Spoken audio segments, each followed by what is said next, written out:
got to live, 'cause in my head, that's where I've been. 'Cause how was I supposed to know this was a party of a century? That there was somebody that I was supposed to meet. The way you're describing it sounds like make-believe. I should have the first to know, but wait, no one really invited me. Well, I wasn't really feeling too well anyway. I've got a bad case of FOMO. Fear of missing what I don't know. Got a bad case of FOMO. So don't you tell me what I don't know.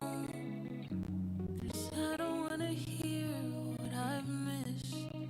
I bet Diddy had champagne poppin'. I bet Bieber had all the girls flagging. I bet Khaled had every key unlocked. I bet Hova had beat throwing up the rock. I bet Oprah was handing out cards. I bet Bruno was headed to Mars. Bet my night wasn't better than yours, 'cause I ended up spending it alone. But how was I supposed to know this was a party of a century? That there was somebody that I was supposed to meet. The way you're describing it sounds like make-believe. I should have been the first to know, but wait, no one really invited me. I wasn't really feeling too well anyway. I've got a bad case of FOMO. Fear of missing what I don't know. Got a bad case of FOMO. Don't you tell me what I know. 'Cause I wanna hear what I missed.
with my husky on. Yeah. I'm going hard until Martin Luther out of me. I'm going hard until Harriet proud of me. I'm hard for ancestors that's up above, who fought for us when our people were shattered. I'm going hard for our people to love. Black magic in my veins, magic in my blood. It's watching, so ain't no stopping. Push the pendulum of progress, blocking. Used to be so objects, got options. The elders dream for rocks as they got auctioned. Some will never know our history, they know. Eeny, meeny, mighty, mo. Police need brothers throw. Triangle traded, Jimmy Crow. Parks and Selma's Road. Frederick W to go. One thing that I know, I go. Going hard until Marcus Garvey is proud. I'm going hard until Sojourner proud of me. I'm going for ancestors that's up above, who fought for us when our people were shackled up. I'm going hard for our people, love. Black magic in my veins, black magic in my blood. Apply the pressure, movement moving. Oh, this what they test, speeding the improvement. So I told myself, John Carlos, I salute Blood is so precious, Kamala shifted. From a people wings, feels so good to see some change. Any mighty main, reparations run that chain. On street they burned our banks, bring us equal moves. Huey Newton paved the way. What else can I go? I'm going hard until Martha is proud of me.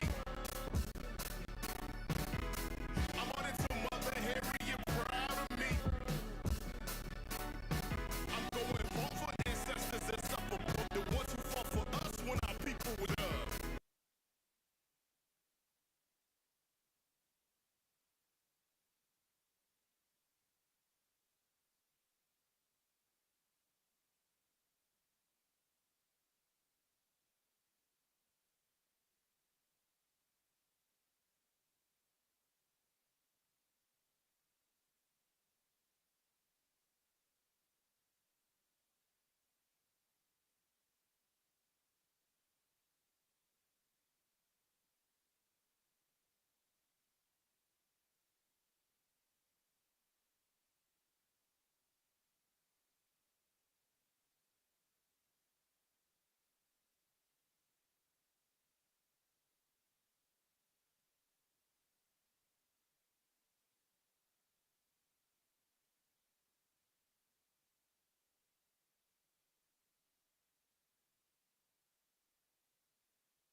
Get it right, changing our position, recognizing the vision that beyond all of division, our dreams will come to fruition. And if we can change it all, these walls gon' fall. We find it straight before we know it, we be standing tall, like the tree next to the still waters running deep. Future's right in front of me, clear as day is gonna be. Better days a million ways, climbing up the mountaintop. Nothing we can't do, and know that we won't stop, won't stop.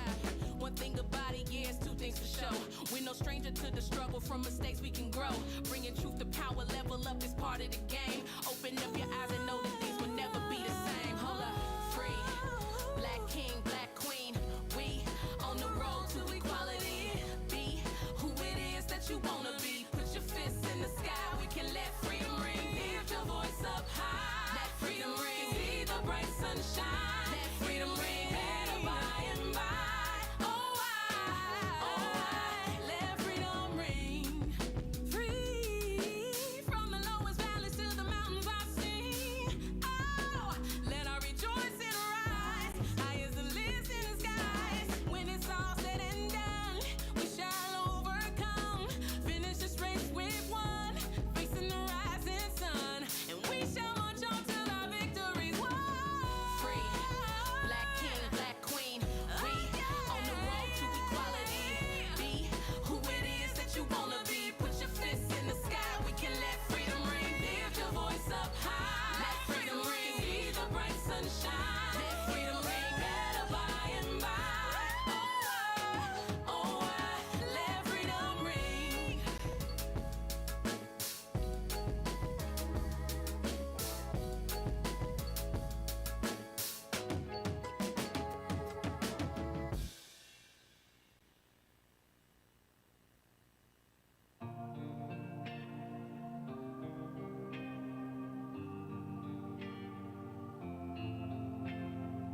crossing city limits. When I hit the road, feel it in my spirit. I'm already gone. Nothing compares to the way that I've been missing you.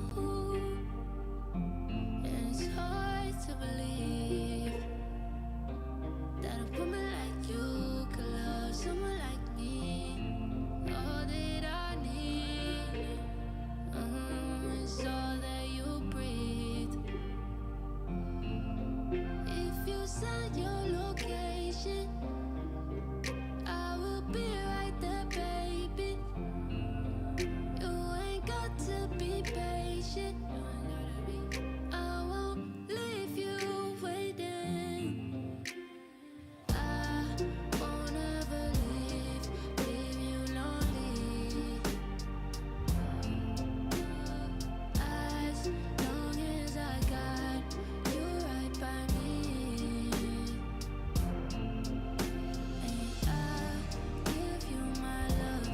Promise I'll be everything you ever need.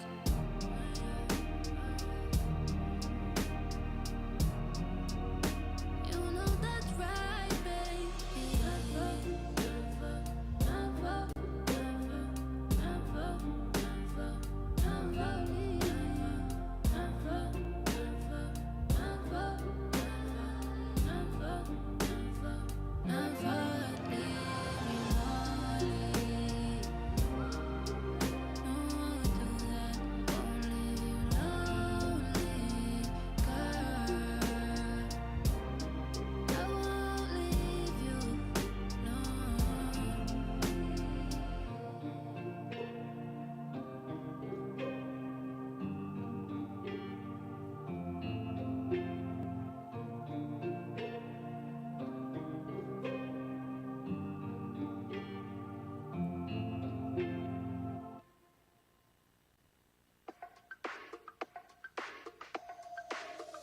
So you don't want nothing, but you look better on me.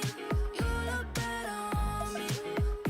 Let me show you something, so you don't leave you lonely.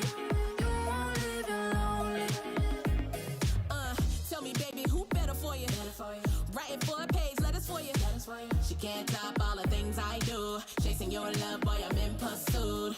And time is of the essence. All the second guessing, asking too many questions. I'm just being honest, baby boy. I made you the exception. Kick it up a notch. Let me teach you this lesson. Rule number one, I ain't never number two. Let me take it higher. We can get a better view. We too deep in it just to let it be. I'm just saying, stop playing. You look better on me. Don't want nothing, but you look better on me. You look better on me. Let me show you something, so you don't leave you lonely. You won't leave you lonely. What you say, babe? Let's run away. Ay. Tell me where you stay. Ay, ay. On your hips like that. Got me thinking I might relapse it. Why you doing that bad? I guess that's basic.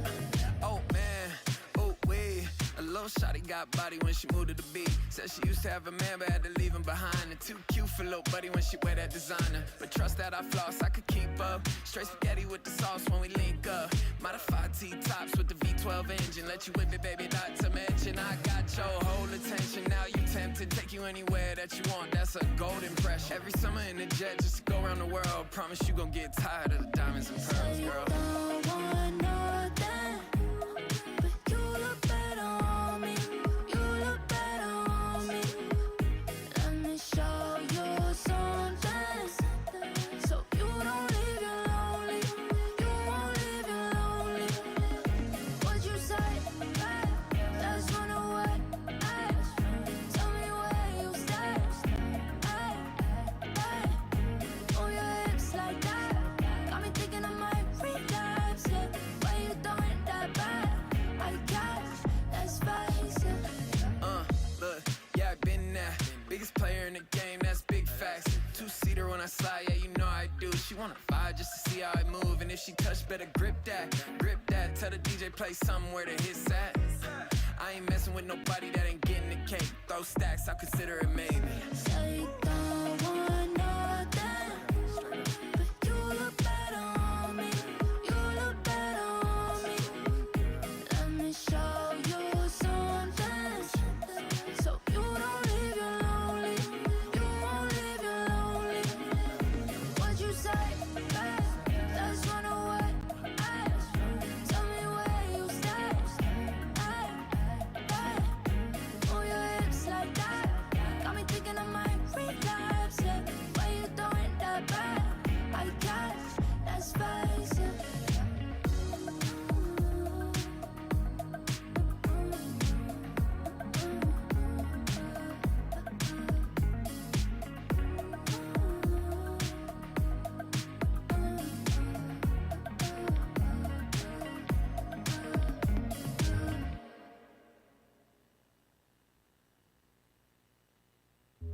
If you want it faster, say the word. If you want it louder, make it heard. If you want to ride the wave of high, you can sit back, enjoy the ride. Enjoy the ride. Enjoy the ride. Enjoy the ride. Enjoy the ride. Enjoy the ride.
Welcome everybody to the inaugural 2025 LCP season, and what an exciting time it is, combining all these fantastic regions you have into one major region. Of course, be your host for 2025, Vestian, and alongside me, at least for now, is Telly.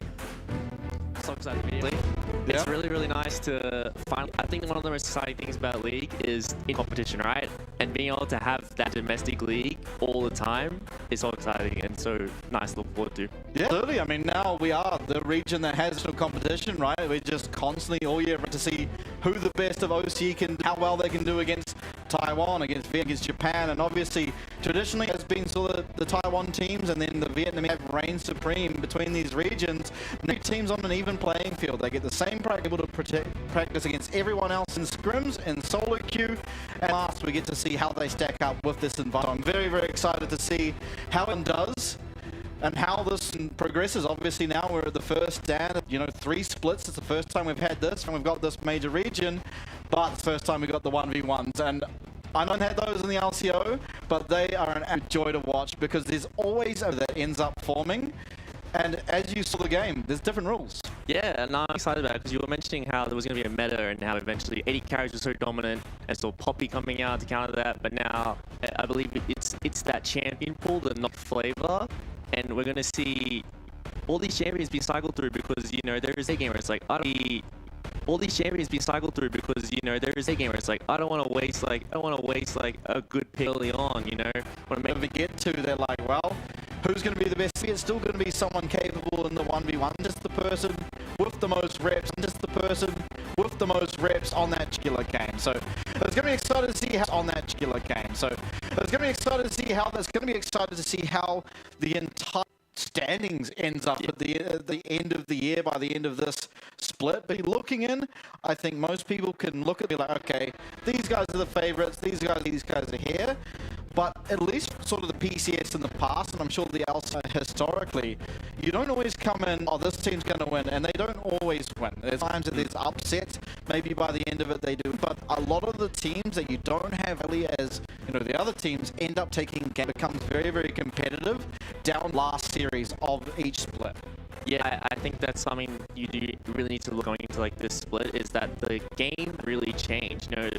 We're seeing a lot of games being played, the way the game feels similar to what we were seeing last year, and a lot of these rosters are much the same, minus 1 or 2 changes going. A lot of these teams are comfortable assessing like our favorites going into the split and have this, a lot of the time of the year, and it's like they spend that time building and getting all those fundamentals down, but now these teams are just already going from a point where they're going to become even better and hopefully, those international tournaments be real contenders. Absolutely, and I sort of want to bounce back to we touched a lot of new players coming in.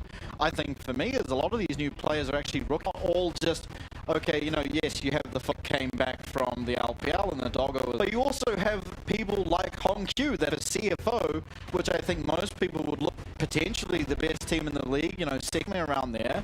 He's coming in as a real mid lane. He's got some big shoes to fill. There are no slouches in the mid lane here in the LCP this year. So I think seeing a player like he, can ride very, very well respected in the time he's played in the PCL last, just dominating in that league. See how he can do the big leagues, and I don't think there can be a league to jump into after you first 17. Yeah, absolutely, and it is to see that rookies are finally getting big leagues because there is so much in the eastern regions, and even so, we do have some superstars on it. But I really, really want to see these because they are surrounded by all these veteran players who provide the tools for them to succeed. I want to see really, really well and have these start off at such a high level.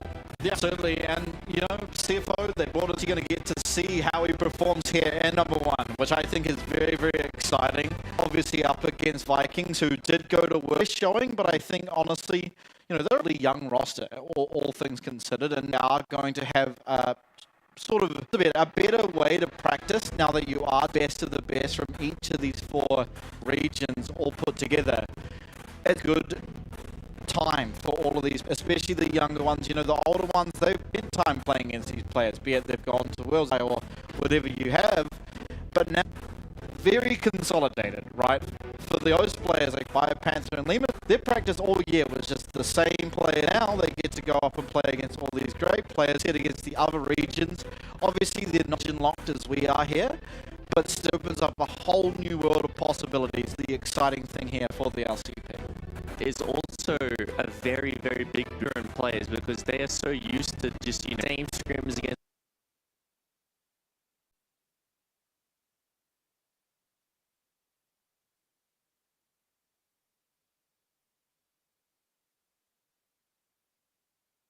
high-level solo queue, such a good teams, and I think that is also going to play us back into that kind of rookie mindset. I'm kind of put a fish on all of a sudden. Yeah, absolutely. And I think many things to look forward to, really. I want to really quick this 1v1 shortly.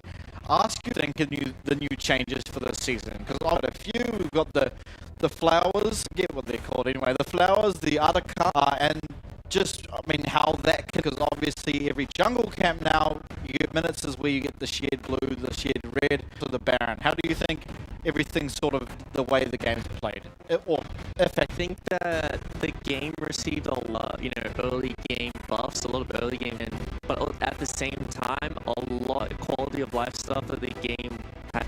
The minion waves being less tanky, guards on every base, death guards as well.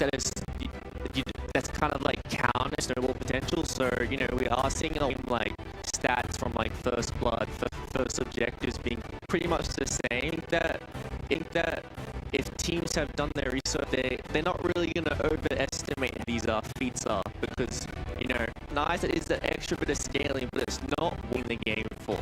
And I do think Otacon is a very nice change because Baron never taken it 20 minutes and it was a buff, but Otacon pretty much followed if allowed to, but I don't think we were ever going to see Ruinous in competitive. Very hard to, I assume everyone sees every single game, but EA from the Rages is very strong. Yeah, I think that is the egregious part of it, right? Where hey, we're just gonna dive you at this tower. Sure, you get. I think for this is sort of the bot lane or the top lane. If you just get the tower and you trade all 5v1 the trade, that's a positive goal game. Yeah, it's this concept to me, but it is what I think. If we do see that, that's sort of we'll go for, right? You don't have to. Fight, you just okay. Let's go charge down, ramming your head against the wall, but this works. Yeah, and it's nice to see that. Well, the big thing for me is it's nice that we have that everyone to fight over as we do go into the 1v1s. We have Rest here playing Ambassador, and the other side Kratos playing the Mordecai spells, Barrier and Ignite for Rest for Kratos. What do you want? Because we haven't seen a lot of Ambassador just because competitive season end up. But I feel like in pretty good time against the Mordekaiser. What I've learned so far from playing my own Esther is her early game or her levels early on, she doesn't do an insane amount. You really ramps up as you get more points and go to that level 7, level 9 point. Best will start, doing a lot of damage. It's a line here. Yeah, it's very, very close. Does get the shield back. We'll be able to pick up first. For the 1v1, it is first to still, so you need 2 kills to win, or the first. A massive gold injection out there picking up that first kill. Reese also extremely long, so really delaying this recall. Actually get it off. Yeah, and blew the barrier on the Ambassador as well, and I think this is a combat some of the Keystone difference against Conqueror in a 1v1 take, but gonna be economy gap as well, and I would be surprised if this one is direction. Yeah, I think ultimately you can all in almost here if you are Ambassador, given you're gonna dodge some of the Mordekais. Otherwise, you can just wait till level Sara ahead at this point. Bigger minion wave for you, more XP, already upper level. Rest definitely in a commanding position. It's just sitting from this point, honestly, I think this is how you're able to trade so come spells up. It's pretty hard to think even as a range champion when Ambassador, proc Q1, do, and then also provide a shield spells. Kind of an overloaded kit on the fun to lane again. That's the champion we have today. That's right. Callista's very heavily winning the trade. other side of the 1v1 really wrong early, and the answer is already written for you. It does times, but like the Mordekaiser ult will provide, you might not even see it. That's the coming out, and Rest just needs to allow him to do that. Just dashes on forward attack, and we'll claim side selection here of CFO. So, and Rest winning the first 1v1 here of 2025. Obviously, tell you a whole lot about the series. It just means out it does go to a third game, CFO gets to choose. So, it is an important thing, but necessarily the series ending. It's not the be-all end-all, but, you know, having a very nice thing, especially like coming to, you know, prepping for a team to choose first and knowing what you're going straight away is a nice thing, and we'll decide that you want to take, you know, because in the past, side, yeah, we know blue side just being the only game, and we'll have to see if that will be the things. The nice thing about blue side, access to the grubs, and with how much damage, how successful grub. Yeah, absolutely. Strong sort of objective there. Side gets control of Dragon, and sometimes if grubs from happening and you get that early Dragon does actually end up snowballing you to a win. I mean, generally, I think all of these players are good enough to either side of the map in that regard. I think the most important thing is, depending on how many champs are strong sometimes, is also to which side of the map or which side of the better. And I don't think so far for me to have just yet, you know, because generally you work midway through the year. Now it's going to have first sort of 2 months of the year, which is key for the first strike time. For now, I don't think the site is as important as it is sort of at the tail. Yeah, and we'll have to see, like, as if there's going to be like, a champion that pops up that's first pick. You know, we've seen that, like, the 80 carry meta, yeah, like that. Or maybe people want to ban the Varus Khaleesi, the Ashe being uncontested, or if you guys real into it, have to see if there is that happening in the bot lane, or, you know, he was even in that 1v1 in best of powerful. So if that champion does get on, you know, mid-top flex, you know, sometimes that is a scary champion to draft against. Yeah, I'll be interested to see if it is in our champs league, because obviously by the nature of the off-season, play time to be able to practice it and know how to play it and know how to play against it. So I think if you're a good ambassador player and it's open, I don't really know what, it just feels like it's safe enough to survive any, you know, you get to 2-3 items and you just pick Exodia. Pretty champ that dashes on every single ability. I think one of those champions where, like, she doesn't matchups, but you get countered by other lane Broms, the time Kenches, like the stuff that, you know, the mobile carries that don't really worry too much about the, you know, the R connect, and, you know, you've been assassinated. We've all seen, like, what that full lethality investor and how scary it can be. But, you know, I'm just excited because there's a lot of going to this, and I don't think we have in this region. We have a lot of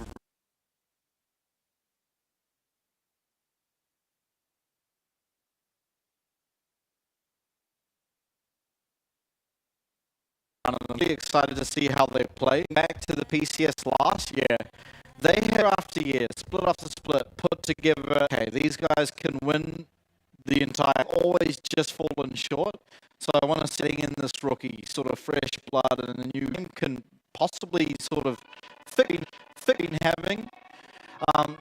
I do it is really good to see teams all play, because that's when you get to find out who the real beam is, and then you go into these international competition, confidence in your region. So Hope is looking on form. I want to see how fitting in, because he hasn't played, he's played 2 of the PCS, that was it. Now, you know, it's his rookie split in the shine, and see what he can do. If he lived last year, then we've got a good... Yeah, definitely. And it's what a rookie can bring to teams. A lot of people think that veterans helping the rookie out, but I think that Fred really underrated thing for the veteran play. As a veteran, you have this mindset so many times, this is what's going to happen. You know, this is what is going to happen most of the time. And be like, they've never experienced this thing, so it's just like, no, I can just outplay them. Yeah. And then they do, you know what, we could just win. And then you have this view on the game that is refreshing. And that's such a nice thing to have during players, because all of a sudden they needed to just, you know, go back in, dive in, and then just, you know, work it out. Yeah, absolutely. I of last year, they reworked because to make him less of a competitive pick. Yeah. Did they succeed? I think so. I think that no matter what, I mean, it's just like he's like a brick. You can just pick him into like pretty much anything will function as he wants to. You know, and if he does find that kidnap angle, but it's just like, you know, Yone. That just because of how his kit functions, he's just 80 bruiser mid laner who just, you know, one-shot your backline if you miss that. That's the same thing with Kazante. You know, while he's more clunky, less fun to play, same, you know, I can one-shot your carry. Like, what are you gonna do about it? Yeah, I love that champion. I do hope we see. Obviously, we didn't touch on it yet. Draft here for at least split number 1 does mean that, you know, first they do ban each 5 champion head. After that, it is just whatever 4 are no longer available for the rest of the series. It does mean that some of the have been known for having a big champion pool, maybe, and 2 of his champs, and he struggles to finally struggle if we, you know, especially in playoff series, you're gonna have to champs, you're gonna have to know how to play to be able to make them function, and I'm excited because we've seen a little bit from the LPL, and it doesn't seem to, but we've also watched a lot of the best of the out of those sort of the series that we have over there. We didn't touch on, and I think it's really important. But you know, historically, I think that West generally had very big champions, specifically good at certain champions, whereas very small but very concise. You know, you think of like Faker Ricardo, stuff like that. But you know, look at Western teams like Velcor, Ziggs, like Aurelion Sol, just niche off meta picks, and that is about. So, you know, we're gonna have to see Eastern teams have been, you know, comfortable in the dapples because I don't champions, but you know, diving down and then 5 of your champions that you had, all of a sudden you might have to play like an anime in years. Yeah, because it's the best, you know, that can make you uncomfortable on stage. Since we are playing in the LAN environment, scary. Yeah, absolutely. And I think too is, you know, all these players are definitely champ, know how its abilities would play its lane, but a lot of it's how you team after that, right? Like it's the easy part to play the lane phase of any given. How do you now integrate that into going for Aaron or whatever it may be? And so, yeah, important part here. I would say the most that any professional player, any professional champion at that level is just that it doesn't become like muscle memory. You know, for myself, if I play a new champion, that stopped coming. And then because the team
also think that because it is this, new season, there's new objectives in the game, there's a little bit of comes down to who comes in with the better prep. And it's a very, very underrated thing that can really outweigh player skill or draft, potential differences. I think that prep and just this identity that you come out with can really, really snowball you a couple wins in these early weeks. Yeah, and I think thinking about that and sort of looking at the whole, logistics, I suppose, of this league. A lot of the Vikings players might not have arrived for a very long time. They might have only been here for a couple of weeks or, a month even. Whereas everyone here on CFO has been in Taiwan for as long as you'd want, right? Because they live in Taiwan, that's their home place. So they would have been able to scrim as long as they had their roster put together, which I think gives them a little bit of an upper hand when it comes to the ability to prep for someone or to prep for, just the league in general, I suppose. Get your team cohesion and sort of going nice and swell, I suppose, early on. Oh, this music's hectic. I'm feeling the energy already. But yeah, there is definitely a lot that goes into a good team than just, 5 players, 5 champions on the Rift. There's a lot of stuff behind the scenes that adds up. And, that's the stuff you don't get to see. But that stuff is very, very, very important for a team. And I think that, a big one that you honed in on was, how long have they been in Taiwan? How much, practice have they had? Because we know CFO has been here the whole time practicing. Probably this roster was probably already decided a very long time ago. So we'll have to see, how strong are these teams going to come out, because I'm just really excited to see how everyone wants to approach, this new season of League, because I don't think there is a, perfect or correct way to play the game right now. I think that every team is going to have their identity, whether they want to play through bot, mid jungle or top, or if they want to play these, 5v5 comps, if they want to play, multiple tanks or, just carry comps or poke comps. I want to see if we're going to have different teams attack the game differently, or if we're going to have one team just dominate the league and everyone else copy them. Yeah, absolutely. And I think one good thing about the PCS specifically was that pretty much every team just played their flavor, right? It was pretty clear for most of the split and both of the splits that Talon, or PSG Talon at the time, were the strongest team, and they sort of had the best grasp on the game. But that didn't mean anything, because every other team would just be like, okay, we don't really care. You had DCG last year, they were just picking Draven mid. They're like, oh, we don't care what you think's best. We're just going to pick what we think's good against it. And it would always work out. So I think that is a good thing to sort of look towards, especially at the start of the season, where no one has, as you said, a firm grasp on exactly how to play the game. So we'll see. We will see. I'm so excited, though. Just the whole concept of this league, just bringing together 4 regions, making them one major region. It's just something that hasn't really been done before, right? We see it in other games a little bit, where you have, Oceania joins the Asian regions for qualifiers and whatnot.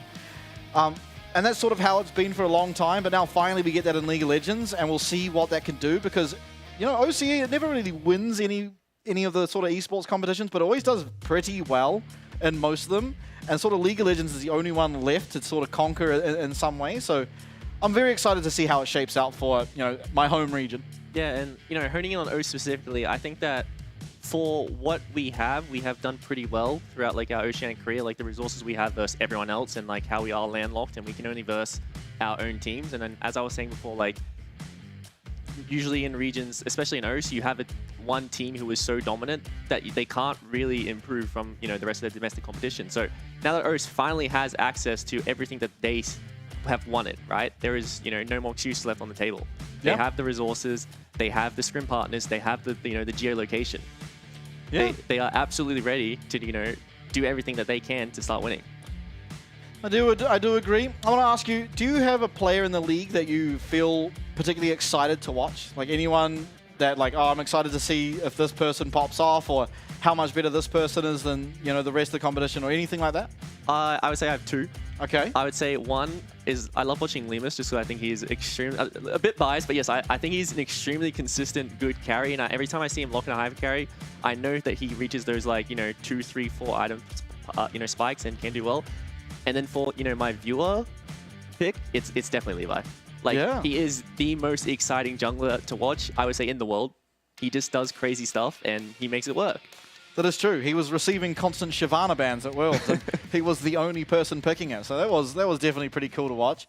I think for myself, I have Fofo as my most excited to watch, because I feel like he is, should just be a lot better than the rest, sort of just based on his history. You know, like he just came back from the LPL where he was still doing very, very well. Now he's coming to the LCP where it doesn't feel like anyone's as notable. Obviously, they can make their name, and I'm not arguing that they can't, but just the notoriety that he has and how good he's been, it's hard to think of anyone except for Maple from the region that could live up to that, and that guy's just co-streaming now, so you know, I'm excited to see if anyone can match up to him, but more so I'm excited to see if he's found ways to just like exploit the advantages of how good he is, and see if, you know, Talon can do that as well.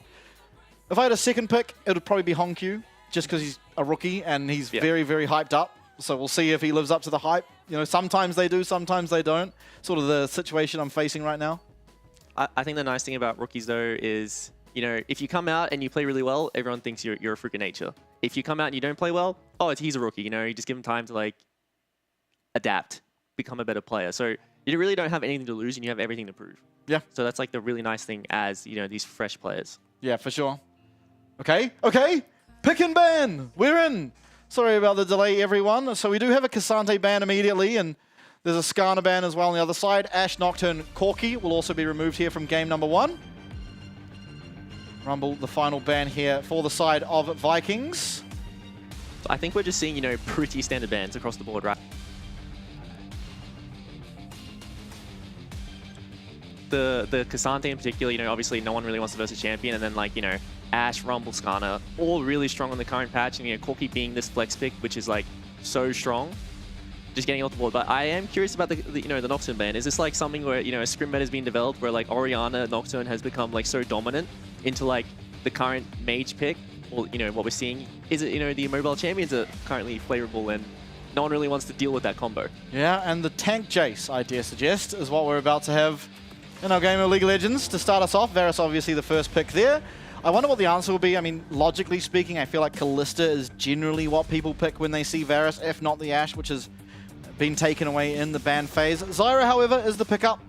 I'll be interested to see if it does jungle. It still can jungle, certainly not as strong as it used to, but also can just go support like it has traditionally been over the past, you know, few years. Yeah, definitely. It's I think, you know, one of the best ways to approach draft is to, you know, pick as many flex picks as possible and keep your opponent guessing. And, you know, I do like the, you know, the answer from Vikings into the Varus, because, like, how do you beat poke? You just pick better poke, right? Yep. You pick hard engage or you pick better poke, and it's very, very hard to match up what Jace and Zyra can do as just Varus. And we'll have to see if they're gonna, you know, if wants to go for that tank Jace build, because, you know, if Varus does find himself in the situation where he's not, you know, 5 plates, 10 CS per minute, he doesn't really do damage to these tanks. And if we do see more come out, it's just going to be that, you know, solo carry Zyra. It's very, very hard for him to do consistent damage. Yeah, absolutely. Looks like the champ select dropped out.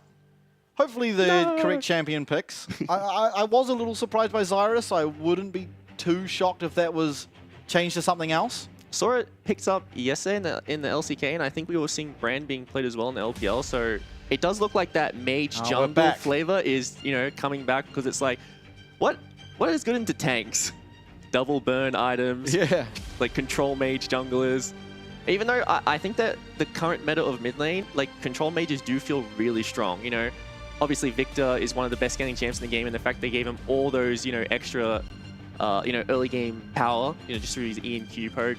The fact that he does scale now, the fact that all these items for mages are so strong is such a big deal, and you can even just, you know, play Ori Azir. Syndra is also a very viable champion, all really good into tanks, and there's not a lot of pressure on the map right now because you're not really seeing these, like, very aggressive junglers that are just going to spam gank you. Because if, you know, we are going back to that flavor of mage junglers, or, you know, going to have these tank junglers who are very predictable in how they gank, it's pretty comfy scaling. Yeah. Yeah, absolutely. Do you think we'll see pairings of the AP mids and AP junglers? Because traditionally that is not something that any AP player wants, is another AP champion in his game. It really depends. I think that assassins in particular, like stuff like a Kali, can, you know, play around being double AP. It doesn't really, like, if you land your spells, you will kill someone. But if you're a control mage and you have someone else in your team who's building AP and the enemy team buys magic resist, you're very sad, because all of a sudden you have to stunt your build by going magic pen early. You really want to get to your, you know, large rod items as soon as possible. You know, if you're going to end up getting a void staff second, you're not doing damage. Yeah, absolutely. Classic mid laners, man. Just hate being double AP. It is what it is. What do you think is sort of the tier list of mid laners at the moment then? Because you've played a bit of solo queue. It's quite tough, honestly, because I think that mid lane never really dictates the meta. It's because mid lane is so flexible, it plays around what is good on the map. And because right now we are seeing, you know, the utility AD carries in like Varus, Ashe, Jhin, Kalista. We're seeing some carries start to pop out. You know, I was seeing some Kai'Sa Xayah, which is nice to see, even though I do think that crit items in particular are kind of weak, especially since they lost the double, you know, Giant Slayer passives in the LDR and the Rune. It's kind of unfortunate, but I think that mid lane is the flexible role that really builds around the meta. So if we see tanks in top, we will see more carries in mid. If we see AD junglers, we'll see mages. If we see AB junglers, we'll see AD mids. It doesn't really matter if there are certain champs in mid that are strong. It's just what makes the comp look the best. And I think right now, you can really play anything mid. I think that, you know, personally, Sylas, Akali, Galio, Victor, all really strong champions, but, you know, some are just, you're able to pick no matter what. Like, obviously, the control mages, you can always just play them, and your hands are the most important thing in those kind of matchups. But if you're going to play stuff like Akali and Sylas, you have to be into good comps. You have to be playing with a good comp, and we'll see what's really going to happen. Because if we see a lot of tanks coming out, we're probably going to see the fall off of the assassins. Yeah, for sure. And I think, you know, while we're in the best of threes, there's not really enough 3 games to deny enough of a champion pool where you are going to get thrown onto an assassin or anything like that. But as you come into the best of 5s, and you get into that last game, and all of a sudden you just have, what is it, like 40 champions are just banned. Yeah. It's like, that is when you have to really dig deep to find the team comp. Like, maybe you have to play it around an Akali or a Sylas, or maybe you need a Galio in the mid lane, and then you have to work out the rest of the comp around the mid lane. But I do tend to agree with the ability to pick a tank like the Galio, an Assassin, or Control Mage. Even you can go poke, you know, Jace is still okay in the mid lane. You can go Aurelia if the matchup's good enough. There is, as you said, there's just so much viability depending on what else has happened around the map. Last year, of course, we did, you know, we had the Zyra, we had the Brand in the jungle, and that just meant the entire year we had Tristana, Zeri, Lucian as our mid laners. And, you know, it was at times pretty boring to watch, but it also made for a very exciting late game where there's just so much damage going around that one mistake can just lead into a complete snowball. And so I'm kind of excited to just see how it shapes out, because to me, the AP mage junglers suggest we're going to see sort of AD carries again in the mid lane, especially if we do have tanks sort of as, you know, the engaged supports the tank tops as well. Yeah, and I think that's, you know, there's that extra level of fearless drafting that people, you know, you do think about, but it's very, very hard to pull off, is that, you know, if you look at a certain player and you know, they only play mages, right? Game 1, they play Azir. Next game, oh, he doesn't have any mobile champs left up. Blind pick Nautilus, blind pick Assassin, you know, he has to pick like Syndra, Victor. He isn't very comfortable in that game all of a sudden. You know, you have something to play around, and that is just that extra level of drafting that is now in competitive play that people have to think about. Yeah, it's very exciting. I also think, like, one thing for veterans now is that at times where you feel a little stuck, like, what should we go here? You could maybe think back, like, even 3 years ago, and sure, the game was very different, but you could, like, work out a comp that used to be viable that maybe hasn't been, you know, in the apex of the meta anymore, that you could sort of look back to and be like, you know what, we've lost a lot of what we could play. This is something that we can go back to. It was strong then, maybe an item was nerfed or whatever that changed it, and we can try it again and see how it works. And I feel like that's something to keep in mind as well. The teams with more veterans will actually be aware, like Levi, for example, who has been around since before I was born. He'll be able to look back at so many different metas and be like, okay, this was good once. Can it work? And they can try it in scrims. If it works, then they can bring it out on stage later. Yeah, and, you know, touching on Levi as well, because, you know, lane swaps were buffed in the new season, and, you know, Levi was one of the players who pretty much invented that double jungle lane swap meta. So we're going to have to see if that is something that's going to be pulled out, because I think it's going to be something very prevalent going into this season. It was like, if you get a bad matchup in top or bot, just swap. You know, you just disappear for the first 5 levels and come back and you're like, all right, I can deal with this now. And that is probably something that's going to pop up a lot. You know, it's definitely something we'll see in Western regions and something that we are seeing even in the LP on the LCK, but I have to see if the LCP is, you know, the kind of region where it's like, you know what, we'll handshake this one out. Yeah. Traditionally, at least from my experience in the PCS, is we tend to do what LCK does, like 1 week later. So now that we have, like, as you said, someone like Levi in the league who does just do whatever he thinks is best, that could actually change, and we could start to see things happen a little bit faster, and maybe even be inspiration for some of those other teams that people consider the best in the world. But who really knows? I'm just hoping to get into this champ select. Yeah, me too. And also, to touch on that point further, I be a bit of a Vietnam glazer. I am really excited to have them in the league because they are a region that really developed their own meta. You don't really see them copy anyone else, and that is exciting, because if they do end up being a very dominant region in this league, then all of a sudden, you know, the rest of the regions need to look at what they're doing and start copying, instead of, like, you know, looking at the LPL, the LCK, which they would consider the best regions, because it's very hard to make something work that you aren't used to. You know, you kind of have to, you know, adapt on the fly. Yeah. And it's hard to play against too. If one team is just creating new stuff, it's very hard to deal with. And we sort of see that all the time, right? Like a lot of teams, I mean, you go back to the history of League and sort of Faker just being so dominant. It's because he was just doing everything better than everyone else. It's like, how do you learn that? You can't copy it. You cannot copy just being better than everyone else. And so you have to gradually learn to get there. And it's the same concept in team play as well. So we'll see. Hopefully very shortly we'll get into this game and have our first LCP game underway. One thing I'm surprised about, obviously didn't know who was going to be the support for Vikings out of Sword Art and Sulong. Yeah. Ended up being Sulong. So at the moment, Sword Art just at the back being a bit of a tour guide of Taipei. Sure, it helps actually just having someone that speaks the local language on your team though. Definitely something that, you know, probably is underrated when going and moving overseas. And that is a very interesting dynamic for Vikings. We have to see if it is, you know, are they going to swap out supports every so often due to, like, you know, champion pools or, like, you know, team comps or play styles, or is Sword Art going to operate as that, you know, like, positional coach for Sulong while, you know, being the sub just in case, you know, if stuff doesn't work out, he's always in the back pocket to start playing if they need him. But I think it's nice that they have put in this, you know, very new player. Yeah. And if it works, it works. And if not, you know, they do have the backup of Sword Art, who we all know is, you know, an extremely, extremely good player. Yeah, absolutely. And you know, Sulong being a rookie has an amazing mentor now to look up to and learn stuff from. That, again, I mean, he's been a runner-up, I believe he was, at Worlds. So, or maybe even won.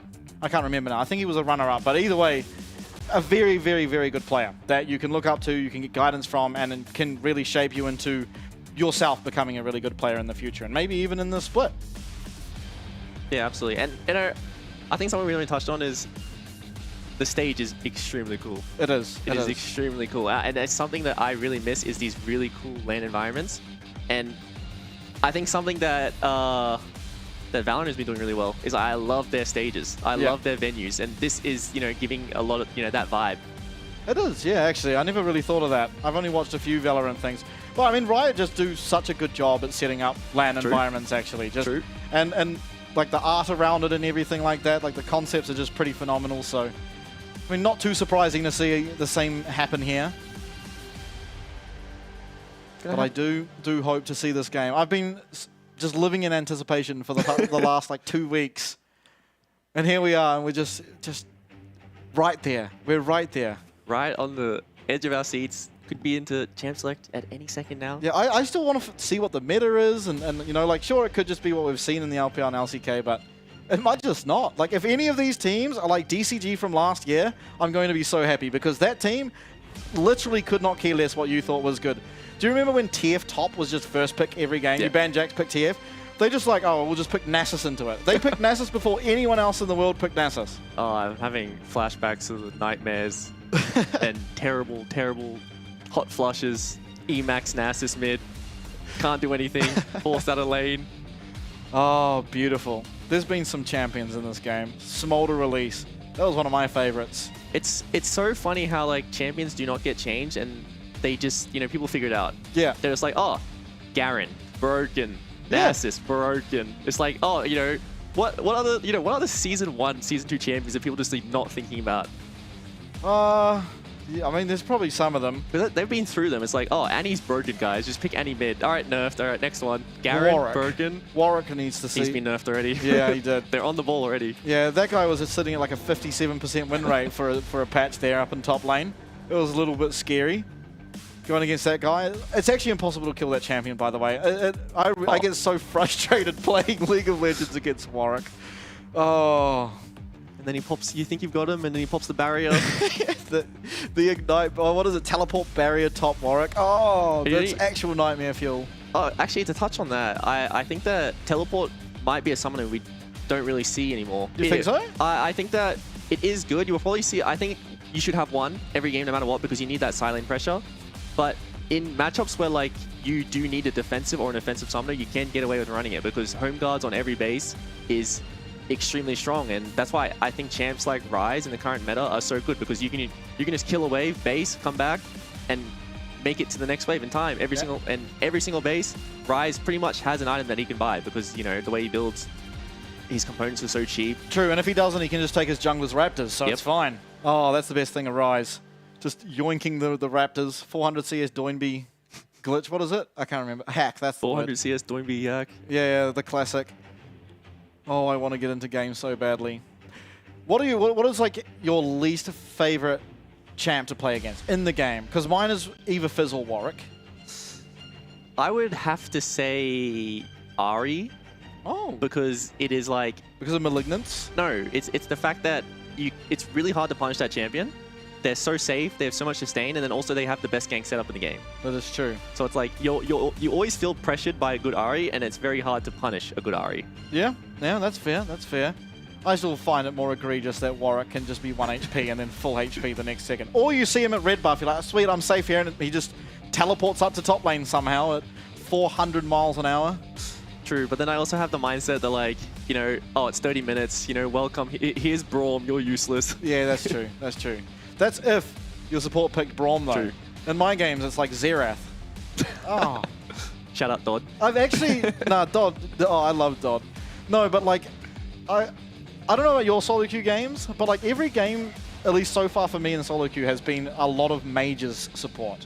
Like actually so many mages now, more than ever. Like actually more than ever, I just see mages every single game. Well, I'm gonna let you know a secret, right? So what's happening is that the LP gains are inflated at the start of the season, so you're gonna play with these people from Diamond to Master who just like playing for fun, and for some reason, instead of queuing up for mid lane and locking in Xerath and Vel'Koz, they queue up for support and lock in Xerath and Vel'Koz. Oh. And I asked them the question every time. I'm like, why don't you just go play mid? You do more damage, you get more gold, it's funner. It's like, no, I want to queue up support versus Nautilus, Rel, Leona. Oh, I love having those champs. I actually love playing those champs too. They're so fun. Just like walking around, if you die, it doesn't matter as long as you got your abilities off. It's such a good time.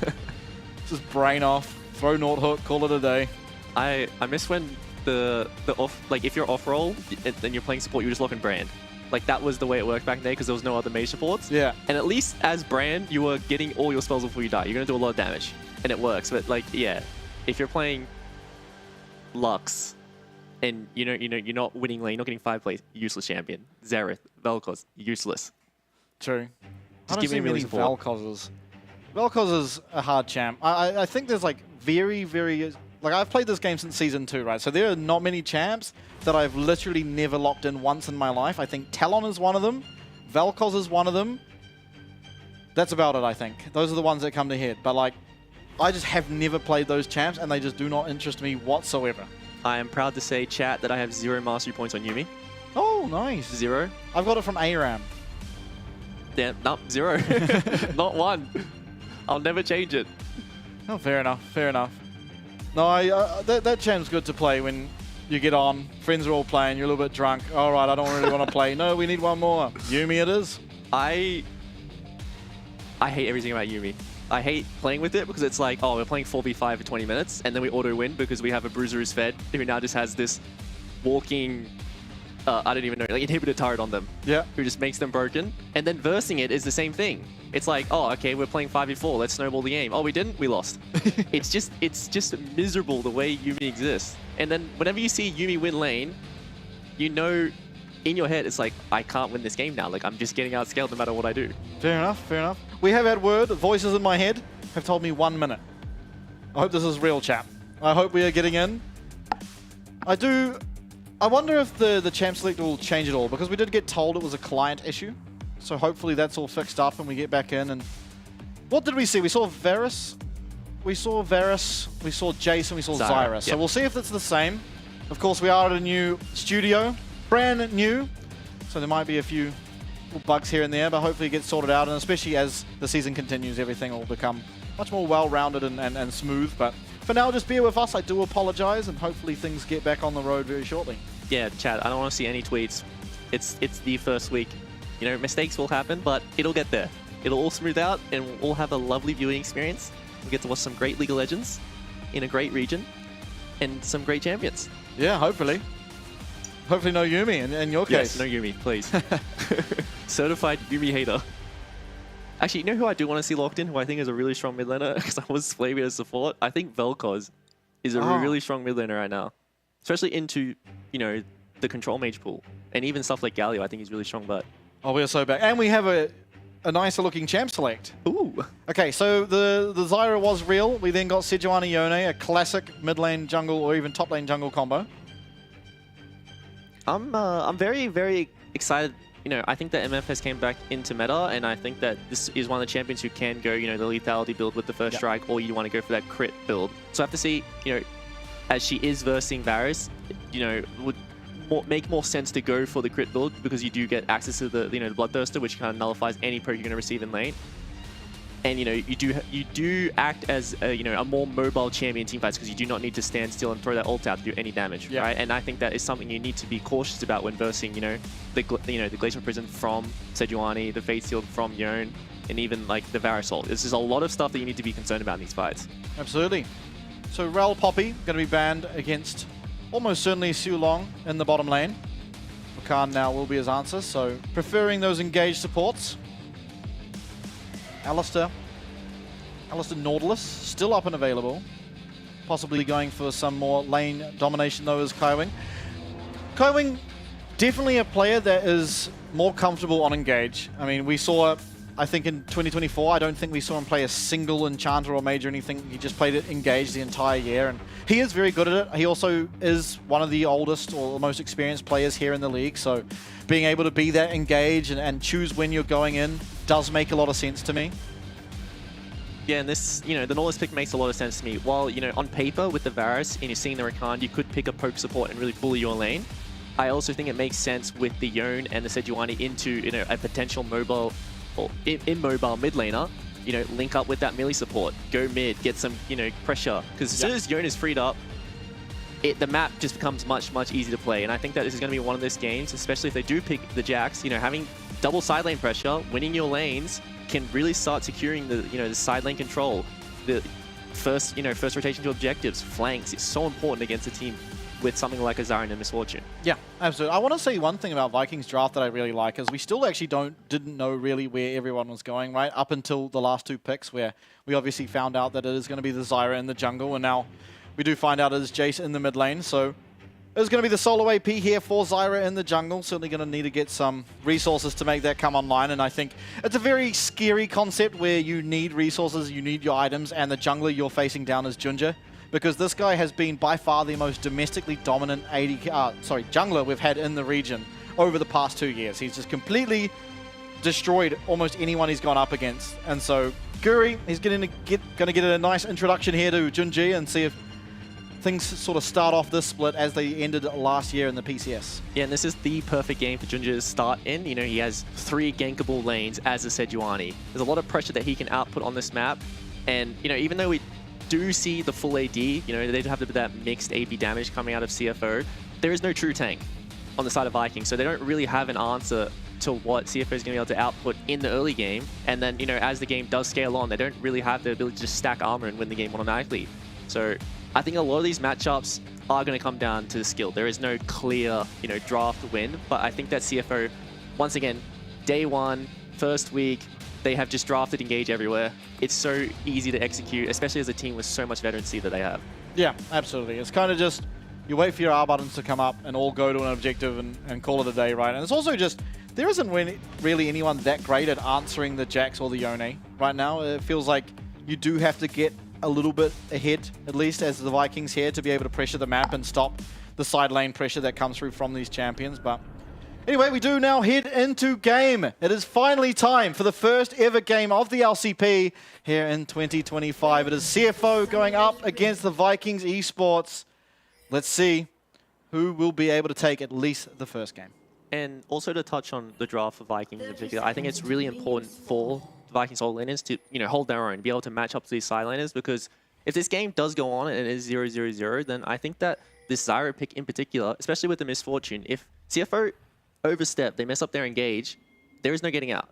Yep. They're gonna get trapped up by the Stranglethorns. This solo AP Zyra is so good into the dive comp of CFO. And if this game is even, they're gonna be in a very good position. But there is just so many tools for CFO to be able to snowball this game as much as they like. Yeah, absolutely. Interested to see jungle pathing. See if there's any sort of early shenanigans here, being that you do want to sort of slow down the Zyra from just getting her 3-minute or sub 3-minute clear. And we see already that certainly Ginger's not going to allow that as he walks in. He's going to be able to take away these seeds. That means automatically the clear will be slowed down a considerable amount. In fact, going for the red buff here alongside Kaiwing and Doggo, who will be lane swapping up to the top lane, giving Rest a little bit of time down the bot here. Very difficult matchup for the Jacks early on. Yeah, so, this is lane swaps I was talking about. I think it's very, very easy to just pull off, a lane swap where you just avoid the first, 3 to 5 levels of a bad matchup. And even though you would think that you kind of want to avoid, Jace being in a split map scenario, this is going to be the tank Jace most likely. We see a lot of, one defensive item or like one defensive item into, full tank or full offensive. So we have to see what kind of build Kratos wants to do this game. Ooh, Kratos walking very, very far up. It's going to take a very considerable amount of his health bar as damage and the punishment. Junjie also being here means it's going to be pretty difficult for him to find his way out if any aggression was shown. But for now, he's going to be happy just taking away this Krug camp. And we do see Siu Long come up here to his top laner and be able to be there for when he teleports back. So Kratos going to pop any potions, so we're probably going to see him teleport back. And yeah, they're just going to play the, make sure Jace gets gold, because Shogun in the bot lane is going to be able to function into the Jack's completely fine 1v1, get all the CS that he needs, and then, base when he wants to. But it is so important when you have a, carry top laner that you don't just, play to split the map and die, because especially with Vikings having a Zyra, they don't really have access to the tools to be able to, punish Rest on this Jax in the bot lane. So they recognize that and they just, match up in the top lane. And we're probably going to see, some very strange matchups, but it'll work out eventually for them. Yeah, absolutely. Doggo having a pretty good time here. Hail of Blades on the Varus means almost certainly will be the lethality. Wouldn't make a lot of sense to go for the on-hit Varus with that room. Onkyu going to flash away. This could be the first blood of the LCP. It's not going to be. Of course, getting first blood will unlock that first feat.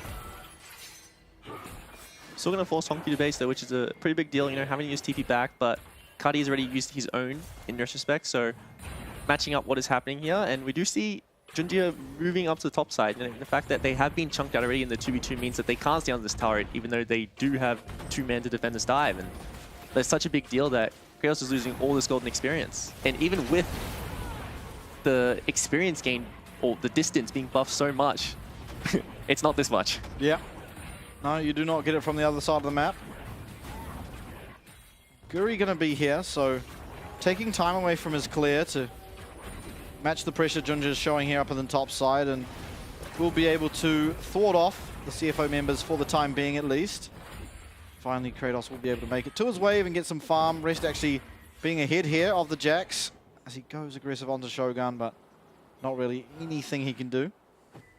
If you, take stock of the scoreboard right now, it really doesn't look that bad for Vikings, but the main thing is the experience gap, and it's still staying and cheesing, and this might be first blood. Oh, the piercing arrow and the flash forward. That's first blood for CFO, and Doggo will claim it. And who else? Who else would you think to get first blood the first game with the LCP besides Doggo? And it's going to be such a good thing for CFO. The one downside of first blood now is it's 300 gold, right? It's not 400 gold anymore, which is like unfortunate for what you would really want on that first base, but such an easy pickup, just knowing they can stay, knowing that there is no pressure on them on the side of the map and they can stay and potentially look for these kills is such a big deal, and they secure themselves that first feat. Yeah. So now, of course, getting one of the 3 feet. All that's left now is first to 3 objectives or first tower. Generally, I believe in a competitive game, the first tower is probably more likely 9 times out of 10. But we'll see. If CFO can continue to dominate the map, then maybe that won't be true. Already finding themselves now at, what is it, 500 gold lead? Yeah, definitely, looking at these matchups, it is pretty hard for any champions to hit towers, right? It's going to come down to, winning a skirmish, winning a team fight, winning, something around an objective, and then, tower damage happening from that point. And I don't think it's going to happen off, just 1 or 2. It's probably going to happen off a lot, because we're not even sure if any of these champs are really running Demolish in this game, but because we're seeing so many melee champs, no one's really able to hit towers. Jax probably is. Jax almost certainly will have Demolish, I'd imagine. Void Grubs, however, started up here by Vikings, and not going to be able to pick that up for free, as Junjie will be able to show up here and Gets rooted up, knocked up as well, loses half his HP, will be able to walk on out of that. Katie actually losing a sizable amount of his health bar, but Dominus still available means this doesn't feel like a fight that CFO are going to be able to win, and with that are just going to walk out the other way. Arctic Assault will be able to get Junja back to safety. I think that's just honestly, we don't really see it on screen, but Kadi blowing the Fate sealed on Hongkyu and keeping his own ult was such, the decider in that fight, because if CFO wants to fight everything on the map right now with their comp, and they weren't able to against the team that would, on paper, quote unquote, outscale them. So really, really well played by Kadi, and they secure themselves a feat back because, you need all 3 of the grubs in one spawn to be able to pick up that feat. Absolutely. Oh, Hook lands up on the top side. Sulong actually going aggressive, and the bullet time does come out, but Kaiming's going to be able to walk out of that. Doggo still not having access to the Chain of Corruption, as it was Shogun, of course, down bot, matching Rest in that 1v1. Let's see if they're going to go on to Kratos here, because he is the big loser of this lane swap, right? Yeah. He isn't terribly far behind in gold, but, we look at the experience and the fact that Rest was able to lane 1v1 against Shogun that entire time, collect all that experience while he was losing minions. He is, already 2 levels ahead, going to work towards being 3 levels ahead, and it's extremely hard for a Jace who's behind to get back into the game because he doesn't really have any of those tools. He doesn't really have anything that operates in team fights for him. Oh, nice dodge by Hongkyu, but actually will be able to pick himself up at least the cannon minion. Back he goes. This is going to be a Thimble Winter on this Jax. Broken Adam. What can I say? Just if you have mana and you're melee, just build it. That is unreal. Triforce is so good though. Knockup will connect. Hongkyu though doesn't feel under that much threat. Does get the minion wave in, and job's done now. We'll be able to return to base. What a not so warm welcome for Hongkyu. He just comes in, first game in the LCP, he's a rookie, and Yone into Renekton. Yeah, that is definitely a... it's like an unfortunate matchup in the early game, but he will be able to sail, and he is, navigating this one pretty well. He's staying even experienced, which is all that really matters. He's obviously going to fall down in CS against a good Renekton early on, but Yone is a champion who just scales better in almost every single aspect. So we'll have to see if Hongkyu's going to be able to turn that back around when, gets access to his first item in the Blade of the Rune King. Or if we're just going to see Kadi just continue to move around the map and secure his teams all these objectives. Yeah, Hook goes wide from Kaiwing, and that's going to be the second objective and the first dragon for Vikings of this game, meaning they are now 1 away from their own feet. But still, that will not secure anything. Would need a third. Junja might get caught out here, is going to be able to dodge away from the root. And I think that this is just a really, really nice answer from Vikings in the draft. This Renekton in particular is kind of just shutting down all early game pressure that CFO have and that they want to skirmish around in mid lane in particular. Landing once again, Chain of Corruption comes out and the empowered Q, but it's not going to be enough. Flash forward from Shogun. It's so close to being a kill, and Kaiwing's trying to claim one back on Sulong. Flash forward, will be able to use the Rupture, but the kill will not come through as Sulong does flash away. So little amount of health, so little amount of mana, but in mid lane is Hongkyu going aggressive, and Guri will flash away. Not going to go down just yet.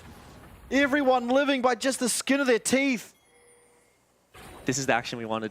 This is exactly what we wanted from the LCP, and it is absolutely delivering. This is the, that international matchup that we were so excited for, and there is so much going on. Everyone's blowing summoners. If Shogun had any amount of mana there, he could be able to find the kill onto Kaiwing afterwards, but just both bot lanes playing that one to the limit. And, no kills being found there, and the fact that this is just once again going to be, kind of a win for Vikings. The fact that CFO aren't able to find these kills to really snowball their lead that they need to be able to, start winning your skirmishes. But Katie does go forward. Yeah, Kaiwing going forward. Katie going to get pretty low. There's going to be Rakan there though. Sulong coming in, saving the day for his mid laner. And while the lead isn't necessarily getting pushed forward all that much, there is slightly, bit by bit, 100 gold here, 100 gold there. And we'll see if it ever does amount to anything, as Junja going aggressive. Sulong is going to get stunned up, but will once again have that battle dance available and get himself out. Now Junja is definitely going to want to get one of these grubs. Doesn't want to give over this feat so easily. Smite is available for him. He walks forward, is going to be smited away, so there is only the one grub left. Junja still with the smite available, will get it. It does stop the feat, and Doesn't necessarily need to be a fight afterwards. No ultimate available here for the Sejuani or for Hongkyu on the Yone. Yeah, hard one to track there, but CFO did not have access to the ults in their mid jungle. So if Vikings knew that one, that would have been a fight that they were absolutely willing to take. But maybe Kratos calls out that Rest is rotating and he doesn't really want to respond because he needs to get experience, right? He doesn't want to TP into a fight 2 levels down. He's not going to do anything, especially with his build right now. He's absolutely scaling. He has the redemption in the inventory pretty much with the item build, but he's gonna start walking towards the Fimble winner just as Jax is gonna be the tank Jace that we all see and know so well. Gonna be looking for Shogun, who does stand still, does get locked up, and Ginger claims himself the second kill of the game. Kaiwing gonna try and make his way out. There's ramped up tower shots. Oh, he does manage to get away from the last one, but in comes Katie. Is Ginger gonna be able to get out? I think Kaiwing is just gonna have to be sent to the wolves. He does manage to land the slow. Ginger is gonna flash away, and down will go Kaiwing. Honorable Nautilus does go down for his team, and Katie will be able to pick that one up for himself. In the end, that's a 1-for-1, and they get the summer advantage, but Doggo in the mid lane is picking up plates, and this is one of the champions they need to be ahead. They need to be snowballing because Varus, he needs to be ahead in terms of, his lethality items versus how much armor the enemy team has to be able to do damage, and this is what CFO really needed. Yep, things are going well thus far for CFO here in game number 1. And this is just, as easy it is, this is what you see with these engage comps, right? It's just, someone stands still, all right, here comes the whole, Armageddon on the enemy team. And I think something to take away from this replay is these towers are really scary now. They do a lot more damage, and the ramp-up time is, I believe, 2 seconds longer. Yes. So it is, something that you have to be conscious of with these dives, because all these teams, back in the day with these level 3 dives would dive once, chunk you, reset, dive again. And now all of a sudden you have to think, 5, 4, 3, have that count in your head, or else you're going to start getting one shot. Yeah, it is a lot of damage that the towers definitely do now, as Hongkyu still really not at the point where he is able to battle this Renekton. Does need that Blade of the Ruined King, and it probably is pretty close to it. Would have loved to have had that kill over on Shogun onto him, but wasn't able to do so. Heartsteel now in the inventory of Ginger here on the Sejuani. Love that item. I'm so glad it's back.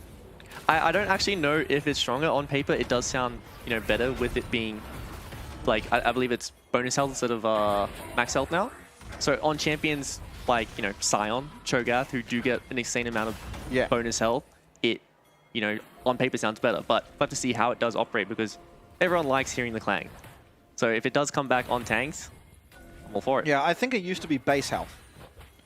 Okay. I think it used to be your base HP, yeah. Now it is off bonus, which just means earlier it's not as strong, but gets a lot stronger, ramps up almost. That's what we care about. Absolutely. Scaling. Oh, it's Iceborne Gauntlet. First item here for Rest. I mean, there's a lot of AD, only really the Zyra, who you probably aren't interacting with all that much, and if you are, you're not feeling that great as Jax.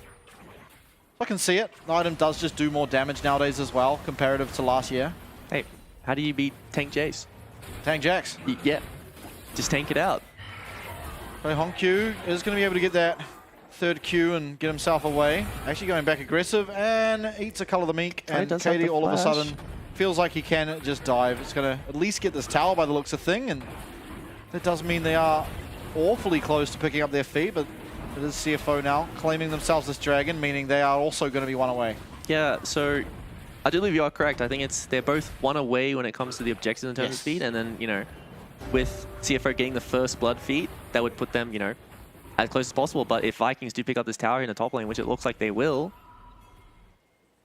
all of a sudden, this next, I think it's Rift Herald spawn, will be the next objective, is a big fight. Yeah, well, does that mean they got it just now? I'm not sure, but flash away from the Glacial Prison. Second time that's happened to Ginger. But ultimately, does mean that Vikings aren't going to lose anyone, and Hongkyu trying to clear out this wave, but with Guri here, it's not going to be so easy. The 5 Void Grubs as well means that these towers kind of just melt after one auto attack. That's the discipline you need to see from rookie players, Me personally, that's a juicy looking cannon minion. But it is, I think Hongkyu is, while it does look like he is losing all these trades, right? He does look like he's getting bullied.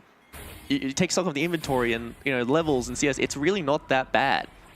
And he's just going to continue to scale, and this will get better for him eventually, but he needs to be enabled by the rest of his team, right? He needs the Norlis and the Sejuani to be able to really go in and dive onto these threats that he needs right now, because if CFO aren't winning these side lanes, then, you know, if they just rock up to a 5v5 an objective, that's exactly what Zyra wants. That's exactly what Misfortune wants. And all of a sudden they're playing into what Vikings team comp wants to do.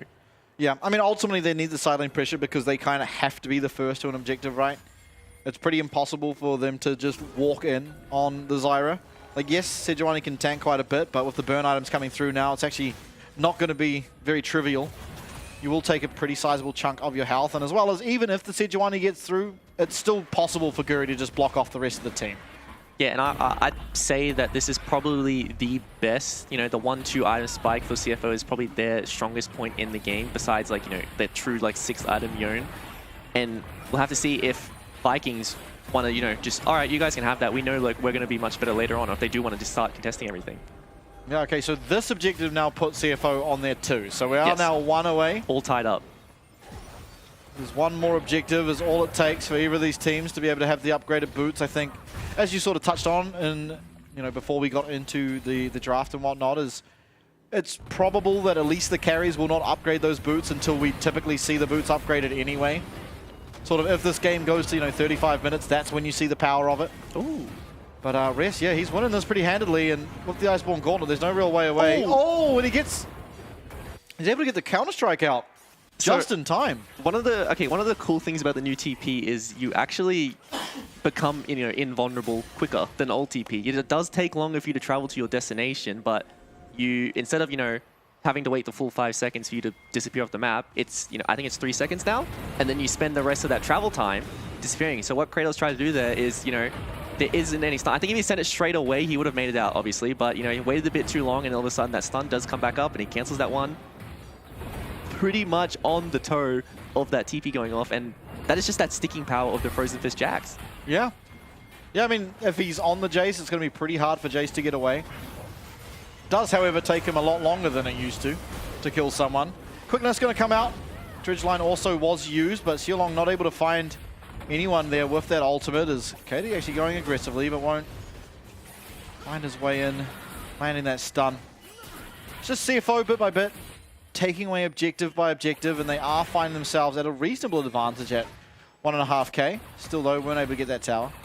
But we still are seeing CFO being the ones on the front foot, right? We see them walking up, using their tools, and then, you know, resetting, getting off the map, waiting for it to come back up, attacking again. We're not really seeing Vikings, you know, being ready to respond to that or making their own plays in tandem. They do have the tools with, you know, Rakan, you know, to play for these picks on the mid lane, but it's also very scary to play into Doggo right now because you look at his inventory and he is extremely strong. And, you know, Shogun has the, you know, went for the Bloodthirster, so he was able to get through that laning phase pretty comfortably. And while he can farm and can become strong, he isn't right now. Yeah, absolutely. Getting there, though, and Arakan in 40 seconds. I'm excited to see how these teams deal with this, if they even care, for a starter. But just how they sort of play around it, you know. It's not the hardest objective in the world to kill, but if you do mess it up, you will take about half your HP and damage near on immediately. That is very true. You know, you got to practice your raid mechanics, pretty much. I hope a lot of players have been studying up on what the different forms of Arakan do. You see the glitch. Oh, Glitcher Prison does go wide. We are going aggressive. Able to find a nice stun, but that's the Stranglethorns, and only does connect there onto Junjia. And will come Cody, though. He's going to find his way onto the back line. Doggo's got to try and stay safe. There is no chain of corruption. He's got no peel. He's going to flash away, but in comes the quickness. In comes the grand entrance. Doggo, he flashes out. He does try to use that heal, but he will be going down as Katie slices and dices and claims himself the Varus. So, you know, this is going to be Viking winning the team fight and then also getting the feats from this objective that they choose to take. It's going to be, you know, obviously they're going for the dragon here. They're going to let the Arakan stay there, and I think that is the correct choice. If they do believe they are strong right now, do go on the replay, but I hope Shogun is okay. This is the problem with CFO's comp, as I was saying. If they do go for this engage and they don't land, it doesn't connect, it's so scary, the sticking power that the champs like Zyra and Rakan have, and you don't have any threats into the backline anymore. You're going to get run down. You see how easy it was for them to find this engage, and such a good job from Sulong to find that engage, especially from, you know, pretty much his rookie performance. You're finding this huge engage. Varus blowing both summoners and dying is such a big deal. Yeah, Hongqiu looking to solo out the Arakan. As you said earlier, definitely a soloable objective. He has lost a very considerable amount of his health. I think in the last fight as well, Doggo being a little bit greedy with the flash. Choosing to use it after he gets knocked up already by the Rakan. They see the health now. Honku is so low. Honku died! He doesn't know what it Honku does. died! He doesn't know! Honku doesn't know his raid mechanics. He's dead. Junja will be able to eventually take that objective, and they are able to pick up that GA passive, but not before. Their mid laner already died to the objective. So it is a 2.5 minute revive, I believe, and when you do die, you can over 100 gold, yes. right? And then you respawn in your fountain after 2.5 seconds. So that is the one thing of this, you know, the other card that they will get here. But for what? There's no dragon spawning soon. The Baron won't be up until 25 minutes. They have nothing that Vikings wants to fight them over. So all Vikings has to do is, you know, just wait them out. They chose to take the mid tower, trade away the other card, and I think that was the correct play on paper. And, you know, Honku was getting destroyed by Otacon there because, like, what it does is it reduces your magic resistant armor every time you get hit by an auto attack, pretty much. And if you get hit by the spells, I believe it is, you know, 5 or more at a time. And I think it stacks up to like 50. Like, it will shred your armor by like 50, which is an insane amount that you just lose. And he was just standing in every ability. Yep. Obviously, which you don't want to do. Don't stand in the fire. And he died. Oh, that's all right. We're learning. That's what we're doing. It's fine. We still got the Otacon. Let's see how they use it. I mean, Honku immediately just eating into this tower. There's nothing really anyone can do. Xiu Long, after his amazing play, does unfortunately get hit there by Kaiming. Hit by the dredge line, does go down. So it's now a 4v5, but it's effectively a 4v10 with all the revives that can just immediately come back out. Still though, Katie doing a good job here of defending. Does have that upgraded Tabis very, very early on. Well, CFO still do, you know, still have some tools to be able to dive in, right? This is obviously what they are looking for with this, you know, revive buff, is to be able to dive a tower and, you know, get some gold. Because if they get 2 champion kills, that's a net positive for them, right? If they get, you know, side towers, you were saying before, that's a net positive, even if they trade 5 champions. Because you think of it as a full team wipe, it's just 500 gold to the enemy. Nothing else. You don't get shutdowns. I don't believe you get experience, but here's the dive. It's time. Through comes everything. The depth charge, the dredge line. Quickness does come out. The Strangleforms is really good, but all it's going to do is send Junja back to the base. Doggo going to die as well to that tower, but everyone just withdrawing and no harm, no foul. CFO will be completely fine. Season 15, baby. And they're, you know, just going to respawn and run back right on the map. And it's just that quick. It's honestly like a tempo reset at that point. It is a very, very nice buff, and I want to see how like teams utilize it in competitive to that, you know, top level. Because on paper you just think, okay, you delay this buff as long as possible and you kill it when, you know, there's an objective coming up, because or Baron, because it should on paper guarantee you winning the fight. Having 5 Guardian Angels and then, you know, the ability to TP back to a fight, having that numbers advantage should, you know, make you win these fights. And, you know, looking at the damage charts, as I was mentioning with Honku, is like he is getting beat up the whole time in the side lane, but he is doing a lot of chip damage back to Cardi, and all of a sudden his damage is ramping up. Yeah, and now that he has the Stride Breaker as well, this becomes a lot easier for him to navigate, not getting shred like paper as he was before. Junja going to walk here into Cardi. Does manage to get the Arctic Assault off, but actually it's Xiu Long that ends up over the wall and not him. Heartsteel's tag, yoink, we take those. We'll be able to get the stun off as well, eventually head the other way. It's going to walk out there, but as you were mentioning, we do see the upgraded Tabbies already onto Cardi, but I'll hold my point as a fight breaks out. Oh, Junja able to flash away, and Arctic Assault just out of the range of that bullet time as he is still bleeding, but does manage to just keep himself alive by a very, very near margin. These are the kind of early season like lack of fundamentals that we are actually seeing. As I hold my point, is Honku might be caught out here. Yeah, getting a little aggressive. Does have that Q3, is going to get slowed up. Fate Sealed, not going to be good enough. Actually, yes it will, as just gets him out of range of getting rooted up by the Zyra. And he just waddles out of there. But yeah, back to my point, is you see from CFO that they're kind of doing multiple things at once, right? Which is not something you'd expect from such a, you know, seasoned veteran team. We see that, you know, Honku is pressuring the top inner. We see Junji going for an invade by himself, and like the rest of his team was on mid wave.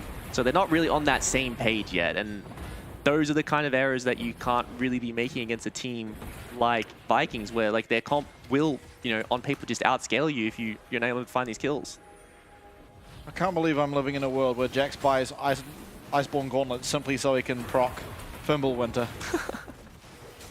He's too long on the flank, having to blow the quickness to get out of there is such a big deal. There's all of a sudden no threat onto the CFO backline now. This down, Ginger stole these before. It's going to be very hard for Garudas to succeed, and will be able to do so because of the peel that comes through. Climbing though, he's found himself in a very rough position. Nice stun by Ginger. It's going to stop any forward movement now from the Croc, but everyone's getting so low. CFO is so low. Honku does not have ult because he got caught out up on top.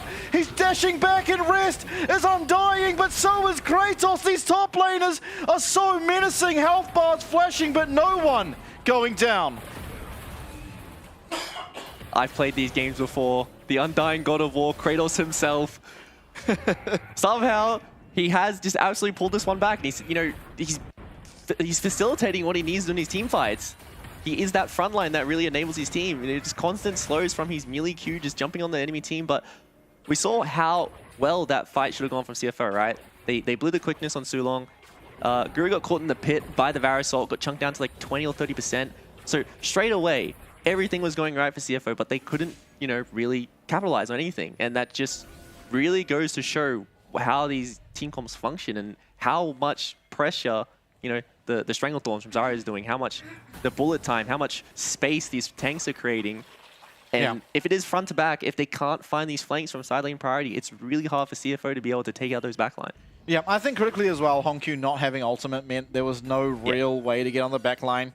Rest kind of can't do it himself, right? The follow-up is kind of just Honku. It'll take Rest a long time to try and get through all the peel that comes through. But ult wasn't down. Vikings did know that, and so they do claim themselves now soul pointed as the Cloud Soul is the possible pickup. And a mere, like 3 minutes time. Best soul in the game. Statistically.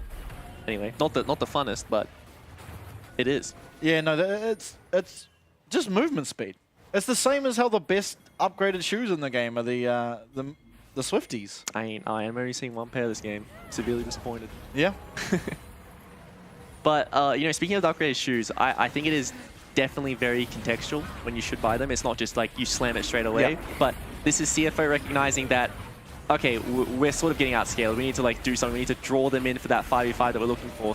So here comes the Baron start. Yeah, and importantly, from this position, it's a lot harder for Zyra to have major impact in the fights. If you're the first to objective, as the Zyra, you feel really good. If you're walking in, not quite as much. But with that, CFO are just going to turn away and just not even bother with the Baron any further. It was down fairly low. Down to about 5k I saw as Rest going to get stunned up. Should be able to get out. Very, very tanky is this Jackson. Does manage to just walk around that corner and stroll on out the other way. And we already see Shogun, you know, he's pulled it back. I think that from this point, it's just going to be the MF show in the AD carry department. While, you know, Doggo is strong, he can output a lot. I think it's very, like, he has to perform very well in these fights. He needs to land and change the corruption on a crucial target. He needs to land that, you know, that blighted Q to really do what he needs to. But all Shogun needs to do is just shoot the closest target, and he will output so much damage with his items from this point going forward. Yeah, full map reset by the looks of things. See what Honku goes for as his next item. Feel like might need some armor pen.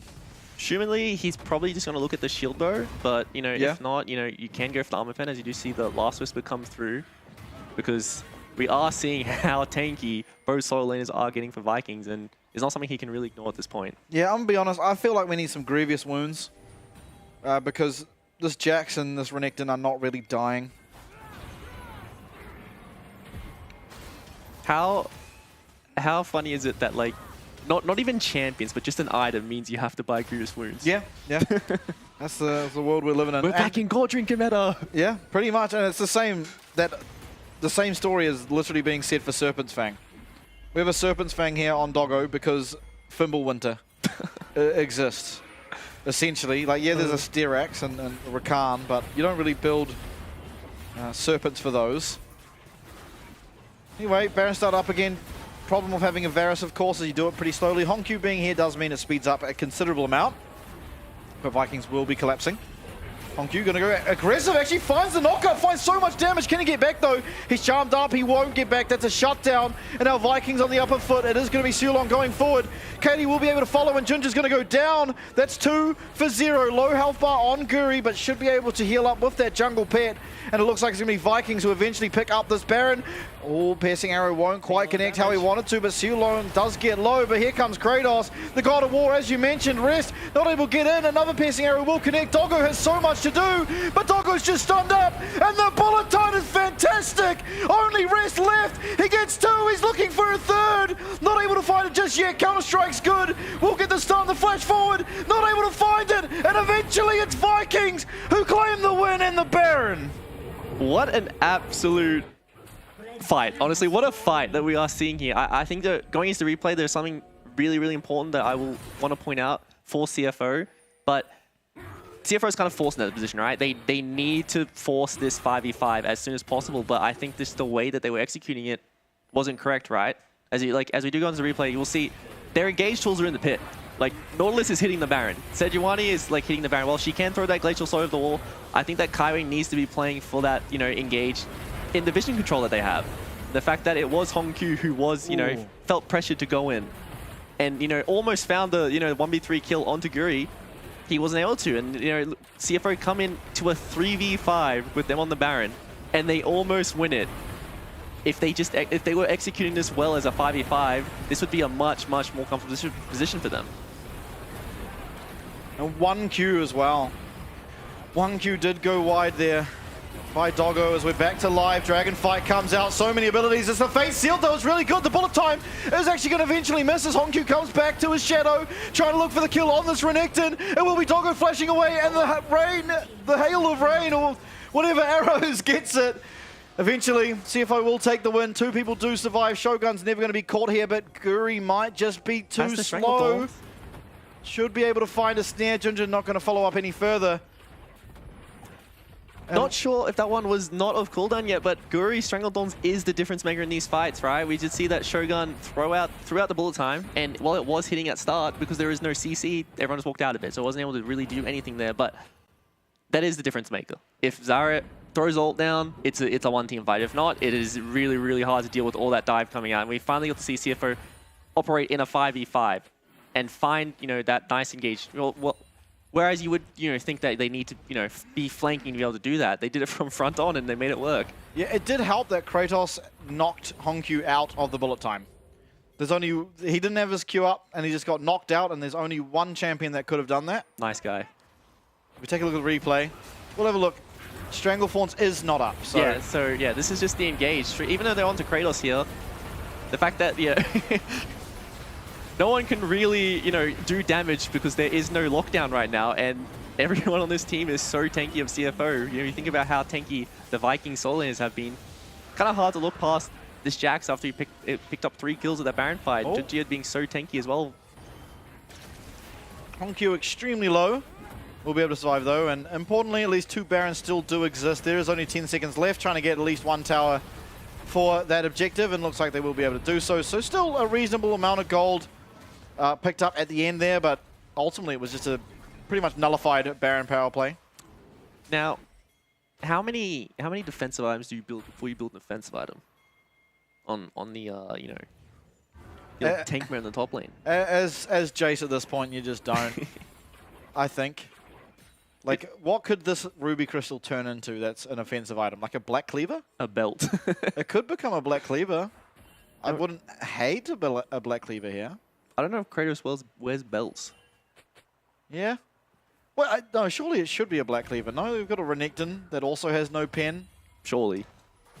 Like, yeah. But I assume Cloudy is also building a Cleaver at this point as well. It's just a very nice item to have at this point. But yeah, true. Everyone has items, right? Yeah. On both sides, and I think that's really important because there isn't really that economy gap when you look at the, you know, scoreboard, look at the total gold. But do you not wish your upgraded boots were in fact Azonia's right now? I would if I was the Zyra. That would be lovely. All right. Anyway, aggression up on the top side. Oh, going to be able to land the Chain of Corruption, but it is onto Rakan. It doesn't do all that much damage. Still, that one does. Tower extremely low.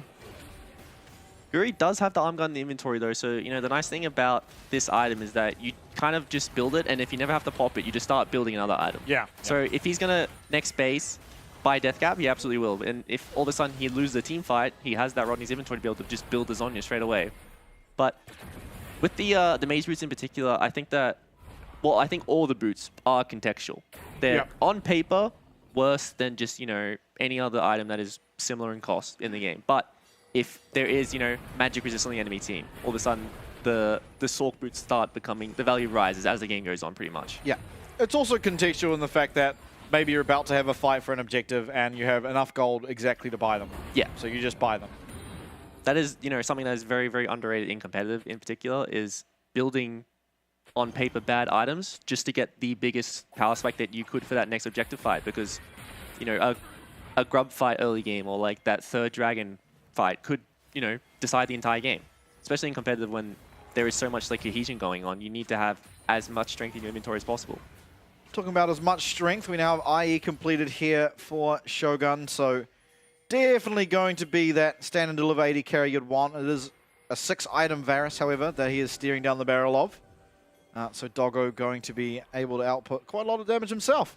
The Doggo is extremely strong. He has, you know, sort of taken off into outer space compared to what he is shooting on the enemy team. Yeah. You know, even though the Renekton and Jace are strong, the amount of damage that he is outputting right now is a lot.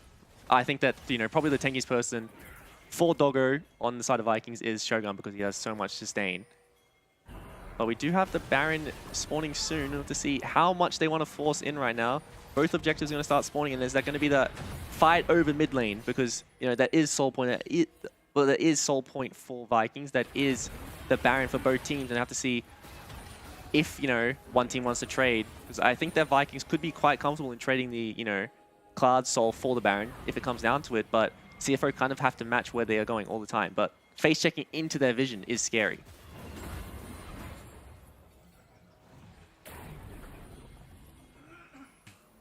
All right. Well, this is a potential Soul sort of game-winning fight almost, it feels like, if you pick up the Soul for Vikings, but they also can just be happy not to do it. The Baron is alive. They can choose to go there. Threat in that is they're the ones with all the cards when it comes to these objectives, being that they are on 3. However, CFO able to take this dragon. Going to do it too quickly, it feels like. Teleport is coming in, however, from Katie. They are going to look towards this Baron. Kaiwing is going to be aware of it, as Rest is already up there as well. Very tanky are these two. Doesn't feel like they're going to go down in any quick fashion. A massive line there. Honku not able to find the angle. In fact, finds himself down to about 1/3 HP. Aggressive does go Kratos. Honku trying to find any angle whatsoever, but it's going to be Vikings with all the cards at the moment. They're going forward. Kratos is just undying. Katie takes a lot of damage, but that is the Chain of Corruption gone. Oh, what a quickness! Sealong, the rookie, comes in and finds everything you could dream of. Doggo getting so low, getting shot down, and Vikings, they are sweeping this team fight. That was just, you know, once again, Sulong finding that clutch engage. Not even having to go on the enemy team, just doing so well at peeling the engage coming out of CFO and locking up Honku before he can snap back and, you know, buffer that CC, pair that up with the bullet time, and that was such, just, you know, a clean fight by them. Yeah, no objective afterwards, however. Kaiwing trying to get himself away, not able to do so, but Rest importantly was able to. Looking at these towers now, Honku and Doggo both the carries here for the side of CFO, respawning in 20 seconds. That's another tower taken here for Vikings, as they are going to turn their attention around towards this Baron. Still 3 people up on the top side of the map. No teleport, however, for Kratos down in the bottom side. We'll see if CFO want to answer. Depends on how tanky Rest is, I dare suggest. He's not going there just yet. Should be a free pickup on the Baron. There doesn't appear to be the TP available for Honku. Rest is probably just going to spot this one out. Can't really do anything here. He's a very tanky Jax, but he doesn't really threaten anyone. Gonna get knocked up. There's 5 people now and 1 Jax. Who would win? I have a feeling I know the answer, although last time he did get 2. Is just going to be able to get on out of there. Does lose his flash, though, and it feels like he didn't really have to lose that. Baron was going down either way. Yeah. So, question. Okay, no spoilers, but you know when Arcane came back out in 2021, I believe? Remember when Jinx was really broken? Yeah. And everyone was like, that's Jinx from Arcane in every game? Is it now Jace from Arcane? This could be Jace from Arcane. This is just Jace from Arcane. I hope we don't see Victor from Arcane. No, I think we could potentially see some like full Arcane team comps going on. Possibly. So then you'd have double AP. Oh, I guess you could. It's fine. Actually, Make it work. Yeah. But they are setting up here. Yeah, looking for Honku. Honku just caught up, but it looks like Face Seal does come through, and he fails the flash over the wall. Shogun able to pick that one up. It is a 1-for-0 rest coming in the back, though. Maybe able to find 3. No, he's spotted out. Kaiwin getting very, very low. Look at this damage from the Jace. Look at the tankiness from the Jace. And look at the dash from CFO as only rest will stand. This seems like it will finally, after the 41-minute mark, may just lead to the end of the game. It'll take a while to take down this Jax. Does he win? But surely eventually we get there. Kratos doing his damnedest to win this battle, but Rest turning it around and doing a lot of damage back. I'm still not sure who's winning with the Sterix. It should certainly be Rest. Does pick up the kill. But all that matters is that the rest of the side of Vikings are marching down this mid lane. They're taking out Nexus towers, both of them down. Down will go the Nexus. And the very first game of the LCP in its history was won by Vikings Esports. And it's an upset. It is. How exciting is that? This is exactly what we wanted from our, international matchups in this now domestic league. Is we want to see the regions who, have a lot of flavor and splash come out and, perform like they did. And that's exciting that Vikings came out with such a, exciting draft to answer what CFO and just, pretty much showed it to them the entire game. Yeah, absolutely. I mean, the game was, I want to say exciting. It was exciting, but it was like not exciting for the traditional reasons where it's like there's a lot of action happening all the time. It's exciting because every time there was action, until it was actually over, the team fight was completely finished and one team was aced. I had no idea who was winning any of the team fights. I had literally no idea. That is very true, but I also think that a lot of this game was CFO mis-executing. I think they had the tools, right? You would think that a team with so many tools and so much veterancy would be able to execute on what they needed to, but it did look like they were just kind of not on the same page a lot. And I think that Hongkyu was put into a position where like he is a rookie player and it's very, very hard to execute in a matchup like that and be able to perform. I think he did a good job up until those later team fights where he was going in by himself, but they were sort of put in a position to do that. They sort of ran out of resources to be able to operate in any other way besides just hit Baron, come to us and hope we win the fight. Yeah, and I do have questions. I'm sure we're not going to see a replay for it, but the very first time they hit the Baron, it did feel like they actually could have committed to the finish because it was down to about 5k HP, and they had the Yone there as well. It doesn't feel like that takes that long to get through in reality, as well as just the peel tools they had to deny any entrance, right? You can just throw out a Sejuani ult, you can just throw out a Varus ult and stop them from coming and then look to disengage afterwards. Not sure, weren't able to do it, and it was eventually, Vikings who took a few teamfight wins back to back to back that did lead to the end of that game. And there were just so many team fights that were sort of misplayed by both teams, or like one thing went wrong, Doggo missed a crucial arrow, or Hongkyu got caught, or I don't know, just many things. Even the knockback from Kratos hitting Hongkyu out of the bullet time. There's so many minute things that as the season progresses are going to stop happening because you're just going to be more comfortable, playing on stage and playing with your teammates. Yeah, and even as we see from the match breakdown, how much damage Zyra was doing there, almost breaking 50k damage to champions, which is like a crazy number to see from a jungler. That's just the fact that you're playing, this, quote unquote control mage into a full dive team, and the fact that he never died, he was never first to die, and he had Zhong in his back pocket if he was ever caught in a bad position, so he was ready to perform when he needed to in these fights, and he did just so much for his team. And I think a big thing is if because this is fearless, Zyra's gone now. Yeah. If CFO want to like run back this kind of comp and like, okay, there's no Zyra to deal with now. You have to think about Rand being a potential thing, Karthus, they do operate in the same way. They can do the same thing. Yeah, I mean, it's hard, right? You don't get to ban anymore. It is just whatever they played last time is banned. Yeah. So it does feel like you've tried this, and there are just too many junglers left that function almost the same. I think Karthus a little less so in many ways because he kind of has to die to then be that zone control a lot of the time. Whereas Bran, you just sit there, someone walks into you, press R, and it just does an astonishing amount of damage. I don't know what other word to use there, but it just does so much damage, and that's sort of what Zyra does as well. I feel like going ahead, it seems like we are just going to get double tanks, at least, in the top lane. Just even if it's not necessarily tank champions, we've found a way to make every champion a tank champion now, and I feel like, after seeing the Jace versus Jax be a tank matchup, I feel like whatever we're going to see going on is probably just going to be more and more tank matchups because it seems like that's what we just think is good, and champs that can build the Unending Despair or the Fimbulwinter are just going to be picked up. Yeah. So these AP junglers seem very, very strong. Yeah. Just because they're like the best at shredding health bars. Yeah, and we'll have to see if it's going to be like, oh, you know, we've run out of AP junglers, you know, let's go to the mid lane now. You know, mid lane can build Leandries as well. Yep. Or if it's going to be, okay, we've prepared, you know, 50 different AP junglers, you know, maybe we've seen a Mumu come out of somewhere, or out of nowhere. But I think it's just going to come down to how well these teams prep. I have no doubt that CFO is, you know, they're not caught off guard, right? It's not like, oh, okay, we've got nothing left, guys. It's a bit doomed from this position. No, they're a team who is very, very, very prepared, obviously, and we'll have to see what they want to do coming into game 2.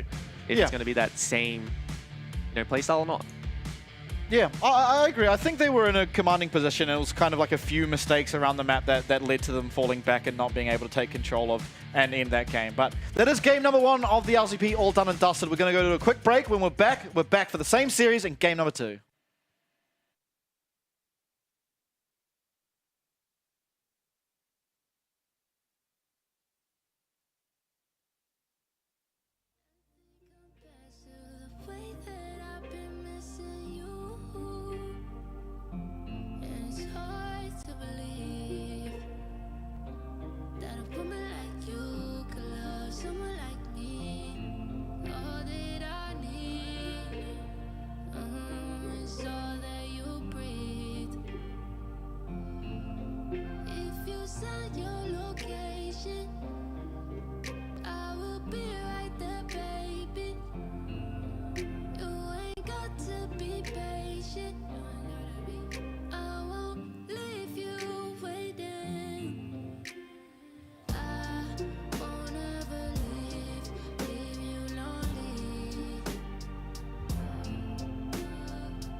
She can't top all the things I do. Chasing your love, boy, I'm in pursuit. And time is of the essence. All the second guessing, asking too many questions. I'm just being honest, baby boy. I made you the exception. Kick it up a notch. Let me teach you this lesson. Rule number 1, I ain't never number 2. Let me take it higher. We can get a better view. We too deep in it just to let it be. I'm just saying, stop playing. You look better on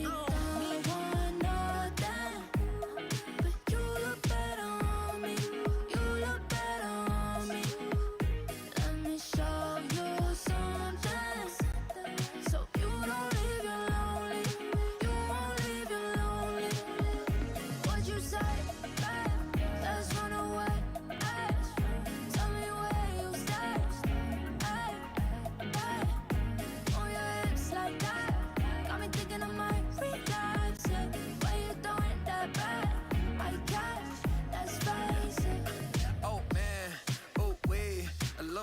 got body when she moved to the beat. Said she used to have a man but had to leave him behind. And too cute for little buddy when she wear that designer. But trust that I floss, I could keep up. Straight spaghetti with the sauce when we link up. Modified T-tops with the V12 engine. Let you whip it, baby, not to mention I got your whole attention. Now you tempted, take you anywhere that you want. That's a golden impression. Every summer in the jet just to go around the world. Promise you gon' get tired of the diamonds and pearls, girl. Don't want nothing, but you look better on me.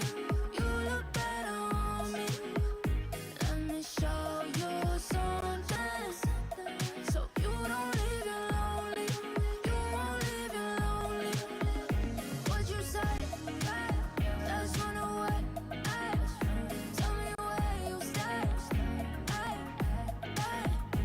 Move your hips like that. Got me thinking I might relapse. Yeah, when you throwing that back, my gosh, let's face it. Look, yeah, I've been there. Biggest player in the game, that's big facts. Two-seater when I slide, yeah, you know I do. She wanna vibe just to see how I move. And if she touch, better grip that. Grip that, tell the DJ play somewhere to hit that. I ain't messing with nobody that ain't getting the cake. Throw stacks, I consider it maybe. Say you don't want nothing, but you look better on me. You look better on me. Let me show you something, so you don't leave you lonely. You won't leave you lonely. What you say? Let's run away. Tell me where you stay. Move your hips like that. Got me thinking I might relapse. Yeah, when you throwing that back, my gosh, let's face it.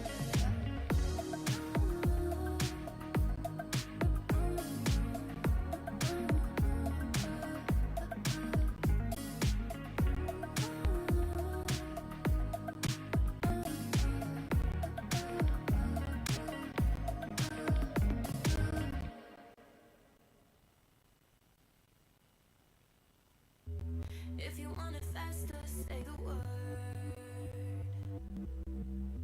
If you want it louder, make it hurt.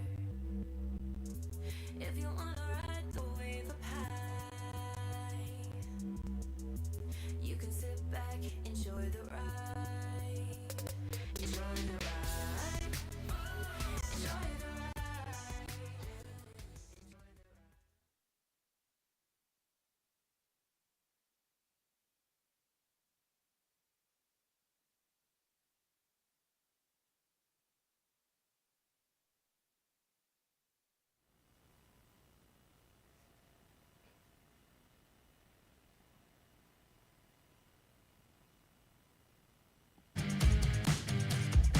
Welcome back, everybody. Oh, we're over there.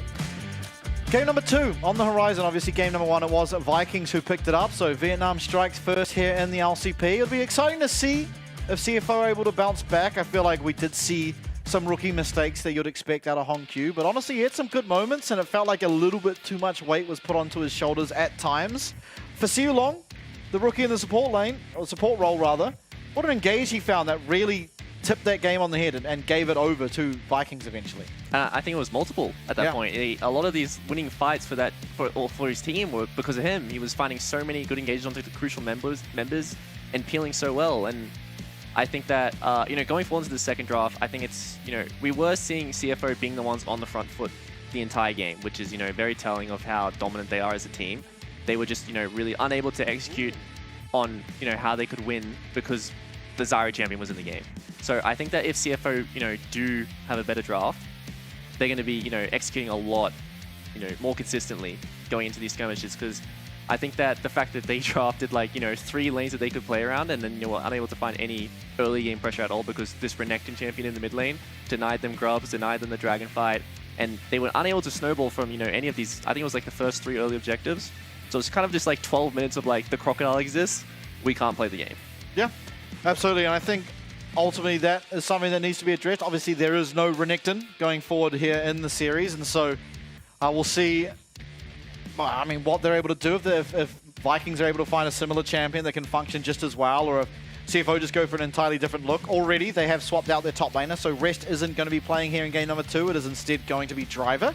Driver, a much more aggressive player, just you know, Rest never going to do anything wrong. He's sort of your tried and tested top laner that will just sit up there and he'll, you know, win slowly or go even pretty much. He's never sort of the guy that loses you the game. Driver, on the other hand, very much wants to be aggressive. He wants to take control of his lane and he wants to be that carry player up in the top lane. So excited to see what that means for the draft. Obviously, Jax and Jace are gone up there. Renekton also, if you consider, obviously should be considered a top laner, which means that pool is a little bit limited, especially you think like those are 3 of the most known top laners, maybe Jace lesser so until recently. So we'll see what he goes for. Very good Rumble player. I don't know if that's a champion we really expect to see, but he is definitely a very good Rumble player. Yep.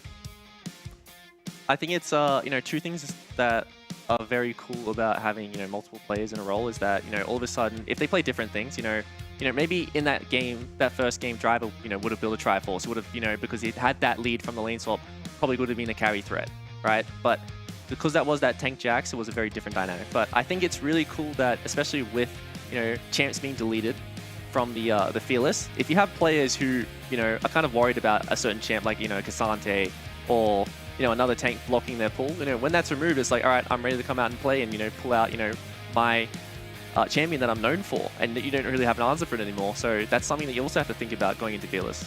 Yeah, absolutely. It'll be interesting to see. Junja as well. Sejuani, one of his most tried and tested junglers, that's gone. He didn't get a win on it. So what's he going to go for next? He's a very good Wukong player.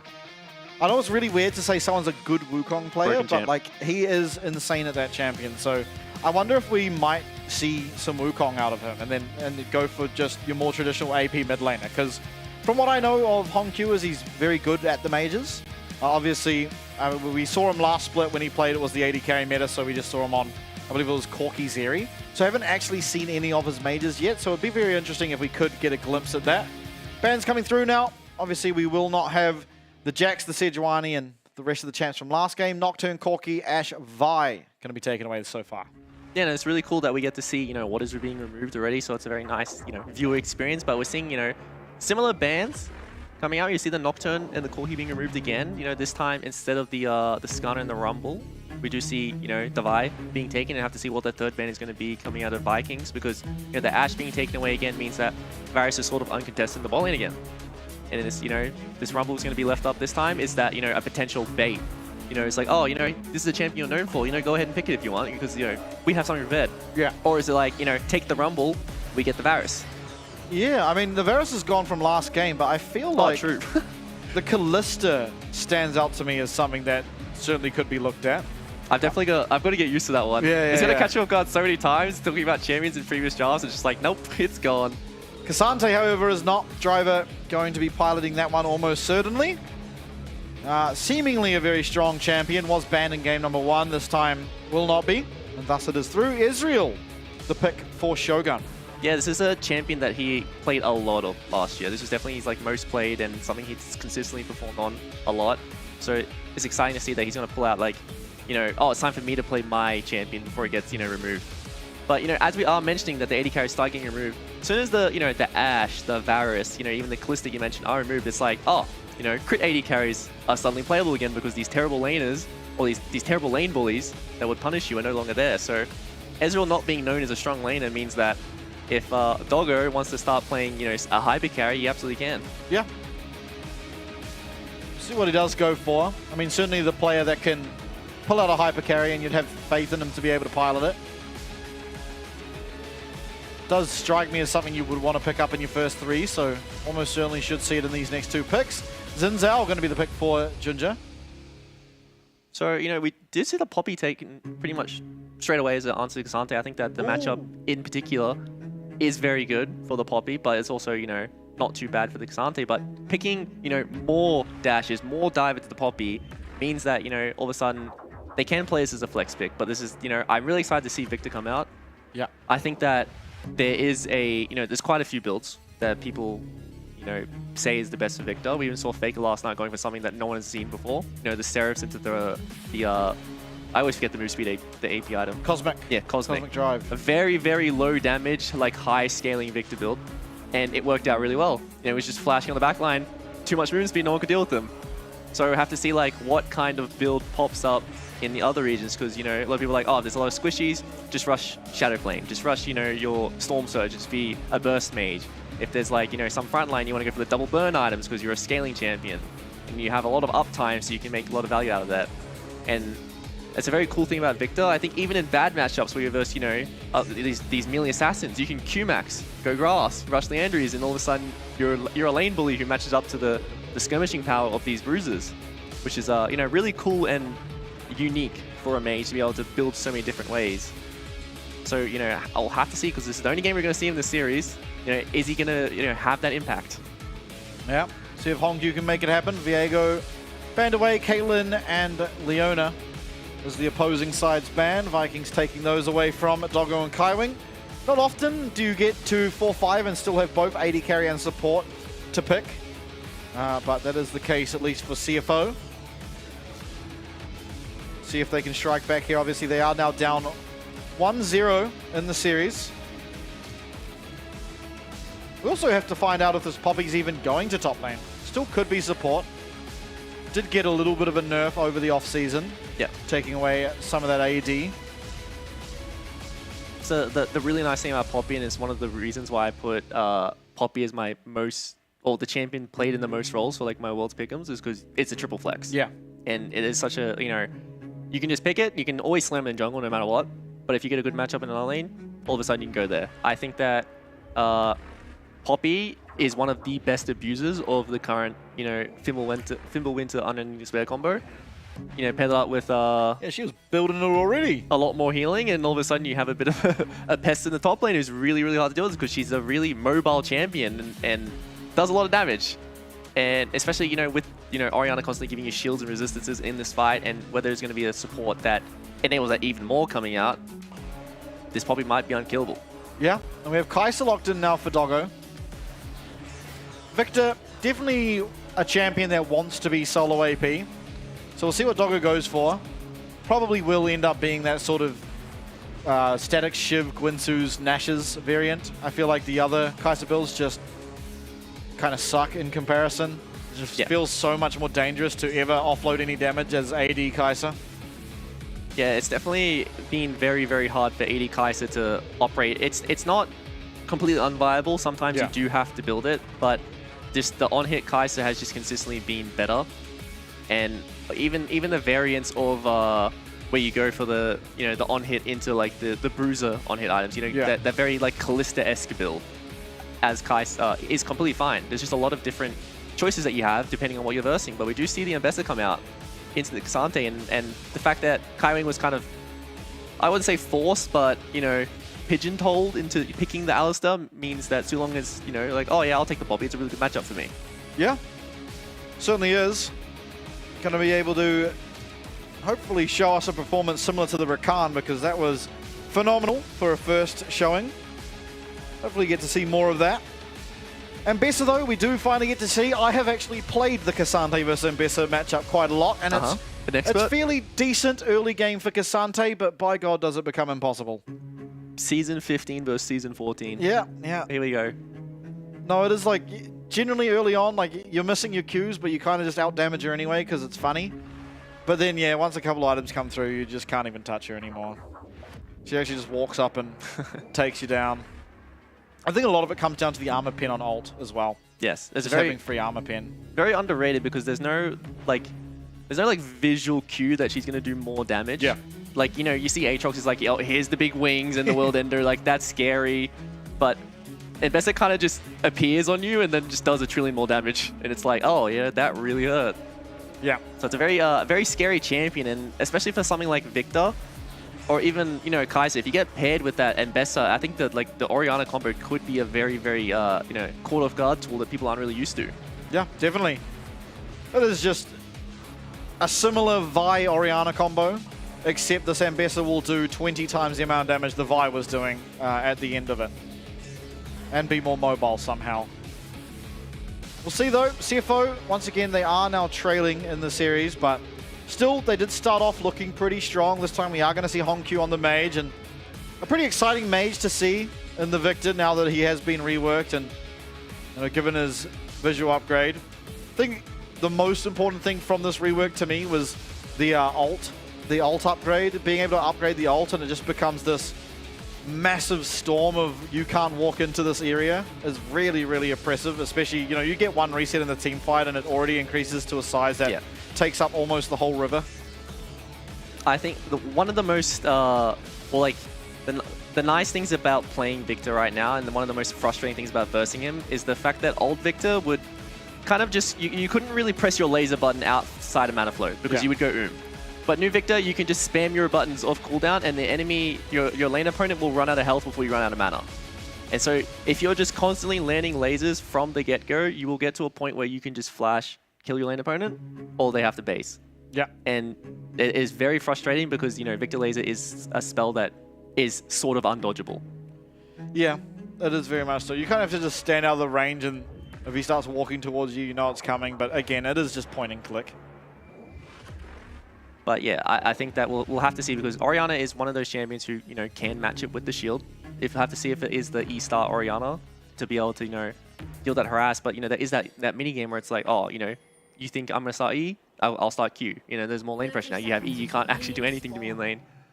But I think, you know, best case, or like normal case, Cardi is just going to start Q, you know, lose some health, but just, you know, try play for the push. Long getting very aggressive, will get knocked up, but nothing really can be found. Doggo losing a pretty sizable chunk of his health, and Vikings still liking their odds and walking in very aggressively. Not spotted to my knowledge, but now will be as Mystic Shot goes wide. Do you ever care about the skins people use in game? Sometimes. It depends if it's a skin I like or not like. Like if there's a skin that I really like, then I care. But like so far, there's not really a skin that I care about. I think that, okay, Pulsefire Ezreal is one of my all-time favorite skins, but really? I swear that skin does less damage, like significantly less damage. Yeah. It's like if you use it, it's forbidden jutsu. Like you're not trying to win.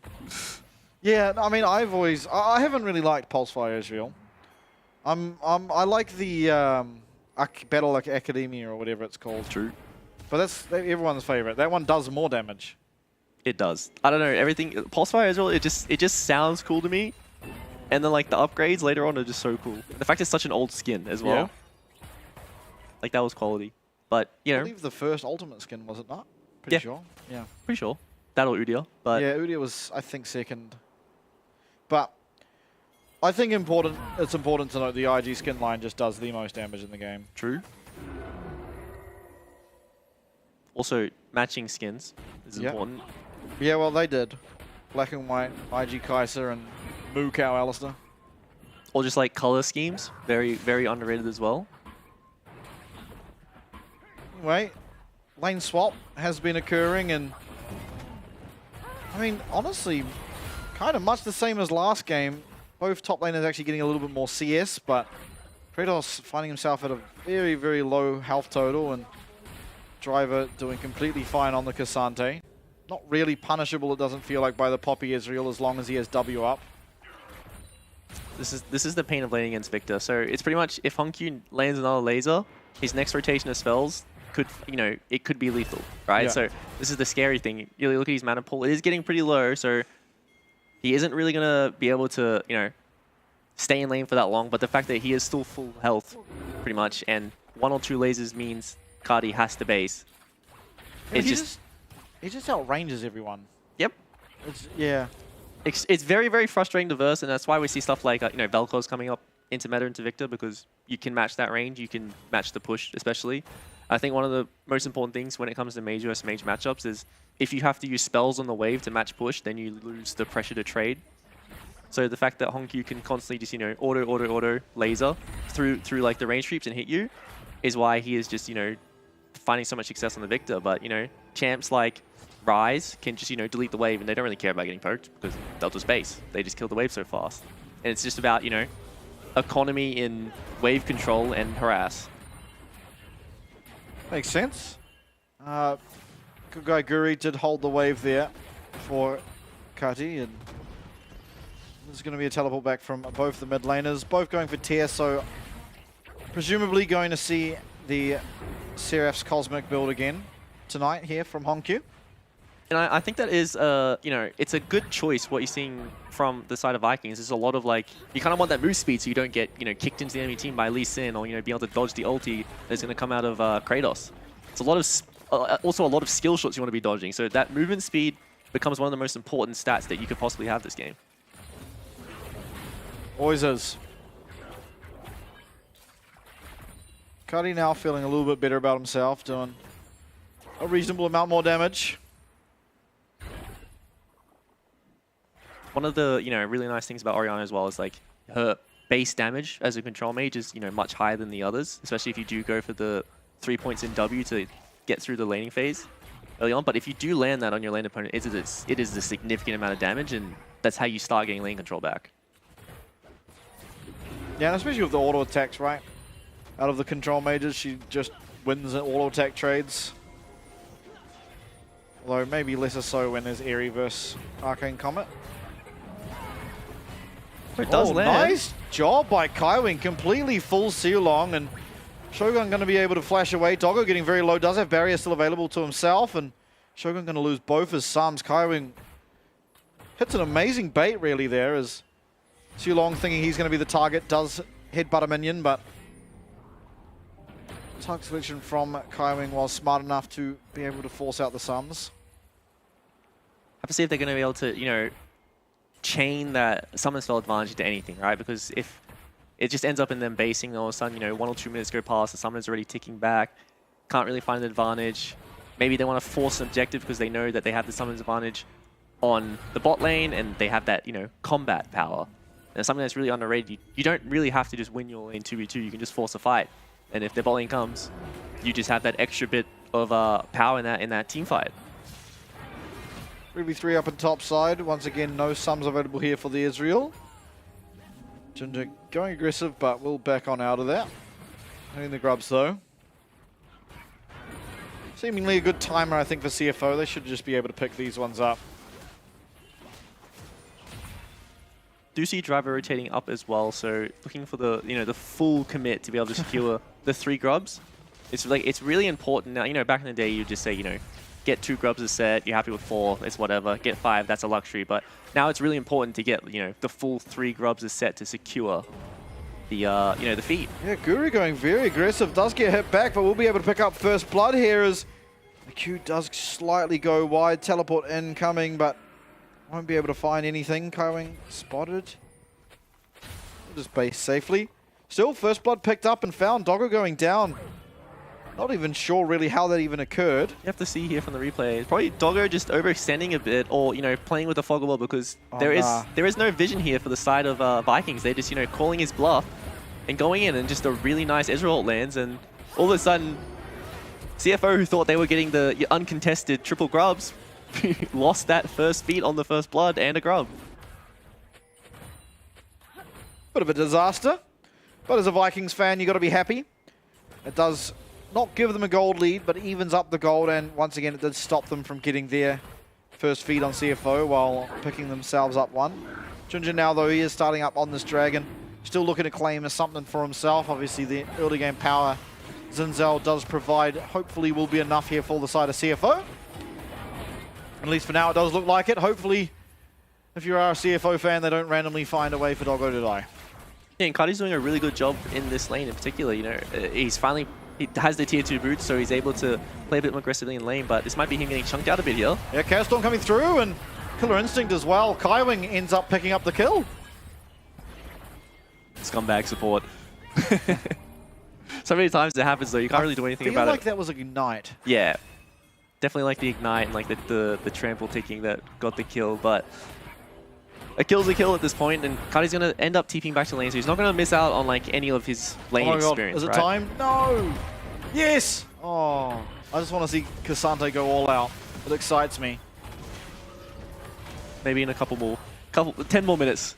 I don't. More scaling. There's a timer on being able to all out this champion before she one-shots you, because you've shredded all your armor and magic resist, and Jaksho isn't bugged on him anymore.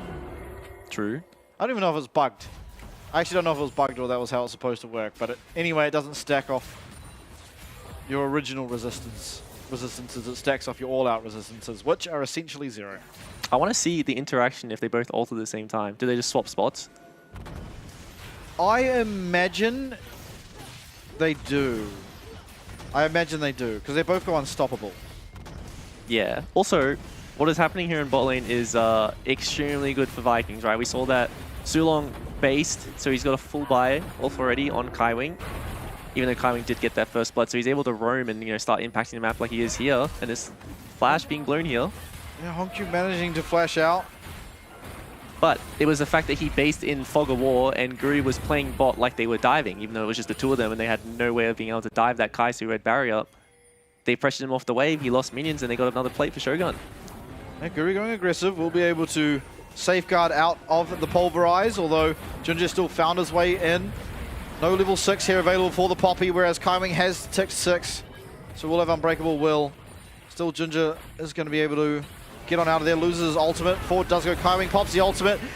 Is going to have to headbutt Guri away. Hailstorm doing some damage to the Lee Sin, but not really all that much. It's going to be another kill going over. Sealong does pick it up. Safeguard forward. Doggo, he's in no man's land. He does have the killer instinct and will use it at a nice timing to dodge out of that sonic wave. And eventually it is just one person going down. It's Hong Q, the victor, getting taken out. Genuinely, I think this is very surprising to say, but I think that Vikings are just out skirmishing CFO at pretty much every stage of this game so far. I think that it's very telling when you can see Guri kind of just dancing on them with this Lee Sin, just going in and out and just doing so much damage. And the fact there is no answer for them. And they're kiting it out so well. And CFO sort of feels pressured to, you know, walk in and force this. You'll see Kaiwing walks up, you know, they have a victor on their team. They have win conditions late game, but they are going in now because they want to fight. And they don't really have any kill threat. And imagine this Oriole hit 3 people. That would have been a lot worse than it is, but it was only Hongkyu who got stunned against the wall and died. This could have been a much, much more dire scenario. Hey, Ginger. Once again, he picks himself up. At least one of the Void Grubs, but Guri's here. Should be able to secure the next 2, especially with the prediction coming through here from Sealong. Seemingly will be able to pick that up. Things, I mean, no team is really that far ahead of each other. They are fairly even still. Even in objectives, it is just kind of a dragon lead, all things said and done. That does favor CFO. Saw them in a similar position last game. Driver now is receiving some attention. Does get grounded, but ultimately is nowhere near going down.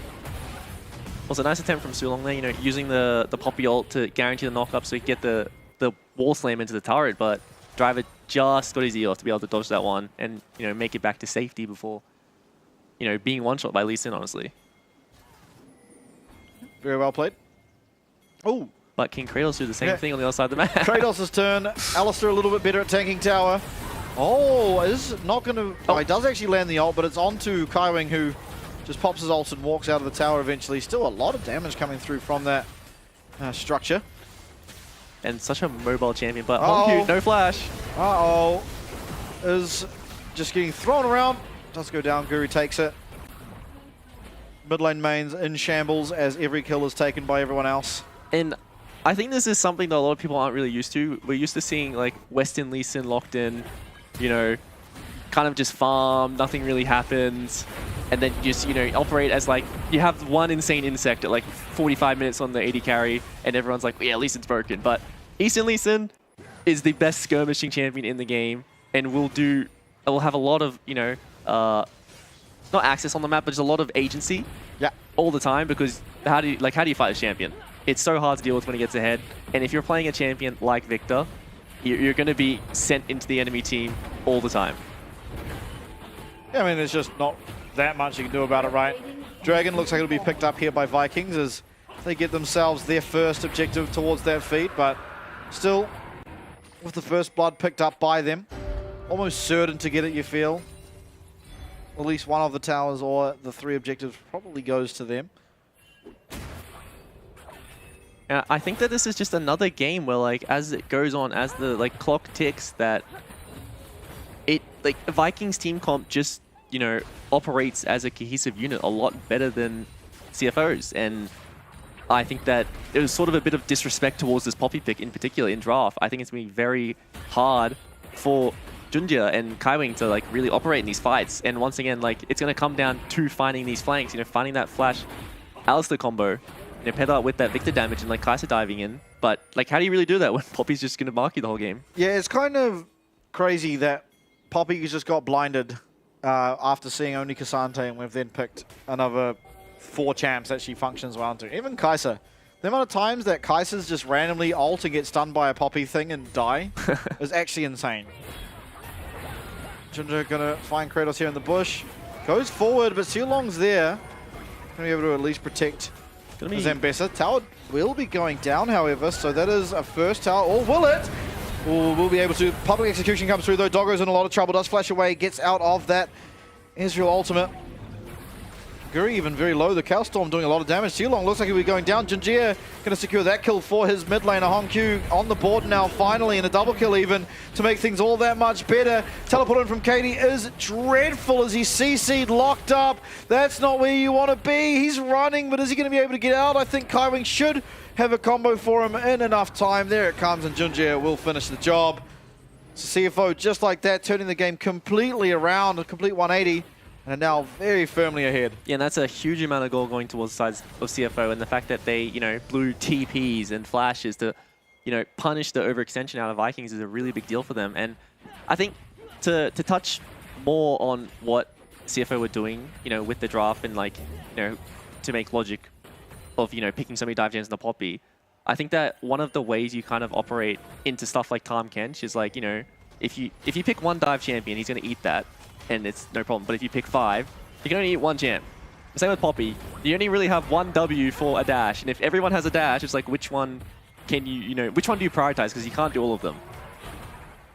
Sealong trying to stop Doggo from escaping, but will not be able to do so. The confidence of CFO, and especially Hongkyu by the looks of it, has skyrocketed. He is just half-healthed Guri. Yeah, I mean, he is online when it comes to his items. He is feeling very strong.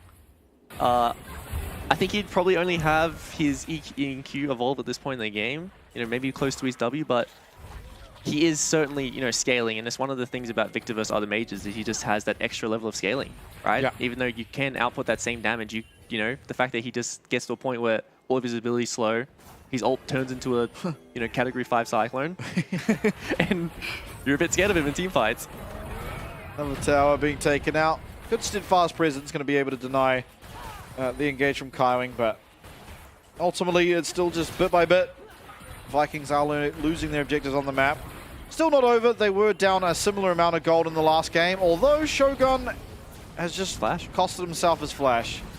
I don't know if he failed that E, or I'm not sure. Either way, flash gone. Such a frustrating thing as well is like you're sending your 80 carry to mid to lane against Victor, but he just wins and he outranges you and he's going to poke you out as well. Very, very hard to deal with, but another fight is starting out. They're going to get the Rift Herald in time. Doesn't look like they want to take this fight. Yeah, Poppy ult's good, and Driver's going to go in there. He has used it all out, but he's CC'd for a long time, and he is going to go down. It is going to be eventually Katie who finds that kill. Teleport even coming through as Doggo very, very low. It's the Sonic Wave landing. Guri not going to pull the trigger, though, as Shogun has remained very low after the trades in mid lane against Hongkyu.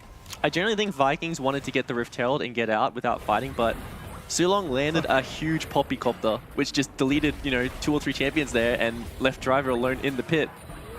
And Driver, so far this game, has been doing such a good job to have such a big lead over Kratos in his 1v1, right? And, you know, a farm tank is always a really scary champion.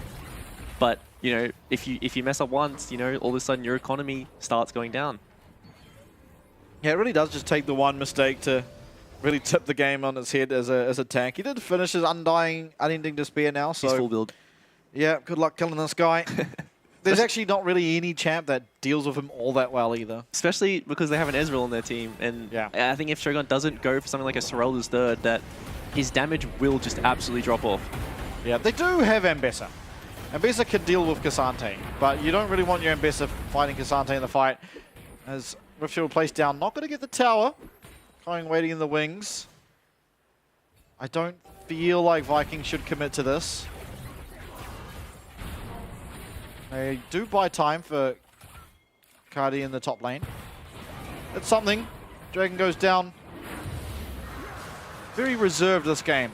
in comparison to the last. Yeah, if you take stock of like inventories right now and just general like champion power, like Mbessa needs more time. Mbessa needs to hit 2 items, maybe even 3 before she's really going to start, doing what Mbessa does in these team fights, because everyone on the side of CFO is pretty comfortable with what they have, and I think that Ezreal as a champion is online and he's ready to fight, but the rest of his team isn't. So, I think trading that objective is definitely the right call for them. Okay, looking here for Kratos, who is going to miss his ultimate. He's dashed 4 times. He's run out now and should just get ran down. Eventually, Honkyu going to be able to find the kill. As easy as that, just overextension in the side lane, and fortunately, Driver can do the same thing on the opposite side, on his weak side. And there isn't really any kill threat onto him because he is Cassante with the items that he has in his inventory. The voracious Arakan. I think we might see a few of them. Yeah, I'm generally not really sure. Like, I think it's going to be a particular team matchup before we see a Ruinous Arakan. We're going to see 2 really, really bloody teams. Yeah. We're going to see a level 1 fight where we're seeing like 8 people die. Or just a lot of damage happening in general, because, in solo queue, you see this a lot. Yeah, I almost always get Ruinous. Yeah, because it does spawn based off damage to champions in the game, plus kills. But also, it's just weighted a lot more towards kills. So, if we're seeing a lot of action, then we see Ruinous spawn. But for some reason, I'm pretty sure I've seen like 20 kill games and it just hasn't spawned. Really? Yeah. Okay. Well, also, we are just lane swapping, so not all that much damage is getting done. Yeah, that is true.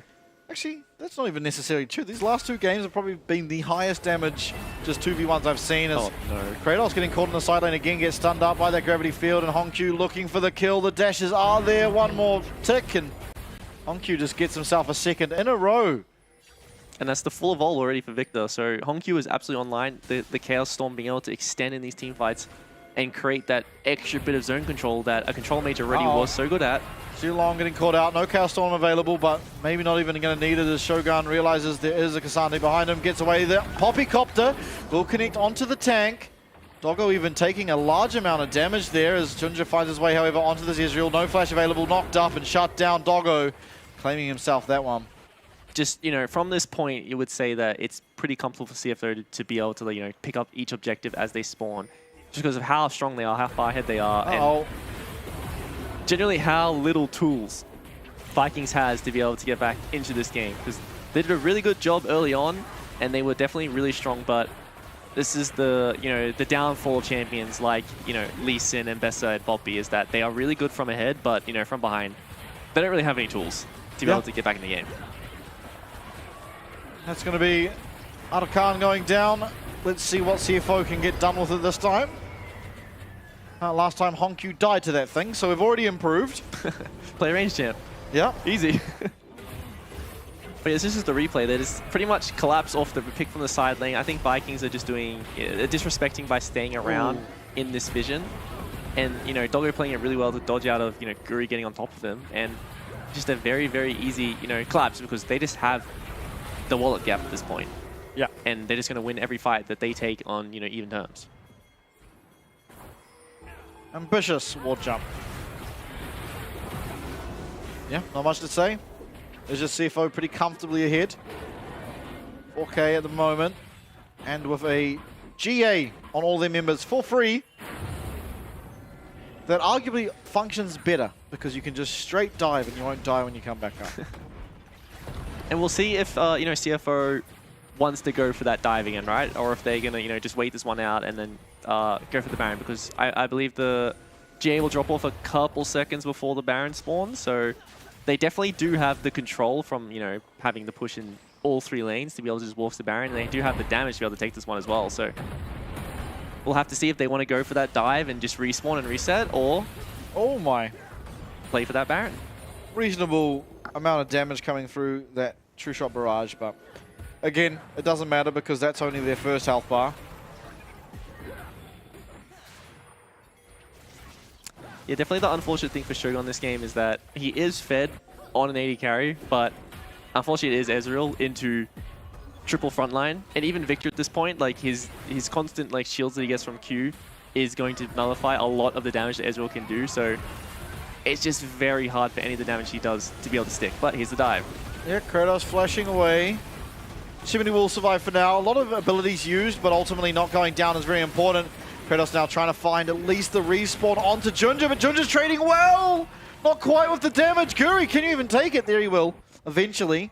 I got a little bit nervous. In the back. So 2 of them going to withdraw and come straight back to their base. Still 3 of these GA passives alive. Importantly, however, it was Vikings who did not lose anyone. So they did withstand at least 2. Did you see the Skarner interaction? Yes, I did. I did. That is so funny. I can't believe that. Yeah, I mean, I guess it does just function like a GA, where you just spawn in your fountain. It's like, yoink, you're coming with me. But yeah, just like this Victor build is it's very, very hard to deal with as the game goes on. The only downside of it is that a lot of the items you build early on are low damage items. So, you know, if he was on the side of Vikings right now and he's hitting this Kazante, he's not doing any damage. Yeah. But the fact that he is so strong, he is so farm this game, he's such a high level, you can pretty much build whatever you want and do damage. So, you know, he's going to finish off his, you know, next item, get the move speed in his inventory, and then start building his big ticket items that will actually allow him to do damage. But because he does have these items in inventory, and he is pretty much unkillable, he can, you know, get away with this rest of the game pretty scot-free. Yeah, absolutely. I mean, trying to find the way back in this one for Vikings is a little difficult. They're against, you know, the soul point now for the next 4 dragons, if there were to even be so. The Baron is up, and that's an objective that certainly can be taken by CFO, but not by Vikings unless they somehow get an ace. And Israel just doesn't function that well into the champions he's up against. So it is a little bit difficult. Like maybe a heroic Lee Sin kit could do it, or some combo between the Ambessa and the Orianna. Of course, like if they are able to scale and somehow withstand the pressure of these dragons, then yes, I believe they have a really good shot, because this Ambessa champ scales very, very well. I mean, Victor does as well, but certainly Ambessa scales hard enough to be able to carry a game like this. It's just take a while to get there. Yeah, and by no means like is this game completely over. Vikings does have the ability to, you know, land that, you know, crucial kick that you mentioned, or like a really, really nice shockwave. And as the game does go on, the more items they get, the more damage they do. Yeah, absolutely. Driver trying to get in here. Guri going to get very, very low. Does not lose the flash, importantly for himself. Kratos finds his way onto Driver. Should be able to do quite a substantial amount of damage here, and will be able to do so. Shogun unfortunately missing the Mythic shot, but just look at this champion. Take damage. Yeah. Yeah, he doesn't. There was so many Ambessa abilities landed with the auto attack, and he barely moved his health bar. And here we see this is a really, really nice adaptation that we're seeing from CFO. So last game they started the Baron with their entire team in the pit, and what happened. But this time we already see multiple members from CFO left the nice pit. shockwave. We found the combo. Honku going to be able to flash away. Oh, what just happened? The kick into the Poppy Hannah. It doesn't matter though. Doggo's clearing up. Shogun finds one, but Honku coming back into the fight. Knocked up, and it's CFO wiping. Bit of a bouncy castle there. The kick into the Poppycopter sent them all the way away, but, you know, Vikings did find the 1 kill onto Doggo, but it doesn't really matter, because this is the setup that they needed from last game. So obviously, when they went back to the green room and they had a discussion about what went wrong in game 1, their Baron setups were mentioned, because we see that CFO this time had members who were able to pressure the enemy when they were coming in, not in the pit. And we see that Honku was just waiting there. He feels so confident with these summoners being up and with these items and his inventory to just, you know, stand and deliver when anyone walks into him. And that's exactly what he did. Yeah, absolutely. I mean, yeah. I was wondering why we engaged, but Kratos would have just died if he didn't. So did kind of the best with what he had. I suppose Xiu Long actually. There would have been 0 kills if he didn't find a pretty immaculate angle on to Doggo. Still though, CFO much cleaner. Yeah, they have a lot more, you know, kind of think of it in the terms of like, they have a bird's eye view of the entire situation, just because they have, you know, so much more control from, you know, multiple pushing lanes. So it's very easy for them to make the correct play versus Vikings, who are just funneling down, like no vision control, not really sure where anyone is, and then forced to check the Baron because they're worried about it just being one shot by like this on-hit Kai'Sa. Still, that's a shutdown objective. It's something. Kratos desperately wanting some gold. I actually wonder if Conqueror is better against Cassante. Potentially, yeah, but personally, like, I think that the laning runes are very, very underrated, especially in competitive. It's unfortunate that it was a lane swap and you weren't able to use it, but you get a lot of value out of like laning runes, and even this tiny bit of extra health that you get stacked up throughout the game. Especially since there's no true Giant Slayer passive anymore. So like just extra health that you get on any champion is just really valuable. Dive looking for, Kowing is going to be able to find the knock up here. At least for now, no one's gone down on the side of Vikings, but CFO looking extremely dominant. Ginger finds his way in, finds the knock up, but no follow-up once again. Still everyone surviving. Should just be the inhib going down eventually as another minion wave marches in the top side. Honkyu, he's the real threat here, is going to finally arrive to join his team. Man. It's the public execution though. That's a nice Zhonya's. Honkyu should be able to survive. Doggo finds one kill. There's going to be another coming through. That's a triple kill. Can we get the quadra? No, Honkyu takes that one away, and it's only Shogun who survives. He is in his fountain, and after 30 minutes, it's going to be CFO who strike back and take us to game number 3. And this is the performance we really expected from CFO. They didn't have control in the early game, but as soon as one mistake happened, from that point, I believe it was at around the 10-12 minute mark, they've just had control the entire time. And it's just been the CFO show the entire time from that point. Yeah, absolutely. I think it was, you know, not that much went wrong early game. Sure, there was sort of one play that ended up giving over first blood and Honkyu getting caught out again by the Lee Sin kick in mid lane. But then following up from that, I think it was pretty flawless, all things said and done. They took some fights, maybe one person went down, usually it was Doggo.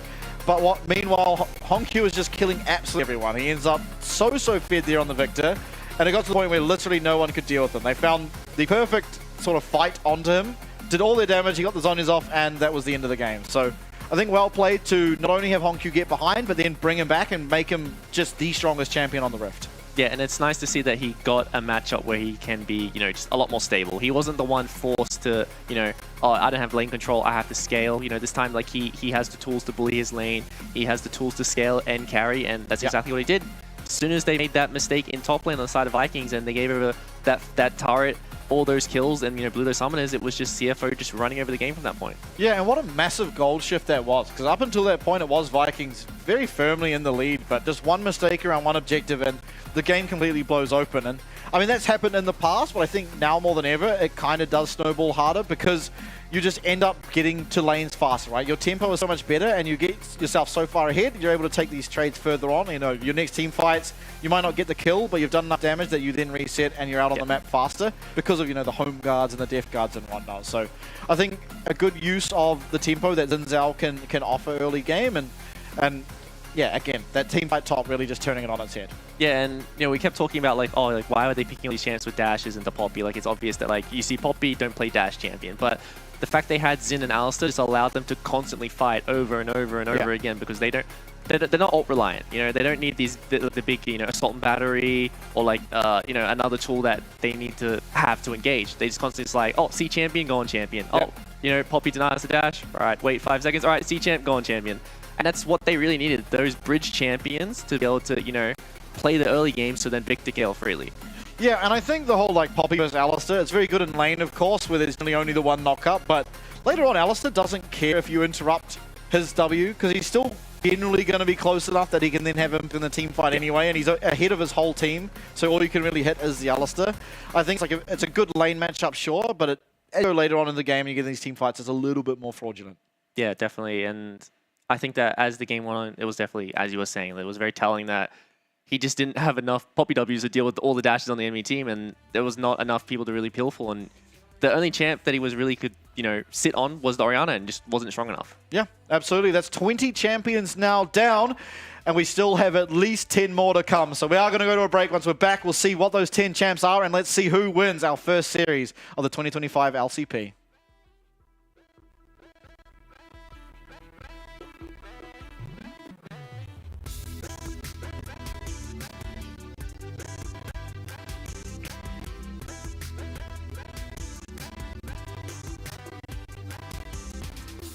If you want it quick and speed it up, you want it down, then let it drop. If you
Do you like it? And are back. Game number 3 on the horizon. I can't believe it. First series, going to 3 games. We're going to see 20 champions just removed from the pool, gone, can't be picked, can't be banned.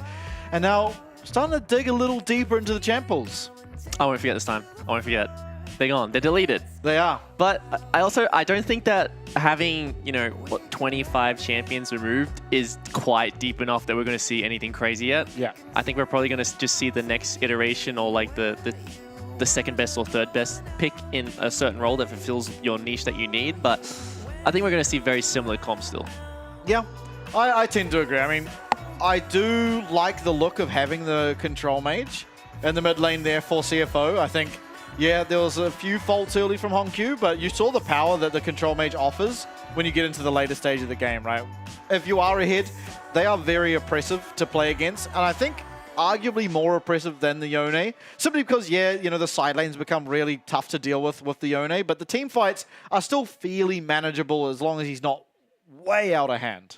Yeah, absolutely. And I think that it's also something you need to think about going to draft is that, like, you can't really just be picking champions that you think are strong when, there are so many good answers on the enemy team. We saw last game where Ezreal had such a good, lane swap early game, happened, snowballing, got so many plates, but all of a sudden, there's a Cassante, there's an Alistar, there's a Xin Zhao. You can't do damage, right? And it's something you have to think about, especially as we go down the pick order and there's so many of these, like, stronger lane bullies that deny certain chances of being picked start getting removed, that tanks and all these, like, greedy scaling champions just go up in priority.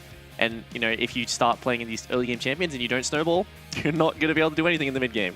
Yeah, absolutely. And I mean, we'll see. I think we've seen, honestly, sort of a reversal. Game 1, CFO ahead early, kind of struggled a little bit in the mid game, and it gets turned around. Vikings end up winning. Same thing happened, but in reverse in game number 2. So I actually really hope whoever wins this next game, that we just see them, if they are ahead early, that they're able to convert on that lead and show us a strong close to the game, because I think it's not a good look when the series is going this way, right? Where both games have had different people win the game than who was winning the early game. I think being able to convert your early leads into a win is going to show strength in the region, not just in your own team. Yeah, and from the other, like, glass half full perspective is that for both these teams, it was very easy to just walk away from these games and just say that, okay, well, this is the point we lost at. Yeah. This is the mistake we made. This is what we need to improve on next game. And we saw CFO with that, instant turnaround with that Baron setup going into, the second game and how good they were on it. And with the CF Vikings going into this third game, now really, talk about what they can do when they get a lead, because, they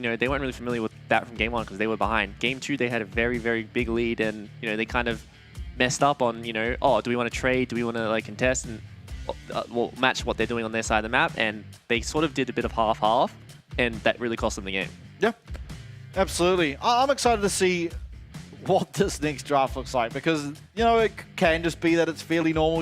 We still haven't seen Ornn the champion that still could come out in the top lane as one of those tanks. I mean, Gnar is another champ that still is fairly decent, can be picked up in the top lane, although does not build Fimbulwinter. So hey, maybe he can't be picked up. Maybe he can't be picked. I still believe there's a place for Gnar. I feel like whenever there's a tank meta, there's a place for Gnar. That's how I feel. Just because he just wins the side lane in general against these champs, just ends up running them down. Not as hard as when Frozen Mallet used to exist. But, I mean, we'll see. It is just interesting. We're on the first day, the first series, and we're at our game number 3, which, we might not get all the time. Yeah. Be interesting to see what the take on the champs, what is it, champion select looks like. Yeah, and this is as deep as we will ever go in terms of, best of 3s with champions being removed, is that third game. So this is, a lot of champs being taken away, and, all of a sudden, do these bans change? This is our side swap of the series as well. Yeah. Which is, curious if, their ban's going to change, or, their priority on picks are going to change, because there are so many, strong AD carries being removed, right? What kind of priority we see? We're going to see stuff like the Jinx being early picked, because all of a sudden, if that champ can get through laning phase so easily, especially with how many lane swaps we're seeing, get to the mid game, get to the 3-4 item point, and you're just like, oh, game's over. Yeah. One thing I will say that I always find interesting in like series like this is that I feel like Rest did really well in game 1, and they lost, so we'll just put in Driver. Driver didn't really do anything. Like, nothing bad, nothing good. He was just sort of playing Cassante. And he just stays in. It doesn't feel like the top lane really mattered, is more or less the point. It's like either one of them could have been on either of those games, and it's probably the exact same thing happens. Yeah, definitely. I think that, as you know, from the viewing perspective, we only really get to see the performance, right? So we don't really get to see how the communication or just overall like the 1v1 dynamic is happening, right? And maybe Driver is just a much bigger voice for their team. Maybe, you know, oh, not maybe, he was, you know, in his 1v1 winning very hard. You know, didn't have priority, but had a huge CS lead against his lane opponent in a, you know, quote-unquote bad matchup after, you know, a certain amount of time. And I think that he probably feels a lot more confident after that going back in to, you know, perform again. But the Nocturne. The Nocturne has made its way through. And it's taken straight away. Yeah, not really carrying a bandit. Doggo's going to take himself the Caitlyn. What will we match it up with? You know, Lux and those type champs generally are what you like. Nico as well stands out to me as something that's not so bad. Wukong, though, will be picked up from Ginger. This is, as I said, at the top of the day, one of his best champs. So excited to see what he can get done on the Wukong. And traditionally, you do want to pair Caitlyn with these range supports, but, you know, looking at what Vikings have picked in their first three, it's like, it's just death. Yeah. If you pick a Lux, you know, even a Nico, or just something that's a bit more safer as a range champ, you know, and you get a Nocturne and a Rel at 6, like, you are going to die. You have to play that. You have to play that 1 to 6 extremely well and get a big enough lead and, you know, a summoner advantage to be able to navigate that first gank that does come out. Because if you don't, you're a useless champion from that point onwards. So we'll have to see if they are going to, you know, go for that very greedy range support, or just, you know, lock in, you know, melee support who can deal with what they're showing. Yeah, this Braum pick is kind of looking crazy right now. This Braum pick actually looks insane. Broken champion. This is an insane Braum game. I don't really know what Vikings can pick to make this Braum look less insane. Well, so far, when you look at CFO's comp, they do have Wukong as their sole engage. Yeah. And he's not traditionally a really good engage champion, and he needs to have that secondary tool in, you know, something like a Rakan or a melee support flashing in, or even like an Ornn. So I think that it's really important that Driver is the last, you know, true engage player that they can really draft for here. And they need to really back up this Wukong, because if not, you know, while they do have this disengage, you know, Vikings can change the dynamic of their team and all of a sudden pick champions who can, you know, operate from, you know, just poke. Yeah, I get that. However, their first 3 champs don't really say that. And like, yeah, Wukong doesn't like being primary engage, right? But I feel like you get enough out of like just allowing Caitlyn to hit towers with a Wukong nearby where Nocturne and Rel can't really go on that Caitlyn, that you kind of just end up bleeding Vikings out of the game, at least from what we've seen so far, right? Of course, another champ can come through that outranges Caitlyn. Yeah. Syndra sticks out as something that you could pick up. Maybe feels a little scary against the Wukong in general, but against the Caitlyn isolated, you know, trying to hit towers can do pretty well.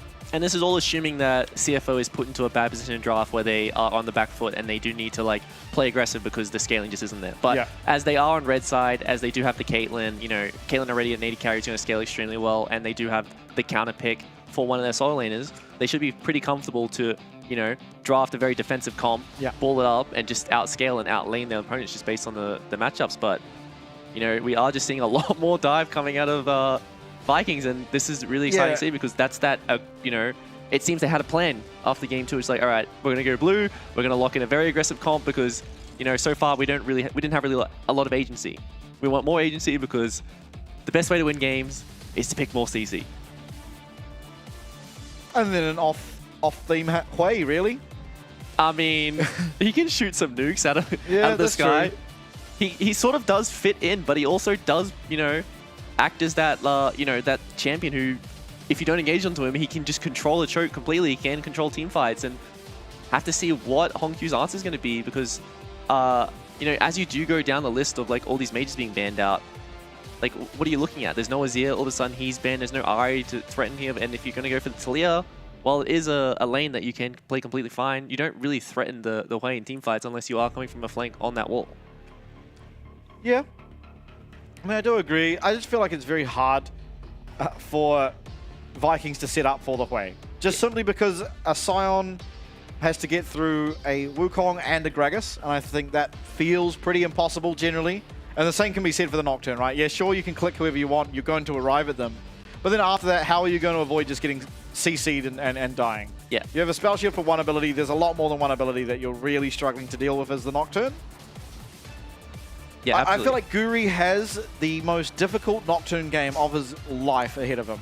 That's what happens when you first pick a champion like that. That's why champions even like Jarvan, while they are really strong, it's like you don't really pick them unless you see Lux a mobile Jinx. carry. It's like, okay, Jarvan time. It's like you don't just pick Jarvan and it's like, oh, the enemy team goes Corki, mobile support, mobile. Yeah, it's like, okay, my job is just I'm throwing down a flag, have some attack speed. Yeah. I can never go in. But I do like that CFO did go for the, well, I was saying that Talia isn't good into way in the 1v1 dynamic. I really like Talia as it operates into the enemy comp. Yes. It is very, very good at peeling. It is very, very good at dealing with champs who dive in, because once you go in, you're not getting out. There's so much sticking power. There's so much disengage. It's really, really hard to dive through, the cycling coming out of Wukong, the pebbles out of Talia, the Braum ult, the shield, the constant stuns, Gragas disengaged, and then they have to worry about getting to Caitlyn through all of that. It's going to be a very, very tall order for them. I definitely agree. The one thing that I guess can be said is if somehow they can find a lot of early advantages, then they can kind of just run over the game. But even then, right, their lanes aren't really winning. It just feels like Caitlyn Braum is probably just beating Jhin Rel. I mean, mid lane feels pretty even in my opinion, and then Gragas is probably just beating the Scion. Quite, honestly, I would say it's just a lot of handshake lanes. You shouldn't really see too much happening. I think that there is more kill pressure early on, definitely for the side of Vikings. And I hope we have standard lanes, because I just want to see tanks bashing each other in the top lane. Yeah, Getting some grass stacks, that'd be fantastic. The Grasp of the Undying minigame. Hopefully, since we do have 2 tanks in top lane, if they do just constantly fight to the death, we do get to see the Ruinous Artican spawn. That would be lovely, especially for our first series, but probably extremely unlikely. You ever realize that heal last split was so underpowered that the guy that was in the heal image just passed away and now he's gone? Just a hand now? Yeah, he's just gone. Only Enchanter supports took that, and we didn't even see any of them. It's not that I think heal was weak, it's that I think barrier was just so strong after it got buffed. Still is. Yeah. Oh, very close. The close doesn't really do a lot for you. I'm a little perplexed by Doggo's Q there. Silong going to feel completely fine, and ultimately Doggo losing out on the health trade. But, 2 pushing side lanes for the side of Vikings is very, very good, especially for Nocturne, someone who just really just wants to clear as much as possible and not have to, turn into a fireman and run around the map and put fires out for his laners. While he is an extremely strong duelist early game, he isn't really a good ganker pre-6. So Guri just wants to constantly cycle his cans, get towards 6 as soon as possible. And if he does run into Junja in the jungle or in the Scuttlecraft fights, he'll absolutely take it, because Nocturne's entire kit is about 1v1ing. Yeah.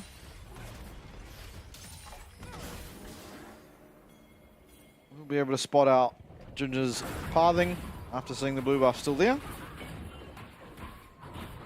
Both junglers pathing down there, so this could be, that meet-up on the bot crab, but with Vikings having the bot lane priority in the first move to crab, it could be, something that Junji does want to give, and he does go to the top side, then Guri reads that, could be another crab for him, and it could be Nocturne getting a very early 6 if he plays as well. Something Vietnamese Nocturnes are actually known for. The early level 6. Oh, fighting to the death. Oh my lord! Not enough mana. Not enough mana for This the is true what chop. happens when you get the Bulls FFS champs against each other.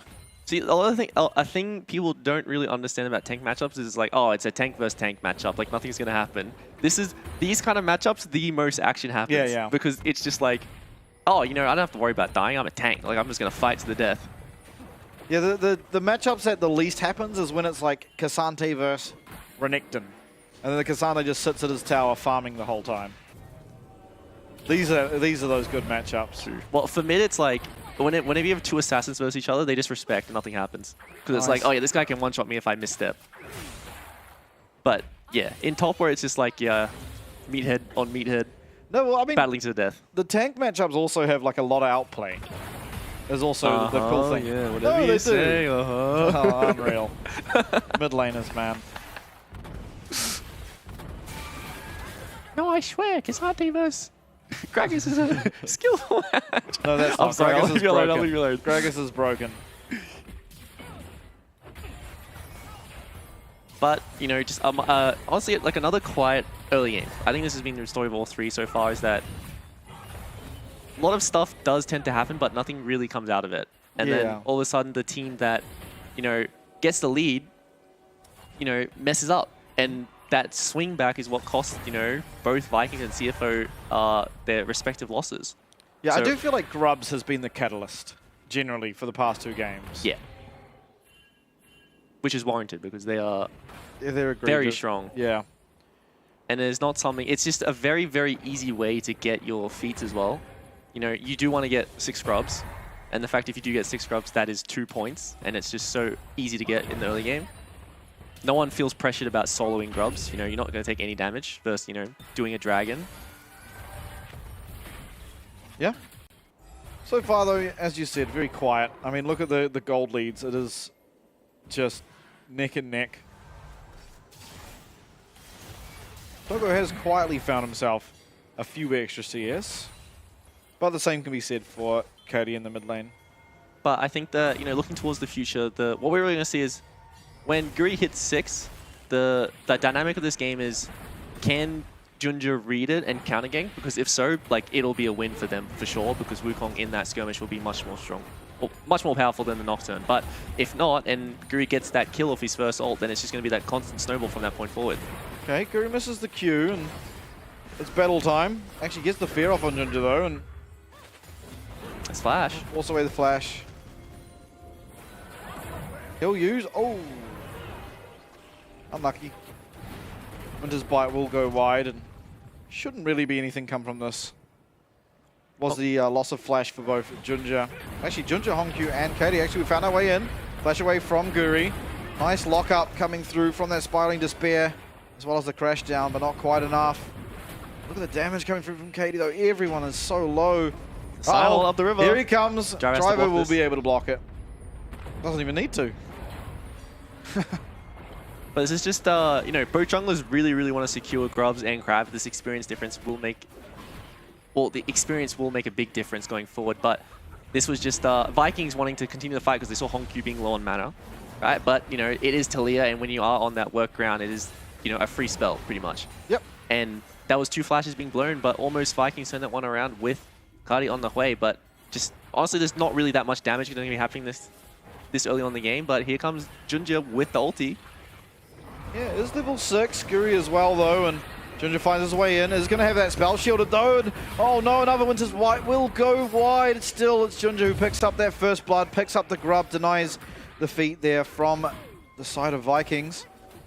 Ultimately, all things going pretty well. Did you see, by the way, how long Driver and Kratos were hitting each other? Yes, they were just battling there on the top side of the map. But yeah, you look at Hongkyu's mana right now, he looks like he cannot participate in this fight, but there's just really good use of his work around for himself here. And he is able to stay around and participate in this one, but the fact that both Sulong and Guri had to blow their flashes there, and then they come back into this fight, and Kratos has just lost all his health from his 1v1.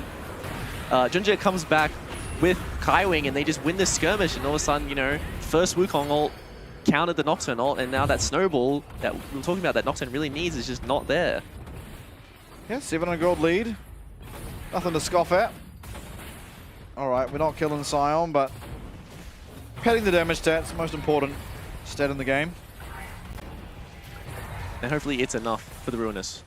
Hopefully there is enough damage. There's definitely not enough kills, and I think that is really important.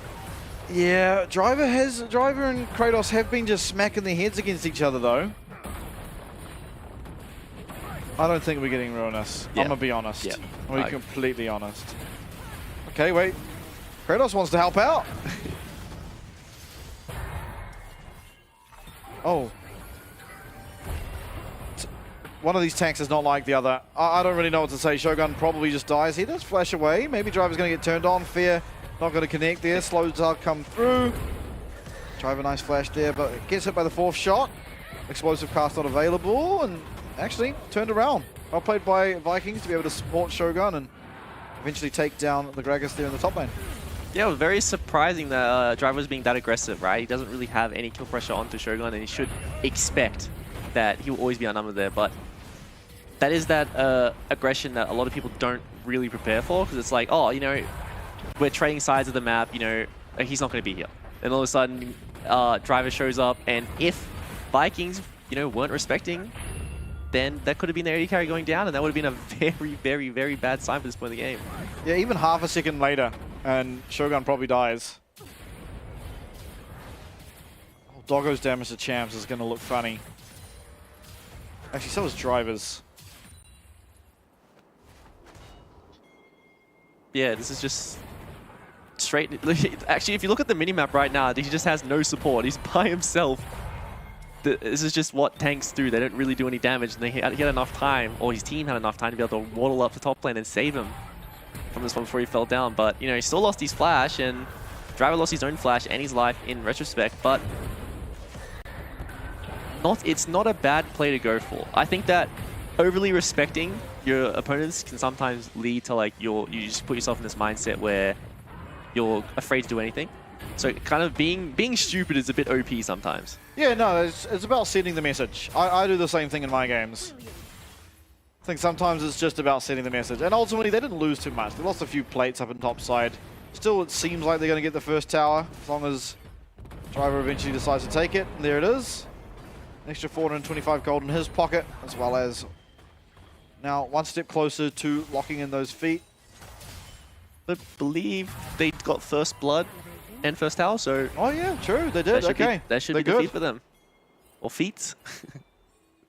They got the new Nikes on now? Yeah. When they are to upgrade their boots. Ah, yes, no, okay, these guys are going to try and ensure that we get the cool Arakan. I wish that was just a number. It was like... You can see like a bar, a progress like bar. 200,000 damage.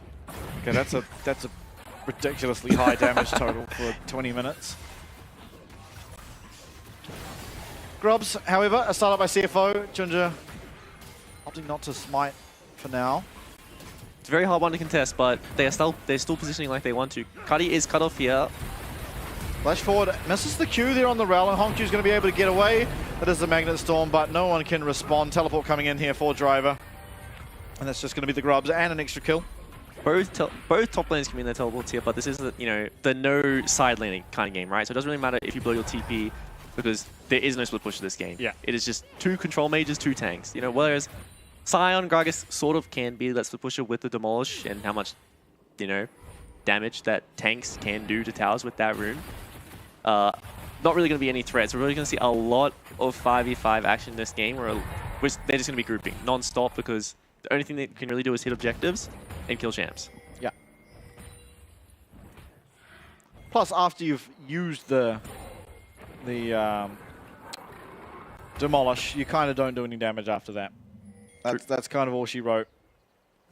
Gragas maybe a little bit. I guess Sion also gets AD from passive, but... He has a big axe and he's chopping the turret down. That is a good Versus point. a guy headbutting a turret. A drunk guy headbutting a turret. Maybe Gragas is actually sober all the time because he drinks so much that it doesn't affect him anymore. Not sure, but I'm liking these ace in the holes. We're getting that much closer to possibly having Ruinous. All I say is don't get your hopes up. Yeah. I'm seeing 3 kills. Don't Get your hopes up. Could be a 4th here. Doesn't look like it. Should be able to get the tower though, so much needed gold back into the pocket of Vikings if they're able to do so. Still not that big of a disadvantage, just under 2k as things sit currently.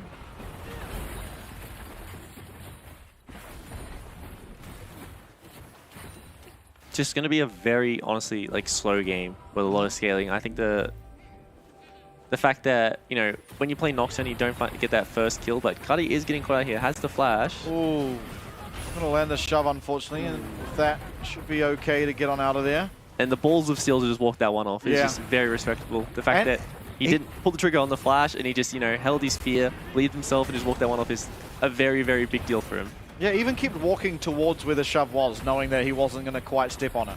Yeah.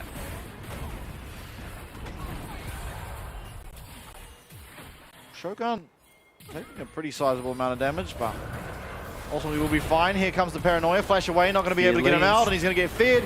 Cleanse does come through, but down he will go. Flash forward and flash out from Junja, but it gets hit there. Spiraling Despair goes down, shut down. That goes over to Guri. Now, Driver does arrive to pick up the pieces, but again, Vikings find themselves at a disadvantage, find one good play, and they're really back in this game. That is just, honestly, snowballs off Cardi's really good performance to, you know, not blow any flashes and to survive that gank, and then Vikings recognize, since they are split, since the Braum is not here, this Caitlyn on mid is, you know, all of a sudden in trouble, and that's why Shogun felt so confident to, you know, go for that trade in River. And, you know, everyone thought that he got, you know, looked like he was out of position. Junji is collapsing on him on the Wukong, but all of a sudden, cavalry arrives and the fear doesn't break when Doggo flashes the wall. So Guri can just follow him, and, you know, as we will see in the replay, and it's just so easy for his team to take them down. And the fact that Doggo won't have summoners going forward for the next 5 minutes means it's so hard for him to live these, you know, following engages. Yeah, that's it. Just 2 quick kills. I believe they got themselves a dragon as well. Still the gold lead for the side of CFO because, you know, they've always been trading something. As long as you know, there is someone showing on the map, they are getting gold. But, you know, when you look at the inventories right now, Vikings do feel like they are a bit strong when it comes to, you know, just how their champions operate with one item. Right? I think that Caitlyn definitely needs to get towards that, you know, 2.5 item point before she starts feeling like a proper champion. I think at this point, Jin is definitely a lot more powerful just through his spells alone. But, you know, as the game goes on, this is definitely going to swing towards CFO being a lot more comfortable. Still another tower picked up by the side of CFO. Doing very well in terms of the turrets. In fact, 2-0 is the current score. Sure as well. Possible fight to break out here. Junja no flash, neither does Hongq and Doggo. The flash missing. Guri really the only one missing on the side of Vikings, meaning that things should feel pretty decent for them, but this Rift Hero getting taken out down to 2 KHP. Not really able to find a way in. The Paranoia comes out and Red Team will take it. That's Junja with the smite. Going forward now, looking at the Scion, who is just getting completely destroyed. And we've managed to even stop the Rail engage. Magnetic Storm does come out. We're getting our way back in there. The Scion passive's trying to find something, but it won't be able to. Hongq not able to find the auto attacks and just waste the flash. Actually manages to get the flash out of Shogun as well eventually. CFO, despite losing the prior engagement, will find their way back in, will find the win, and will get us closer to perhaps a ruinous outcome. And as you go into replay, you get to see how hard it is for Vikings to get onto, you know, the carries of CFO when they have to set up, when it is a front to back. The Weaver's wall goes down, the map's already split. We see Sulong over the wall, try to find that engage, but even Jin just throwing out his ult can't do enough damage to really impact this map. He can't enter this pit because, you know, there's so much zoning on the side here and he can't, you know, have that uptime that he needs. And the pebbles plus the damage coming out of Junja on the Wukong is just really enough to secure them that team fight pretty convincingly. Yeah, and everything that happened was just, every time someone tried to go forward, Driver was right there to body slam them. And yeah, Kratos unfortunately got hit with the try to move challenge against Talia, Braum, Caitlyn, and was unable to move. I mean, that's the problem, right? Like, he walked into a trap and actually just did not move after that. He intentionally took the trap for the boys and really paid the price. Katie getting looked at here by Driver. Clearing the wave out. This turret top has been on an extremely low amount of health for a long time, and CFO has done a good job to, you know, buy enough time there, but... Hold up. Hongq's in a lot of trouble here, trying to find his way out. The Scion Decimating Smash will slow him enough. Just another random death. We actually saw him have a couple of those on the Yone game as well. Still, the CFO team comp does feel a little insurmountable from ahead. Yeah, especially. And even though Hongq did go down, that's just a bit of like luxury gold going to the side of Guri. There is no objective up yet. You see the time is for like Otacon spawning in a minute. So there's nothing really to worry about. They're keeping the priority in all these lanes, so they still have the control. They're probably going to... CFO's going to go for a reset just before this objective spawns, get as much gold and power into their inventory as they can, and then be ready to fight this one. Yeah. Oh, just be ruinous, please. No. 9 kills. A lot of damage has been dealt this game. There has genuinely been a lot of damage. I will be extremely surprised. So will I. Extremely. Trying to look for something up here. They are going to be able to, at long last, finally secure this turret. Will be their first of the game. Or are they? Oh no. Okay, they Yes. did. The grubs dealt it. 2 grubs was enough. I like how we're both just holding our breath. Okay. Oh, Hongq looks like he might just be dead again.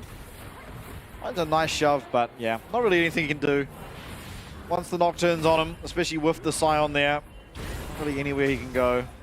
Yeah, and probably just felt a bit too safe extending that much because in his mind it's like, oh, the Otacons up. Like, why would he be bought? That's the main objective on the map right now. So like, he's gonna go for an extra. Well, he wants to go for an extra wave before rotating up, but just the overextension there and CFO, you know, recognizing like, oh yeah, we don't really care about this Otacon objective. Like, let's cross and contest Dragon because that is the more important thing. Is getting towards that soul point as soon as possible. Yeah, undoubtedly. It's also just the safer objective. Yeah. Although the Otacon is not really that dangerous, if you do make a mistake, then you can get punished a lot harder than on Dragon. That just pretty much does a static amount of damage every single auto attack. And I think it's the right call as well. If you do have a lot of map control, just leaving it up as long as possible, especially getting towards the Baron point. If they live up to like the 23, 24 minute mark, they can just, you know, kill it, run to Baron, start it with a free GA, and that's like, how do you fight that?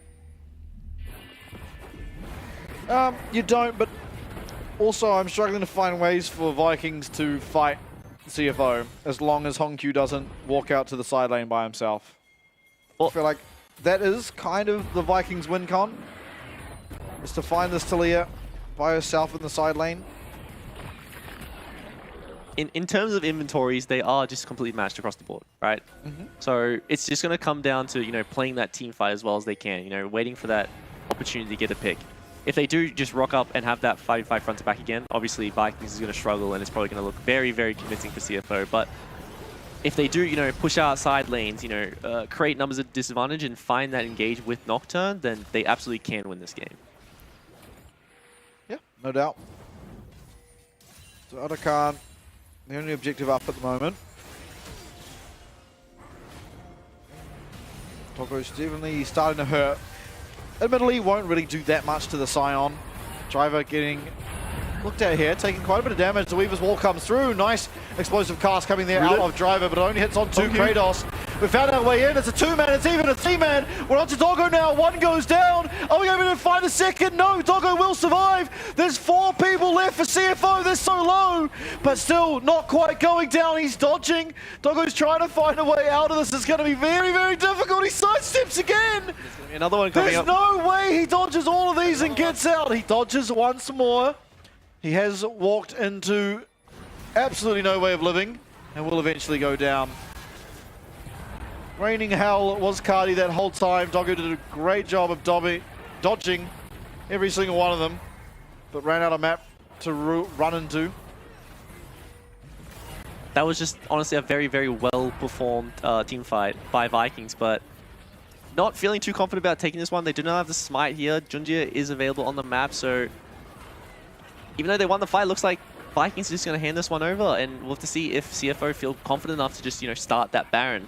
I think that is a very scary thing to do, even with the GA. They're just being in the pit, clumped up against Jin and Hui is scary, but Sulong going in. Smart fight maybe. No, not going to quite be, as Sulong now being looked at. All the GAs available, though. This is a disaster of a team fight. Teleport coming in for Kratos. Yes, they might get some resets. Junjin going aggressive. A lot of damage coming through. Are they going to be able to find the kill on Takadi? It's a very important kill. Nice shove out of Hongq. So much damage coming through from everyone, but it is going to be shutdowns. A double kill even as the Leandris will tick away. Kaiwing now still at the fight, but still has that withdrawal. 3 withdrawn for 3 killed. CFO come out huge. 400 gold. That's all they got. But yeah, we just do get to go into that replay from earlier, and this was just CFO going in aggressive, looking for that pick. Shogun flashing out very nicely to avoid the Weaver's Wall, and just a really good Deadly Flourish to land onto Honkyu, and he cannot get out of here. And even though we did see Doggo with some fancy footwork on the outside here, he isn't really creating any distance from Kali this entire time, so it's just going to be the constant rain of these, you know, Qs just being thrown at them, and eventually one will land like it did, and it will find the kill. Oh. Importantly enough, Driver somehow got out and was able to teleport back and ended up securing the Atakan, which kind of feels to me like it flipped the game on the head. Vikings felt very strong, especially after winning that team fight. They are now behind 4K gold. A big shutdown even went over to Honkyu at the end of that fight. Yeah, and even though they're down 4,000 gold, it certainly doesn't feel like it. And when you look at the inventories right now, it's very hard to make out where the gold lead is. Driver. I think it's primarily in Driver and maybe Kaiwi. Oh yeah. Ult forward, withdrawal, not available for Junja. He's just shut down. Caught lacking, well overextended, team nowhere near him. They're just going to be taken out. Baron alive, but probably Dragon to be looked at. Explosive cast is going to connect. Sulong actually might just be taken out. The crash down not going to give him enough of a shield. Down here will go Cuddy though. He's trying to fire away. Honkyu's doing a lot of damage. Here comes the Spiraling Despair though. Kaiwing's got a big job to try and peel for this Talia, and a big job he might have just succeeded at. Kaiwing does go down, but importantly it's not for nothing, as Guri was also taken out. Driver now going forward. Nice body slam, and the damage coming through now from Doggo's not going to be enough, but Driver's still in there, still trying to find something. He's very low. He dodges out a Deadly Flourish and will get the body slam out to safety. These team fights are absolutely hectic. There is so much going on, so much they need to think about with a Hui and Jin on the enemy team. And the fact that Junjia was the one to get caught out. You know, we see this happen a lot with CFO actually, that one of their members is split and gets picked off. But then all of a sudden, Vikings walk up on mid-wave and they just sacrifice their support. And it's like, oh, okay, now that he's dead, maybe it's going to disengage. But no, the fight extends and it almost turns into this, you know, triple kill for one side and then a triple kill for the other side. And that's just a very, very surprising thing to see at this point of the game, especially when, like, you know, we're seeing so many members just randomly die. And it's exciting. That's the main thing. Yeah, Dragon Soul now on the point for CFO. 5 more minutes or they'll be able to contest for that. The Baron's still well available, and this Caitlyn getting very close to being truly online. Once this Infinity Edge has finished, will start to be a truly viable threat right now. Not really, to be honest. Yeah. We definitely are seeing, you know, complete even items in the inventory for the AD carries, but it feels like Shogun is just outputting a lot more damage in these team fights, or he doesn't really have threat onto him. So he's much more comfortable doing what he needs to do in these fights. But as the game goes on, as, you know, Caitlyn does get more items, well, like one of these traps is lethal. Yeah, gonna go in. Does force out a flash from Driver. Not the most crucial ability in the world. Kind of more crucial for his engage, and he's not really wanting to do that. If it does get out though, that's a lot of ults used though. Paranoia gone. Scion ult also going to be down. Immediate power advantage, you'd have to say, does go in favor of CFO with those ultimates being down. Flea going to land onto Driver. He actually has teleport still available to himself if he wanted. Wall. It is a very good Weaver's Wall. 6k HP, but we've turned again. This feels like game number 1. I'm watching a replay. Kaiman getting so low. The flash forward, the Q. Not able to find it as Kratos going to get locked down, and Driver comes back, and Driver finds the kill at least onto Guri. Junja not able to find his way onto Kratos, as 4 people will survive on each team. The jungler for the support. Junja goes forward, he finds a 3-man, he's still onto Katie. He's really fighting the damage, he flashes away, he's trying to do the damage but won't be able to do so. The Spiraling Despair is going to be enough. Shogun though now being looked at, nice flash away, is also going to survive. So many sums. But everyone ultimately is just making it out. Can I just say that Kratos is so tanky? Like, this entire time that his team is trying to deal with Junji in the backline, or also, you know, dealing with Driver, he is just tanking the full brute of Talia and Caitlyn and just waddling out every time. And it's going to get worse and worse as the game goes on. But at the same time, Talia and Caitlyn, their damage will ramp up a lot. I think that as Caitlyn does get towards the 3.5 items, her damage will spike to a level that he can't really deal with as a solo frontline. So have to see if any of these AD carries are able to pick up their IE before this next fight. We do see Jin complete his, and this is such a big damage spike for the side of the the carries coming out of Vikings, because both of them are extremely strong right now. Yeah, I feel like we have a illegal item purchase. You tell me your opinion, but this verdant barrier, like, I feel like all it's ever doing is not making you blind. That's nice, but yeah. I hold my point as we are seeing some more harass going down, and this is through a Q and got all of his health back. This is important. Getting mid lane control for these objectives is really important, because teams like Vikings need to come from multiple angles, right? They need to be able to get Sulong onto a position where he can find and engage. He does not have to flash, so it's going to be the Hex Flash engage. And if he is coming from front on, he's never going to be able to get the Doggo or Hongq without dying. Yeah, absolutely not.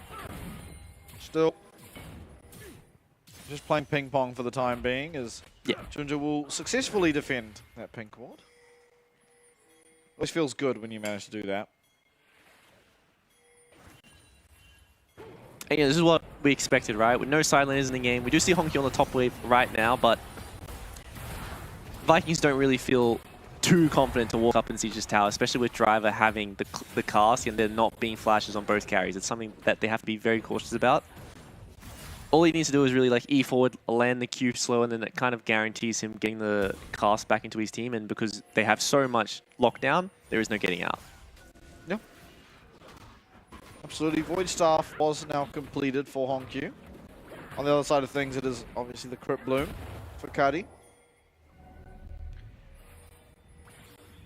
And I'm not a big hater of the Verdant Barrier into Nocturne. I do like being able to see when he ults, and it is not a bad defensive item into, you would say that Jin and Hui are pretty comfortable in disabling that consistently, right? But as the game goes on, blocking one spell from a carry, the value goes up higher and higher and higher, because, those break moments are what really decide these skirmishes. But, TPing coming in, everyone has items in the inventory. The gold, there is a gold lead to the side of CFO. There is absolutely, I would say, not really a power differential going on right now.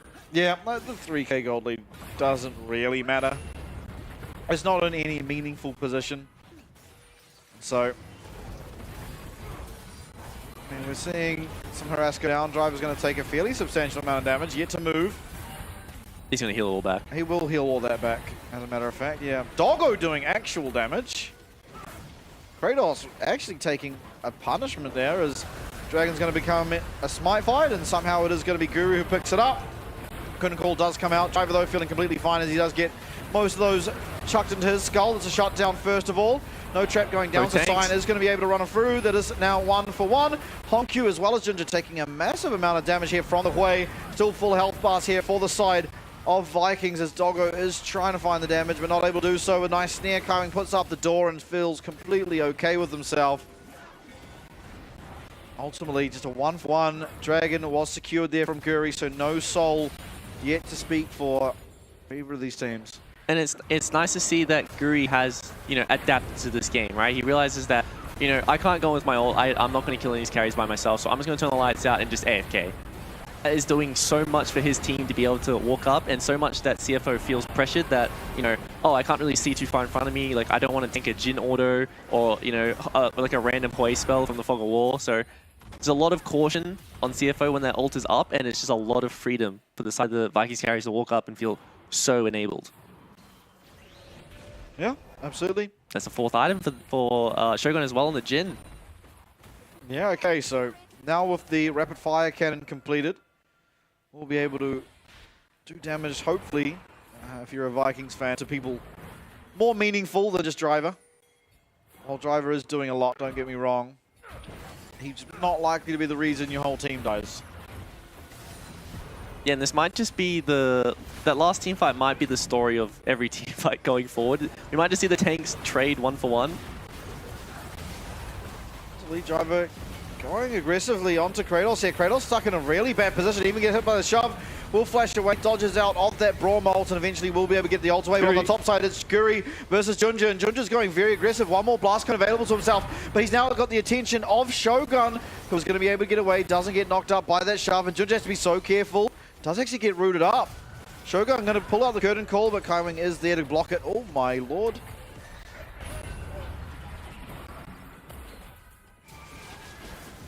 Just hoping for that random 4-shot to land. You know, it has happened in the past, but not going to get punished for throwing out a Genot like that, right? So it's completely fine. But yeah, I think this is going to be the story of like both teams are going to try to kill the enemy tank. Obviously, Driver is mobile and can get out of bad situations, whereas Kratos is just going to get launched into a Caitlyn over and over again. Next time he won't have flash, and he is the main tool for face checking these bushes.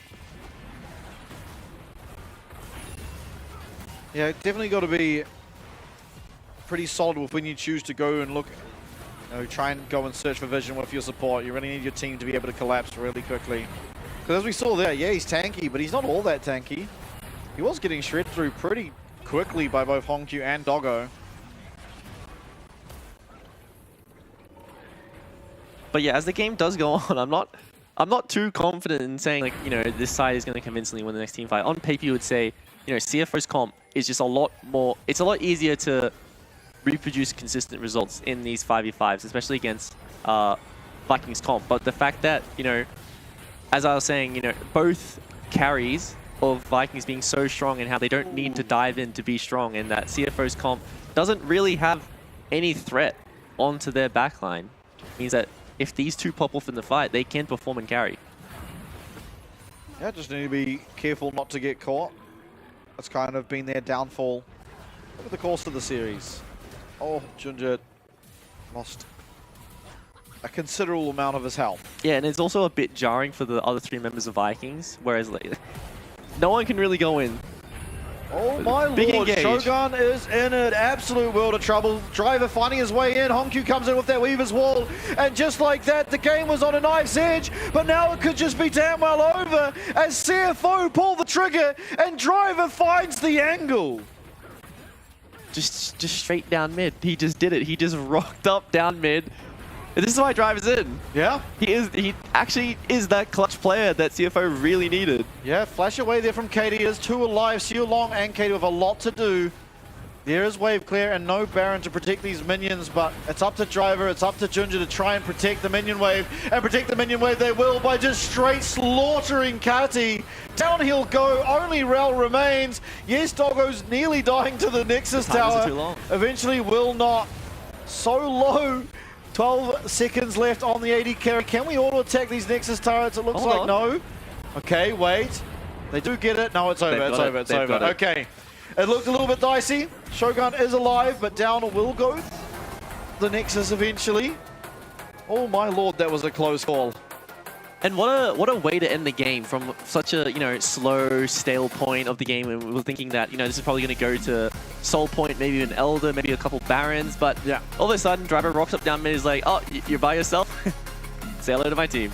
I'll tell you what, while I wanted the ruinous Arakan, I guarantee you CFO were really, really, really happy that it was the other one. What is it called? The Voracious? Yeah, the because Voracious. they got that saved and them. then everyone died.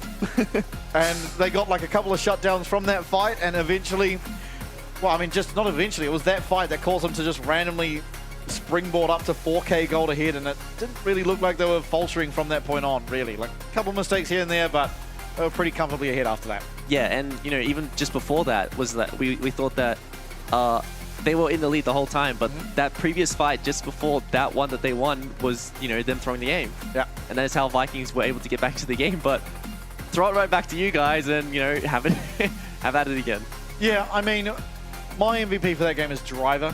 That guy, like, not only for that last play, but the entire game. Like, the entire game, that guy was, like, living on one single-digit HP while doing just by far the most out of everyone in the team. I think he played so phenomenally well, and you know what? Between game 1 and 2, I don't think you could have cared which of the two top laners were in. I think they would have done just as good of a job as each other. But game 3, Driver did have that X factor, and he truly got them their first win. And it's a historic moment. It's the very first series win of the LCP ever. Yeah. I mean, he's the bus driver. Yeah. So he did it himself, but that was honestly just like an well, I would say it was pretty inconsistent from both teams. Of like, you know, one team has a lead in the beginning and then they throw it and they come back. I think it was a good showing for like a game one of the first, you know, split. Yeah. For both teams, it showed that like they have a pretty good idea of the meta. Everyone was performing, you know, mechanically very well, and I think that the team cohesion and the fundamentals as like we go on with time will just improve and improve and improve. Yeah, for sure. I think speaking to, you know, Silong and Hongkyu there, I think Silong especially had one game where he was kind of just the guy that got it done, right? Like the game number one, he was finding all the immaculate engages that did end up getting that game across the line, and Hongkyu's game number two likewise was very impressive after a few slip-ups in the early game. I will say, in both game 1 and 3, for Hongkyu, I think he was getting caught out a little bit too much. And that is something that sort of happens, I feel. You see this a lot when you've played in sort of the PCL, or what it was, the second league, and then you go up to the main region, or the major league or whatever. You do often find that you're punished for your map movements a lot more, and I think that's what we're seeing here. But it's certainly something that is teachable, and you're able to learn from those mistakes pretty easily. I think that's one of the things you can learn from the quickest. So I think it's a pretty good showing, all things said and done. Yeah, absolutely. And to touch on your point more, it's definitely you get away with a lot more versus, you know, quote unquote worse players. And you have to learn fast what you can get away with. And obviously the best players in the world can get away with very greedy things because that's why they're the best. So you either continue being the best player and you can get away with greedy things, and that's how you become, you know, so rich in the game, or you adapt and you know, evolve into your environments, like what you can get away with and what is best for yourself and your team. Yeah, absolutely. Nice little graphic we have there. I mean, the gold graph does tell the story. You know, I think it was looking like CFO should take it. There was that one fight, and then they got the Arakan, and, you know, yeah, they were ahead the whole time. They got the Arakan and got 2 kills onto Hongkyu, and one of those was like a 600 gold shutdown. Yeah. So despite the fact they were ahead the whole game, he also got a shutdown. Welcome. I want to see a damage taken graph. Yeah. Oh, Driver and Kratos must have taken some damage in this game, honestly. But yeah, I don't know. I feel like Driver did... I didn't actually see. I should have looked. There was probably a damage thing. I feel like Driver did maybe the most damage. No. Maybe Doggo. No. Quay? Wasn't even close. It was just Quay. Quay dropped like 54k. Will? Yeah. Oh, there you go. Well, meaningful damage was Driver, because he was just hidden face against the Scion. Yep. Anyway, that is obviously first series done and dusted. Congratulations to CFO. A historic moment. Our very first victors here in the LCP. We are going to go to a break. When we're back, we do have our second series of the night. It's GAM up against SoftBank. You're not going to want to miss it.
When times are high, moving quick before the river runs dry. Ain't no start without an end. Who knows if it's a heaven sent? Every cloud that's present, but can only rain for a while, so we keep holding on. All my good friends are you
man said, and even eagles need to land. Angry words leaving a scar, but she'll be covered with a smile, so we keep holding on.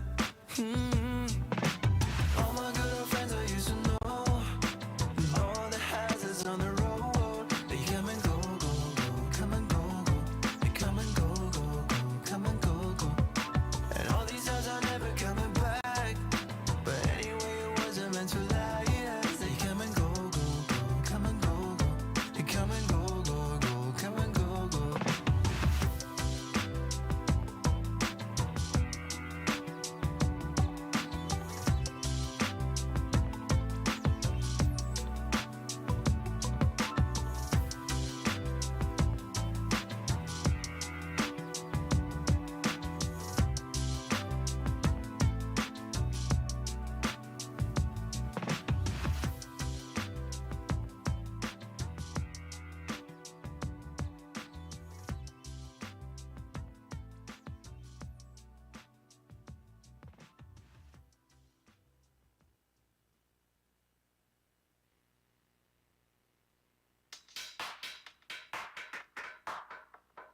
Move it, shake it till you make it, you know I'm a star. Crave it, chase it, I'm gon' make it, baby, I'll go far. Crush it, kill it, you compel it, my tab's on the bar. Crush it, kill it, you compel it, my tab's on the bar. Oh, let the rhythm go, go right deep into your soul. Move your body in here tonight. Oh, let the rhythm go, go right deep into your soul. Move your body in here tonight.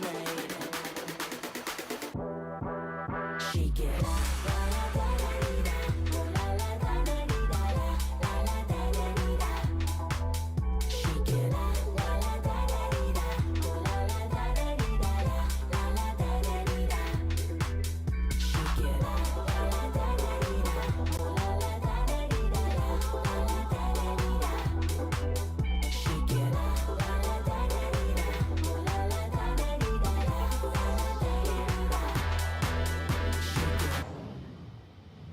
Touch it, own it, I can tune it, yes, I raise the bar. Want it, feel it, know you need it, like a shiny car. Kiss it, feel it, don't conceal it, I'm on your radar. Kiss it, feel it, don't conceal it, I'm on your radar. Oh, let the rhythm go, go right deep into your soul. Move your body in here tonight. Oh, let the rhythm go, go right deep into your soul. Move your body in here tonight. Shake it.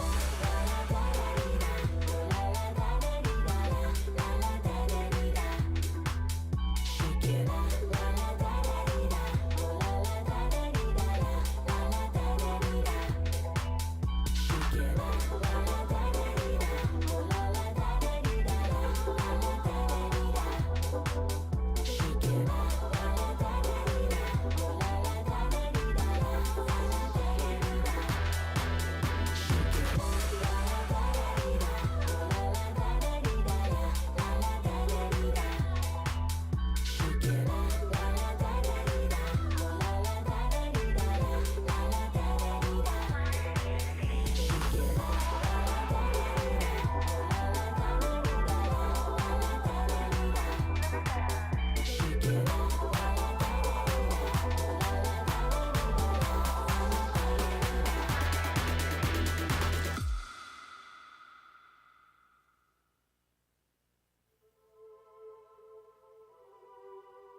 I'ma say it with my chest now.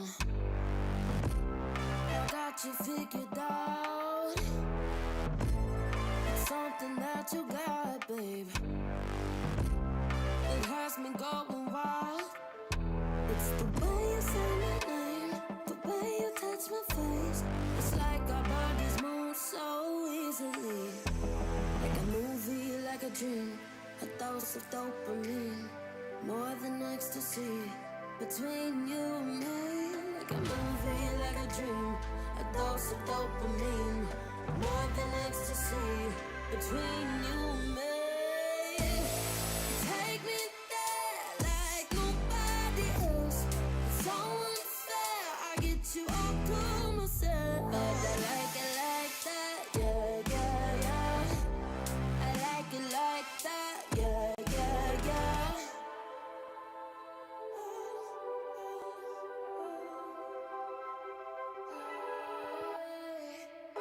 Got you singing like a choir boy. I'll take you back to church. Won't stop until you say so. I like the roles reversed. It's the way you say your name, the way you touch your face. It's like our bodies move so easily. Like a movie, like a dream. A dose of dopamine, more than ecstasy. Between you and me, like a movie, like a dream. A dose of dopamine, more than ecstasy. Between you and me.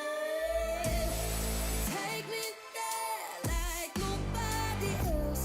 It's so unfair, I get you all to myself. But I like it like that, yeah, yeah, yeah. I like it like that, yeah, yeah, yeah. Take me there like nobody else. It's so unfair, I get you all to myself. But I like it like that, yeah, yeah, yeah. I like it like that, yeah, yeah, yeah. You waited all night for me to come back. Why'd you think that it's not alright? Told you that I'm not that type. Didn't mean to get you so excited. Tried to tell you not to fall in love. Why you always hit me uninvited? Was hoping you would get the picture. I've had enough. Now it's time for me to turn around. Thought you knew what this was. Yeah, I am superstar. You were never the one for me. Never should have fell for me. Take back your heart. Why don't you take it back? You never had a chance. I'm gonna take back the one heart. Call it a savage love, just till I had enough of us. I'm good, babe. I'm on my own. This ain't a phase. Just let me go. Told you that I'm not that type. Don't bother wasting breath. Begging for one more chance. Yeah, know you got carried away. Ooh, you made me to say you've been messing with greatness. Spaces, stay in your place. I was looking to play, then you got in the way. All the love that we made got me stuck in the rain. Got no time to stay here and say goodbye. Yeah, I am superstar. You were never the one for me.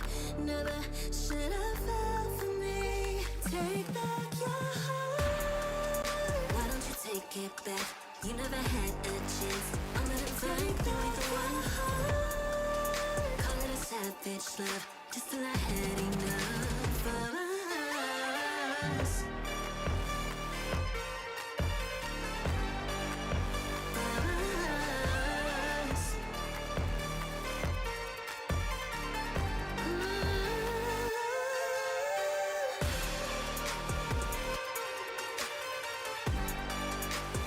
Take back your heart.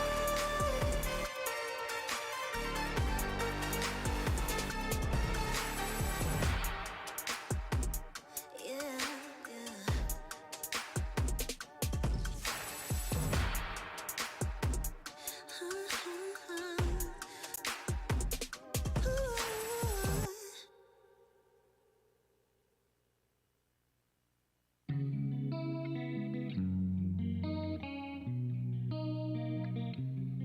Here's another party I didn't attend. And here's another boy I forgot to kiss. Here's another life that I forgot to live. 'Cause in my head, that's where I've been. 'Cause how was I supposed to know this was a party of a century? That there was somebody that I was supposed to meet. The way you're describing it sounds like make-believe. I should have been the first to know. But wait, no one really invited me. Well, I wasn't really feeling too well anyway. I've got a bad case of FOMO.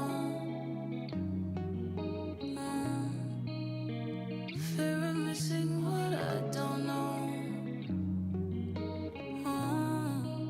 Got a bad case of FOMO. So don't you tell me what I don't know.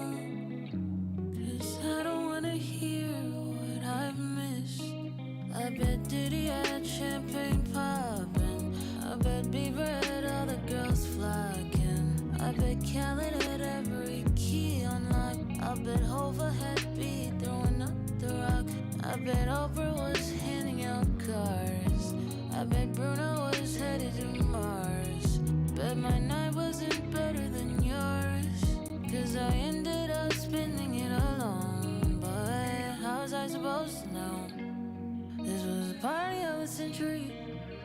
That there was somebody that I was supposed to meet.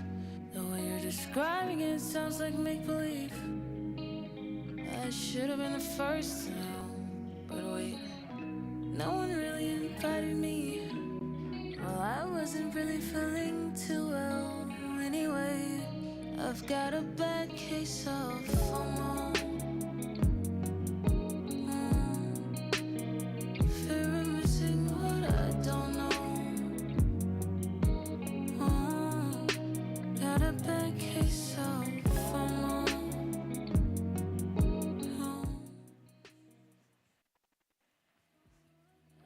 Welcome back, everybody. Series number 2 now. Series number 1, of course, was won by CFO. If you did miss it, you definitely should check it out because it was an absolute thriller. I think, honestly, the way it started with Vikings taking game number 1 was a surprise, but very well played to them. And honestly, they kept it competitive the whole series. So very good to look, a very good start to the season. And I think even better start to the season now that we are going to have GAM versus SoftBank. I think these are two of our heavy hitters. They are the team, you know, SoftBank, the team from Japan that looked the strongest the entirety of last year. GAM, the team from Vietnam that's looked the strongest throughout the VCS history. So I think we've got a pretty good game on our hands. We've got Levi in one team, we've got Evie in the other. Some titans of League Esports. Yeah, this is definitely the front runners for their own respective regions, and this is the, you know, I think this will be the style that we'll really get to see from each region. I think we already saw Vikings come out and show quite a lot of different looks, and that might just be because of Fearless, but also we see a lot of aggression, and I think that it's going to be turned up to 10 when it comes to GAM, just because of how strong they are as a team and how aggressive Levi is as a player. And also, I think that Japan as a region is a very, very good region at nullifying. I think that's what they were always really good for when I watched them play internationally. And they were also really good at utilizing TP. And I think the fact that TP can be used to, you know, non-turrets pre 10 minutes is a, you know, potential change up for them. Or, you know, it could be something where it's like TP doesn't really exist anymore because it's just, you know, 7 seconds. You see it coming. It's like kind of hard to like, you know, really, you know, utilize TP flanks because it's like, oh, there's TP. Let's just, you know, continue fighting. You know, 2 business days go by. It's like, all right, let's disengage now. It does feel a bit weak, but I think that it is a good matchup because it's like aggression versus, you know, non-aggression. And I think that could be very good for either side depending on how that early game goes. Yeah, I agree with a lot of those points. I think the other side of things is that SoftBank have now picked up Fate and Courage. I think that changes up quite a lot, and we might see a lot of proactivity between that mid-jungle, which, at least for my money, especially looking at their last series, actually looked like a lot of the success that both these teams would find was between the mid-jungle, right? If Junja was pairing well with Honkyu or, you know, vice versa for the side of Vikings. If the pairings between mid-jungle were going well, then we saw the objectives going in the favor of the team doing it better. Like game number 1, it was Vikings who were taking pretty much every objective, be it the Dragon, be it the Grubs, and then vice versa happened in the following game. So I think that's very important, and I think Courage and Fate are both very good players that I would suspect can control the game very well themselves. You know, on the other side of things, of course, Levi is just an absolute menace by himself, and Kiaya. I just cannot harp on about how crazy good this guy is. Obviously, watching him at Worlds, I don't think he came even close to going even in the lane. Yep. He was just so dominant, like just ridiculously dominant, that it feels like, well, how well can Evie do against him? Because yes, Evie's a very good player, but no one was standing up to Kaya in the slightest. Even Evie over in Worlds last year. And I think that it is very, very good for SoftBank that the lane swap meta is just so strong right now, because Evie is a player who does a lot with not a lot of resources. That's true. He is a very, very, very good like cannon player, tank player. He's going to be able to find the team fights that he needs without having a lot of resources. But on the other hand, Kiaya is a very, very good lane player. He wants to be able to, use his individual 1v1 to snowball and get the lead that he needs. But if, all of a sudden lane swap, landing against, their bot lane, can't really do much. Yeah, absolutely. But you know what we've got before all of that? Like a lot of yappering, a lot of yammering on we're doing. We've got a 1v1 to get through. Noxus champions only. Who do you think's going to win? I know who the players are. Voices in my head informed me. It is Kiaya vs Marble. Oh. So that's an 80 carry player. Yeah. What are the 80 carries from Noxus? Your Samira? Yeah, that one, surely we're not 1v1ing that one sucks. Is that it? No, Draven. Draven? That's a good 1v1 champion. Yeah. Will we see a Marble Draven? But I feel like if you play any Bruiser into Draven, it's kind of like, if you get that engage, it's very easy, but also at the same time, if you don't, yeah, get run down. Like like Darius, Ambessa, Mordekaiser. Who else is there that are bruisers? I'm not good at this. Does Riven count?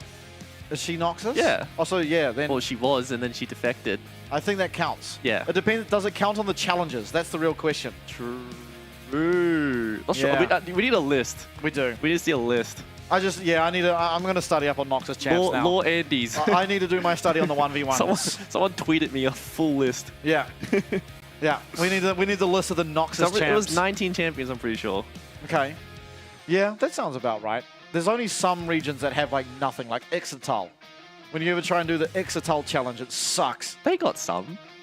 No, there's like a Rengar and a Zyra. Your 80 carry is like Nidalee. That works. Yeah. Anyway, I'm just excited for the 1v1. I mean, if I had to bet, I'd bet on Kiaya. Once again.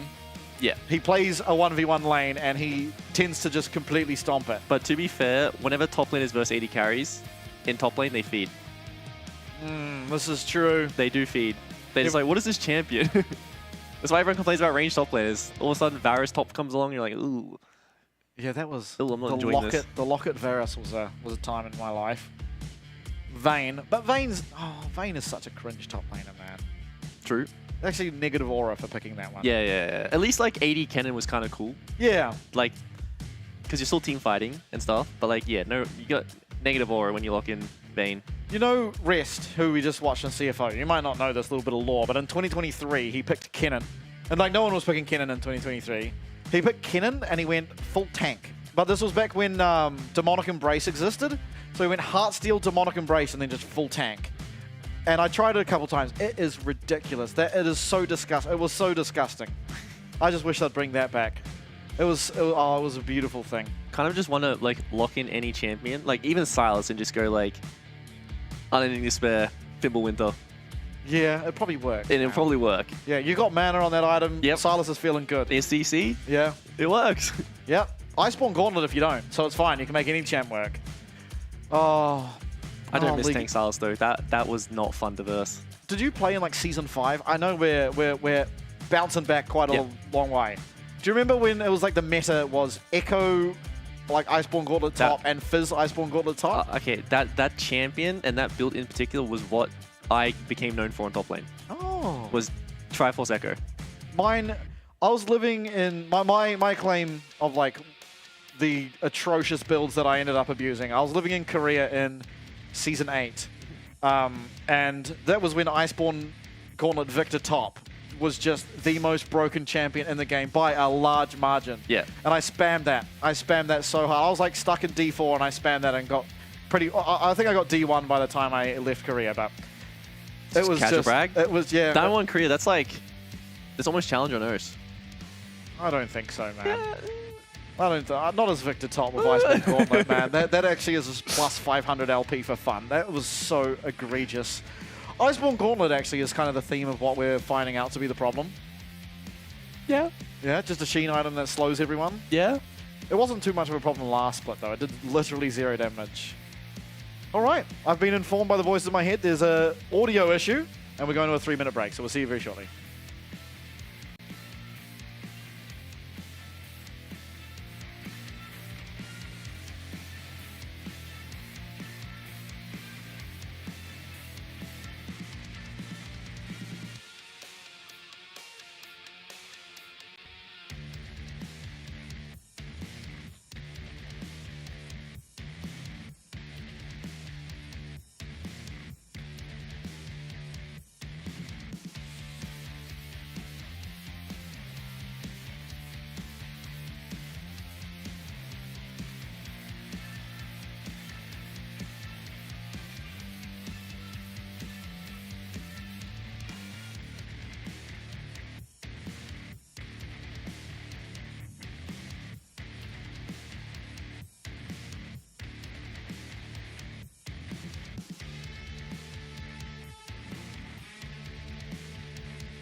And we're back, and we're in Champ Select, and it is Draven against LeBlanc. What are we thinking? I mean, okay, on paper, lore-wise, LeBlanc's winning, right? For True. sure. But gameplay-wise, I mean, I would say Draven definitely has like he can just farm and win. Because if he goes sustain, LeBlanc's never going to kill him. Yeah. He's never going to get enough AP to be able to just one-shot Draven. And you're never going to be able to cycle your spells fast enough to be able to kill him. And then a straight all-in Draven will win, but LeBlanc can whittle you down slowly, right? And there's no, like, if LeBlanc goes for just, you know, short harass, can eventually get you into, like, a position where she can find lethal, but will never, ever be able to win an all-in. And if you ever W4 and get hit by the standard side, you are dead. Yeah. What if he doesn't go AP? If he does go AD, then it's the same thing where no lethal, but you just poke. Yeah. And if Draven just has a Vamp Scepter, then it's like, you don't really do anything. Well, he didn't go a Vamp Scepter, but he does have 6% lifesteal from Doran's Blades. And it is AP. Oh, dude. Oh, just seeing more than one Doran's Blade in inventory is just like dark, Throwback? dark memories. Real? 6 Dawnblade Misfortune. Oh, see, I was thinking of like the 5 Doranblade Rengar.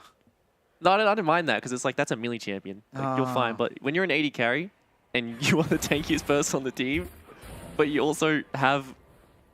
How much lifesteal did you have back there? It was like 15%? Yeah. Something stupid? Oh, no. That was terror. Okay. Well... Getting the axes up? Yeah, I mean, I don't really see a way for LeBlanc to win. Yeah.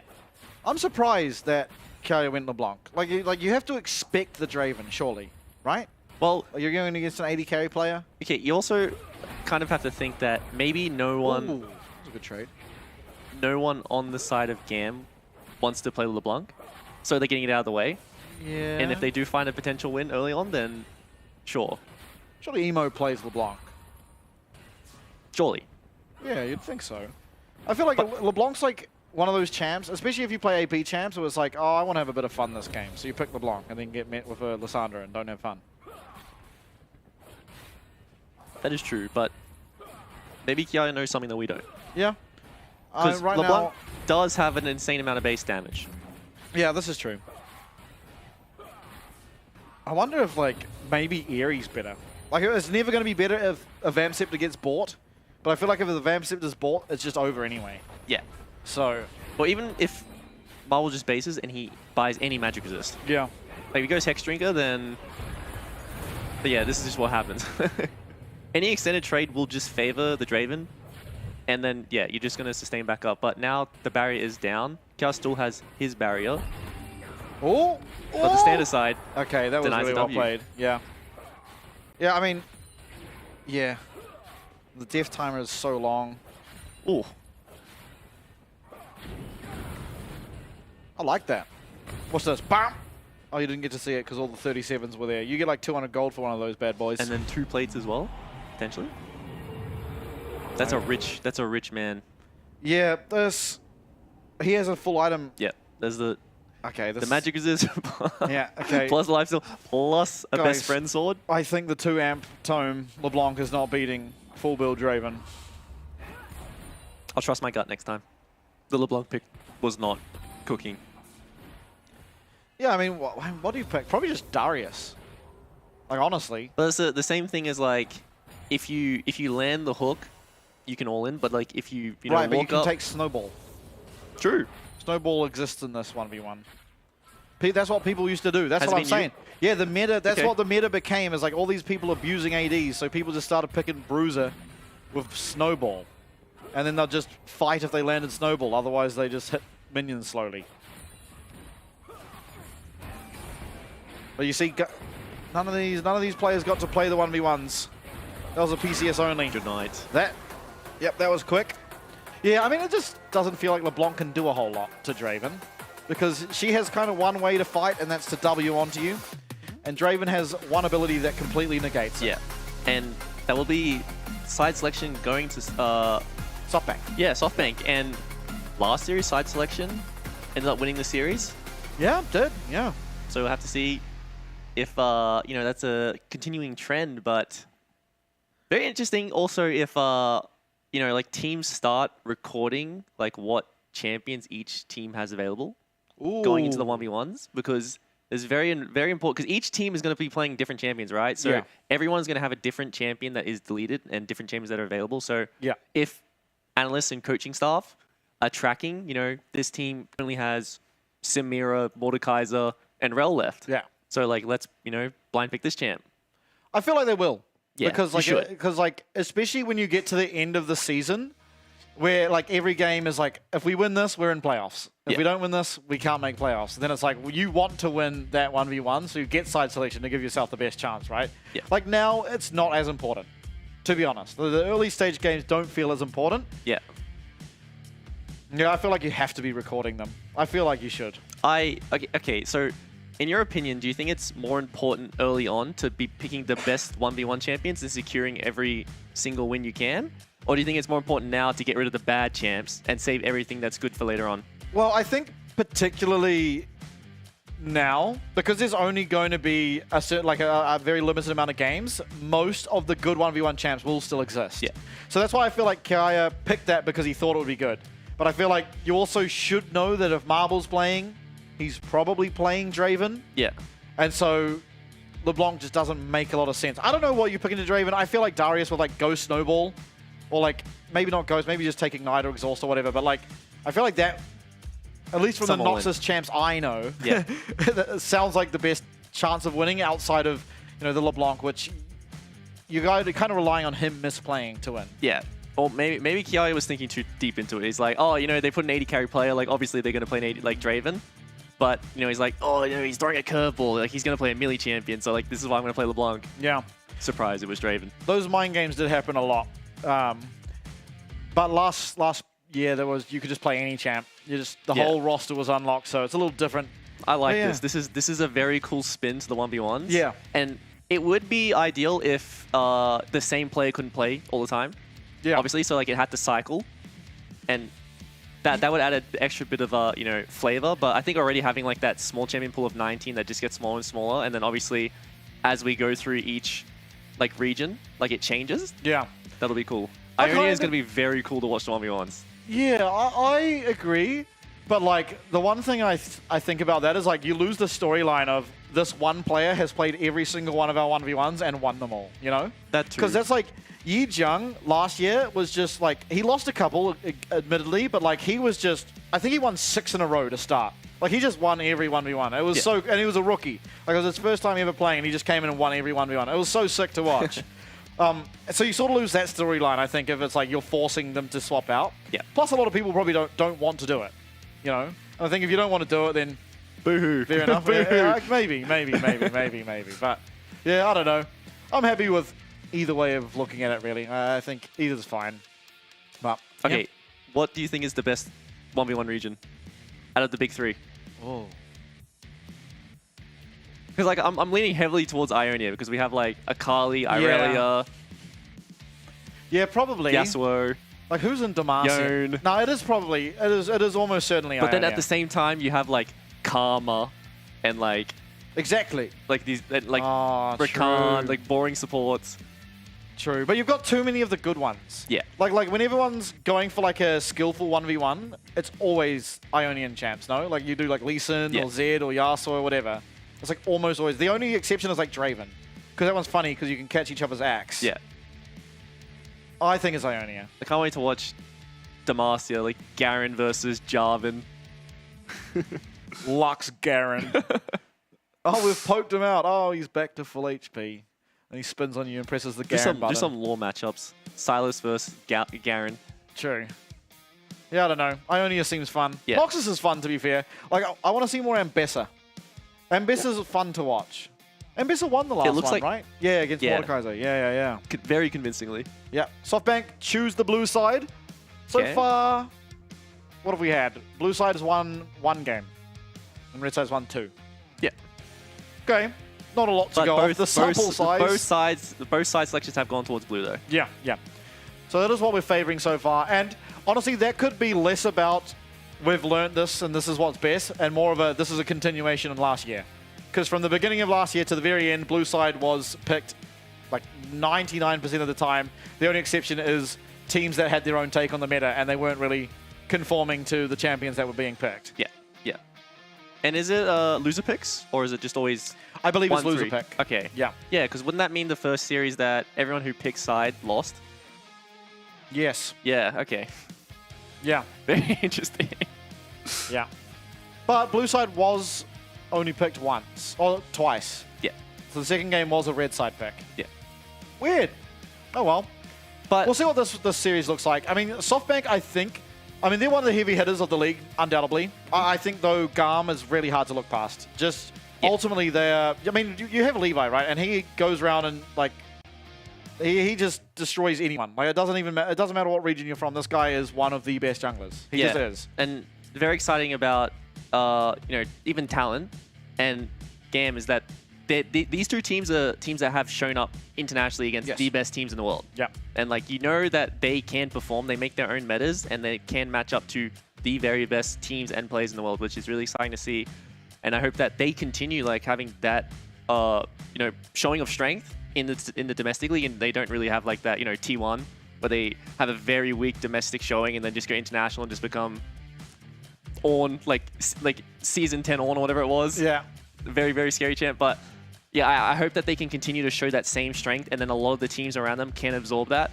So I think it's really important for the overall like health of our league that we have not just one really good team, but a lot of them. Because if we have only one really good team, they'll, you know, never improve. Yeah. Because they don't really have competition. If we have two, then they can improve each other. And if we have three, it just gets better and better, right?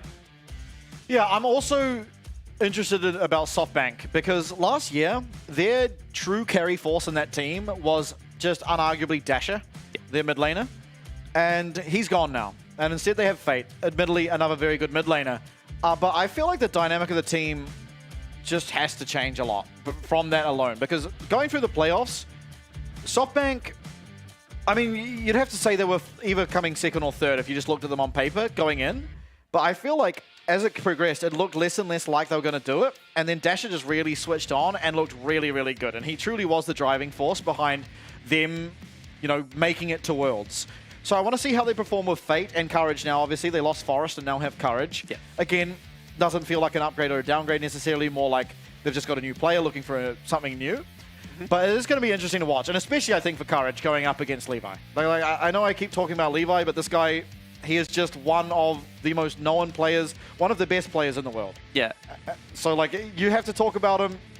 It's kind of like a litmus test. How well do you do against Levi? Because if you're worse than him, you're going to look a lot worse than him. Yeah, and I think that when I think of Levi, I think of two things. One is like he's very, very creative jungle pathing, and then two is that he is an extremely good invading jungler. Yeah. But I don't think this meta really allows for that. You know, we're not going to really see that Graves, Kindred, you know, like Nidalee playing for the, you know, 2 camp invades and stuff like that, you know, constantly stealing away camps. You can do that, but you don't really have that same like mid-jungle link-up that we were used to seeing, as you were mentioning how SoftBank really is going to potentially focus around that mid-jungle, right? That's their new point. And we'll have to see if it's going to be another game where the map is really decided by mid lane. You know, mid lane has priority, can't contest objectives all of a sudden. You know, jungle has freedom, support has roam timers. It's very, very hard to, you know, push your advantage past that river. And I think that Levi as a player is really good at snowballing his lead, stealing camps, and just becoming a really strong player. And I think that just because the champions we're seeing right now aren't really good at that, they're just, you know, kind of farm-focused, gank-focused, teamfight-focused. This is true, but at least looking at Worlds, and sort of similar point to how he's a creative jungler is, you know, even when everyone else had completely dropped the pick, he was still happy to pick this AP Shyvana. Yeah. And I feel like he was picking that while everyone else was picking Brand, Zyra, whatever.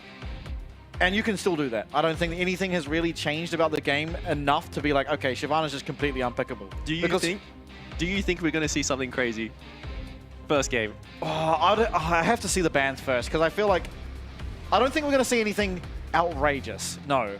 But I do think there is going to be creative drafting in this game. Because the thing in a best-of series is if you want to do something crazy, you do it in game 1. Yeah. Because it means if it works, they have to ban it. They have to think about, oh, I guess not anymore, but it's something they have to think about if it's a play style. And if not, then it's like, oh, you know, you threw away a game, still a best-of series, you have 2 more games that you can potentially win. Yeah. No, I completely agree. Let's see, SoftBank winning the 1v1 side selection are on the blue side once again. Do choose the Kalista and the Vi ban. Actually didn't see either of those champs in our last series. Yeah, did see, well, Kalista went through the entire draft pretty much, but Vi was hitting the ban phase pretty much the entire time. Yeah, a lot of the bans we're seeing right now means that Ashe is just the Z tier champion. If it's left open, it's like, take it, and you're not really going to verse anything in lane that you're too worried about. And it sort of forces the enemy bot lane to, you know, oh, maybe it's Ezreal time, maybe it's just like, you know, concede lane and just let Ashe operate as Ashe does. Yeah. But I think it's very scary to give a champ like Ashe over, especially when you are a team that is so focused around your jungler, because, you know, the Hawk shots just mean you are tracked pretty much all the time, and it's so frustrating to play against. Definitely one of the most egregious parts of Ashe's kit, and that's even considering her auto attacks slow you. So does the Ashe going to be banned? I mean, when Varus and Kalista are both removed, it feels like you just have to remove Ashe. Otherwise, like, you can't really lane swap. I don't feel like, because she's just so good at being able to set up for a dive, assuming you have an engaged support, as well as you can't really lane against it. nothing really can. I mean, Ziggs used to be like the answer. You know, she couldn't really kill him because if she did get the slow, he could just satchel away. Corki locked in. Thumbs up. There was actually a meta developing between his thumbs up. Me and Lo were trying to discover last year, where quite often he'd do the thumbs up and lose, and then like he would not do it and then win. But then it kind of switched on its head in summer, and it was kind of the opposite. So who knows? Cassante. Well, thumbs up here. We'll see Yeah. how it goes. And I think that Corki was a champion that we didn't really touch on, but is an AD carry that has like risen in popularity recently because of just how strong Corki is in the all-in scenarios in bot lane, and especially with a lot of AD carries being moved right now. Not really anyone who can match up to that like lane or damage at that early part of the game, especially Corki also being a flex pick, so if he does get into a bad matchup bot lane, which I'm not sure there are too many, he can just go to the mid lane if it's a matchup that allows for it. But Corki is, you know, kind of fallen off as a mid laner. Still is played and still is absolutely viable, but definitely seeing a lot more play in the bot lane right now. Okay, Evie going for the Rumble up against the Cassante. Certainly a good matchup for the Rumble. Still, you are vulnerable after Cassante hits level 6. Any mistake and he will just be able to kill you. But in general, it's very difficult to navigate the early stage of the lane as that Cassante. Caitlyn as well was the answer to the Corki, so a strong laner in her own right, but much more vulnerable than the Corki. The 90 caliber net, not quite the getaway that Valkyrie is. To see what GAM won around at the 3-pick with, because we look at SoftBank's first 3 right now, and it's a very cohesive, like it makes sense what they want to do. They have a really, really good team fight. They have, you know, early presence on the map with Corki. Not really known as a scaling champ anymore. He's this, you know, early game duelist that it's kind of hard to get into your head because you're so used to remembering old Corki where he's just buying a tier, sitting back, farming with Q, throwing rockets, not really participating in the game. But I really like the Lux pick. Even though we are seeing a really good team fight come out of SoftBank, this means that they're going to be able to ban 2 supports. They're going to get their choice of matchup in bot lane. And if Corki falls behind, he, you know, is sort of pigeonholed into building the Triforce Manamune. So no pen item until 3rd. If he falls behind, Kiai's already got, you know, 3-4 items by the time that, you know, pen item does come through, and it's suddenly all just unkillable. Yeah, no, I definitely like the Lux, and it just means that you've got a winning bot lane. There's not really anything I can think of that you pick into this and feel like, oh yeah, we've got the winning bot lane.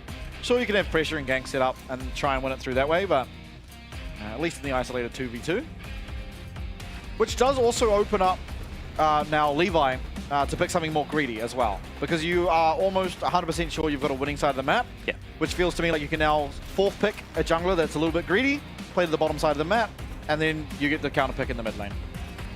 To see what Levi does want to go for, he has you know, a few options where he wants to play something to facilitate his bot lane, like a very low income jungler who can just, you know, sit around them and make sure they're safe at all times. But he also could just play something like the Graves. Yeah. Because if more dive does come out of the enemy team, you know, he does operate in the same way that Caitlyn Lux does. He plays that front to back. He is this high tempo jungler who can just, you know, clear fast and be around bot.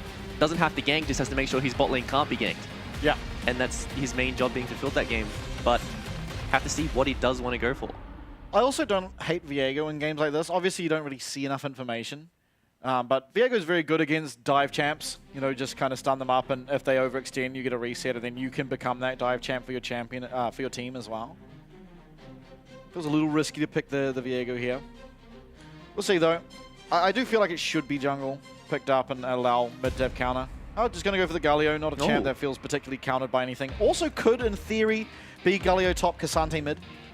So, when you pick jungle 5, it's because you're really trying to get a certain matchup. It's, yeah. I think that he wants to see more champions. Like, if they pick more dive here, I think he will go for something like the Graves or the Viego, as you said, another champ who's like really good to dive, because when you do versus so many melee champs as Viego, if you get a reset, all of a sudden the whole fight turns on its head. Yeah. But we'll have to see, and I think Corki's mid. Yeah, and the Galio pick is also one that is really good at enabling bot lane, because it's very hard to deal with how easy Galio can just one-shot a wave and then run into Fog of War. Yeah.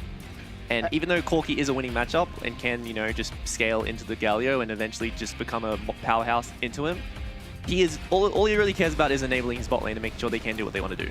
Yep. I actually think this is an okay Graves game.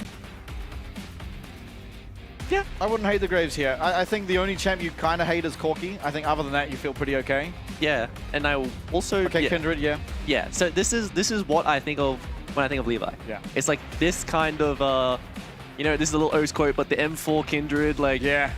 Just the constant, like mid lane priority. Bot lane is a very volatile lane, but, you know, if all of a sudden your bot lane is dragging the junglers to their side of the map, you're just stealing camps where you're getting such a big lead and you're becoming a carry threat. Even though they don't really have that huge AP threat. Galio still does a lot of damage, like magic damage, and there is no true tank on the side of SoftBank, so that is quite scary for them to think of. But also SoftBank have put together a very, very stable, consistent comp that is very in line with what we think of when we think of Japan as a region. Just a very, very you know, consistent region. I want to see if Levi does his red buff and immediately queues over the Dragon Pit wall to invade. I would be very surprised if Levi been watching finishes, the M4 VODs. Finishes one quadrant and isn't in the enemy quadrant. Yeah. That is this guy needs to be studying up on M4A1 VODs. That guy ran Oceania for many a year. Still does. No, I'm excited. Kindred, not a champ we see that often. I think the last time I saw Kindred was actually Junja last year, and he had 4 stacks at something like 3.5 minutes. It was actually insane. It was the most insane thing I've ever seen. I thought you were going to say the opposite. No. He had his 4 stacks like before 4 minutes. It was actually crazy. He got the RNG crab spawn and had killed 2 people, or like something like that. I can't remember. Yeah, maybe it was like 5 minutes. This is also a nice adaptation to the meta because we've seen Wukong he's just risen to the top again. Yeah. Just somehow Wukong has just appeared back up the top, being a really strong jungler, and this is a nice read by GAM or even Levi in particular, being like, oh, you guys want to play like dive? Okay, I'll just play like the best anti-dive champ in the game. Yeah, I also think GAM's team comp just destroys Wukong. Like what is Wukong supposed to do in this game? There is just so many, like the taunt, the binding coming out of Lux, the ult out of Kindred. There's just so many tools to deal with. Yeah, even just traps and the net. Yeah. Like just so many ways to make sure Wukong can't do anything. And even if he does do something, you just put down Lamb's Respite, and you know then it just becomes an even battle anyway. And the problem for SoftBank in this draft is Courage doesn't really have a lane to snowball. Yeah. All he can really do is make sure his bot doesn't lose their tower. There is, you know, they do win that 3v3 pretty convincingly, but if, you know, the Caitlyn Lux play the lane well, there's always going to be that health advantage, potential summons advantage as well. And if Levi rocks up, then it's much harder to operate. And if they do just, you know, invade and read the potential swap that has already come through, then it was really, really good by GAM to secure the, you know, Australian lanes, which is exactly what they wanted. That's right. Oh. They're going mid. Hold on. Oh, beautiful. This is what we want to see. This is the game we wanted to see. This is correct. And also, you've just got Galio solo laning against 2, and he does not care. He'll insta-clear these waves. This is This is perfect. See, this is what I mean. GAM have been lane swapping before. A lot of these people were even playing League of Legends. Yeah, I think the most important thing about this for me is that the amount of gold Corki needs to function is about 400 times as much as Galio needs to function. Because as long as Galio presses R on a Kindred R, you're feeling pretty good. And yeah, Corki cannot do anything to this duo. He offers no threat onto them with poke when, you know, Caitlyn walks up and hits the turret. He either has to, you know, commit his very high mana escape if he wants to dodge bindings, or just constantly eat poke. Okay, now we'll swap back. Still, I mean, you're not hating this. So what do you call this? Because when you have upside down lanes like match, it's the Australian lanes, right? Yeah. But what do you call it when the bot lane is mid? Yeah. 100%. Just this the yep? Yeah. Okay. There's no name. I can't think of anything. Oh, this is what we like to see. I didn't see a single lane like this last year. Oh my god, we're back! Hey guys! Fate is just not allowed to play the game. Okay, sometimes you do cook a little hard when you keep doing this though. But it isn't necessarily bad because they're not losing anything because they have priority in both lanes. So they're just going to keep pushing and matching. Oh, well played by Fate. If either of those landed, that would have been pretty disastrous. But the catch-all on this is that GAM need to be afraid of what is happening right now. They're gonna, if they constantly keep swapping, they're going to be, you know, found in positions where they are vulnerable. Yep. Right, and there was potential 4 people on the top of the map there. Oh wait, does Riot want Levi to win? I didn't see. Oh, they do! They do want Levi to win. They gave him the 50-50. Oh, that's actually the best feeling. Yeah, definitely the best feeling. I see like a lot of Kindreds who will just run mid, force mid priority and just sit and wait for the crab to spawn and then cross to wherever it is. But yeah, Levi committed to the crab because the map is split and got lucky. No, that is actually the best feeling as a Kindred. I've played Kindred like 3 times, but I remember the dopamine when it spawns on my side. And just more lane swapping. They got it. Yeah, now, I guess Kia's going top. Now, sort of the winner of this that we're seeing so far is the AD carry. You know, Marble is up, you know, a decent amount of CS, almost like a wave, which is going to, you know, equate to something elite. Yeah, right? I do feel like they didn't get as much out of it as they wanted. I think SoftBank answered back pretty well. Ultimately, getting the wave in, immediately coming back and shifting Fate back up to the top lane. He was able to catch the wave before Arias was able to get it in. Yeah, definitely a lot happened for GAM in the early game, but well, movement-wise, but gold-wise, no, nothing really changed. Every matchup is sitting pretty, pretty even, comfortably. But the one nice thing about this for GAM is the fact that it's pretty easy to track where the Wukong will be going forward because they know what camps are spawning and where he should be. Yeah. Also, I do believe one camp was stolen by Levi. Because he's up 3, so he just left, like, maybe did the Krugs and left, like, some of the small ones. And he's just going to go for the invade. And with priority, and it looks like Caitlyn is just coming up to the top side again.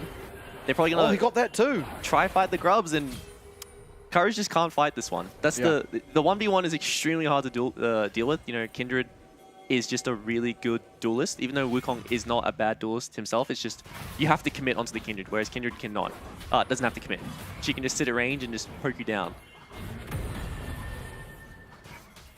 But already, like, just a very good use of resources coming out of GAM. You know, they get the bot lane priority, they base, they come mid. Galio TP's bot, kills the wave. He's level 6. He's already walking up. He's ready to participate in this objective fight if it does happen. Yeah, I mean, I just favor the fight really from GAM at this stage of the game. It's just so easy to put down a Kindred ult and then Galio ult on top of it. That is going to be the equalizer going down now. Levi will be able to get the smite. Kalia finds his way now onto Evie, and Evie's ended up in a place that he certainly does not want to be. Still level 5 here for the junglers. Is Elio going to be able to flash out? Here comes the hero's entrance maybe shortly. Kalia doing a lot of damage. Nice double knock up there as this Void Grub still heavily contested. Spells will be going wide for the Lux 4 now, and eventually Levi able to get back, able to get 2 of the Grubs, but it was at least Courage picking up 1. And no one dies. That was, yeah, knife's edge. It looked like Kiai had played that one so well to be able to kidnap Evie back into his team, but Evie, you know, kiting out with the flash. And Nimbus Cloak. And they don't even get the feet. Yeah, the feet, because they stole away 1 grub. So, honestly, a really, really good turnout for SoftBank for how it looked. You know, just based on the positioning, the champions and everything, and the lead that GAM had, the fact that they got away with no one dying, they blew summoners, they blew a lot of ultis, and they denied the feet. Yep. Still, it does feel like we've bled a fairly substantial amount. I mean, we are down now 700 gold, and it is obviously spread out quite well. Levi being, once again, the biggest winner thus far. We'll be level 6 now, so any following team fights should feel pretty good as soon as this Galio's Hero's entrance is back. This is interesting.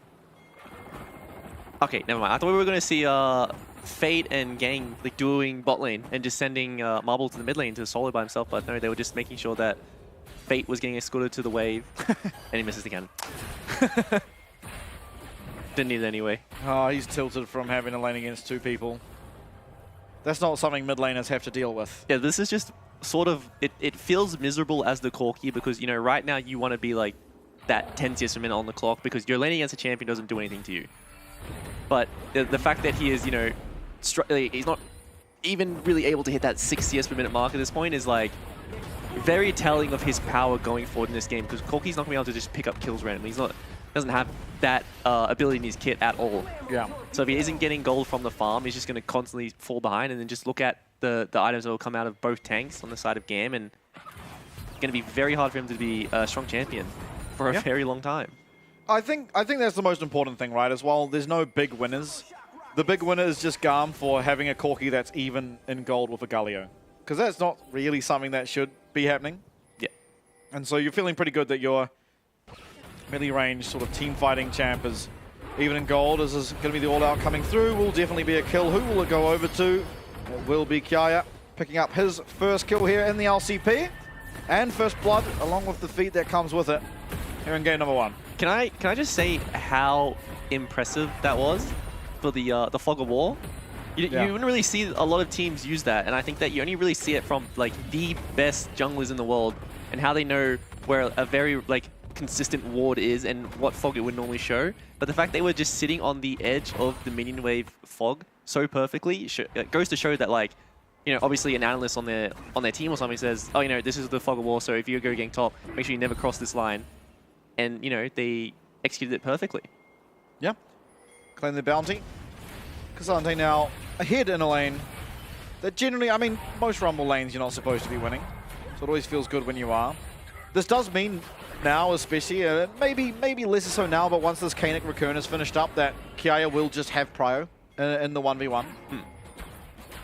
And I think that the K'Sante Rumble matchup, honestly, from this point, doesn't really ever get better for the Rumble. No, because you know he didn't go for the Conqueror, so he definitely cannot match up on that 1v1 in the side lane. And the fact that as the game goes on, K'Sante will just become a better duelist and can, you know, potentially win that 1v1 very convincingly if you find you out later on the side lane. Yeah, admittedly, if you do troll and allow Evie to sit there whacking at you and overheat, you will just die. Yeah. He just one-shots you. Doesn't matter about runes or anything. He just straight one-shots you. But as long as you don't do that, you know, should be good. Also, the overheated E will just remove your magic resist entirely. Ouchies. I love getting hit by 2 Rumble Harpoons and getting stunned. Yeah. Also, it's I think if you get hit by an like you double E and the last one's an overheat, it takes away like 105% of your magic resist. Yeah, I'm pretty sure. It's something stupid after they like it's literally over all of your magic resist. You have lost TP over. coming through. Ooh. Okay, flash away. Very important from Kiaya Levi. Kiaya's actually though. in a terrible position. Likely to go down. Does have the movement. He has the flash. Oh, dodging out. Maybe able to turn this around. He has all out very soon. If he's able to get E up, won't be able to do so. Fate playing at his limit, basically, to be able to find that. Yeah, well, he does have all his magic resist. He has absolutely no armor. Yeah. Corki with the stack Conqueror will do damage. And that is honestly huge for SoftBank. The fact that Fate was able to pick up that kill is going to allow him to, you know, eke out his opponent a little bit. You know, the gold lead is completely even in mid lane, but when that Triforce comes through, his power will go up like exponentially as the game does start, you know, continuing on, and he gets even more items. Yeah. Void Grubs now are going to be objective number 1 picked up by SoftBank, but it is immediately answered back with the Dragon here by Levi. So all things remain even on that front. Oh, I didn't even notice see this. the replay. Yeah, so Evie did TP in when they went for the initial engage, and I guess, yeah, Artemis just get caught out, but... That was the very max range of Lamb's Respite. And that's just a very clutch save. And, you know, coming out of the replay, you get to look at the inventories of GAM and the gold lead overall. We already see like 3 completed items for the side of GAM and just no answer on the side of SoftBank. So pretty much all the champs on the red side right now are ready to fight. Even though you would traditionally think that Caitlyn is, you know, we need to scale it more, we need to wait for 2.5 items before she comes online. If you're ahead of your lane opponent, it doesn't really matter. Yeah, also, unlike earlier, Doggo, I believe he went Yuntal. We have Collector on the Caitlyn, so the early power is actually slightly higher for this Caitlyn build. Won't do as much later on, but... I'm personally not a big fan of the wild arrows, just because I think that it's so important when you finish one item that you have power.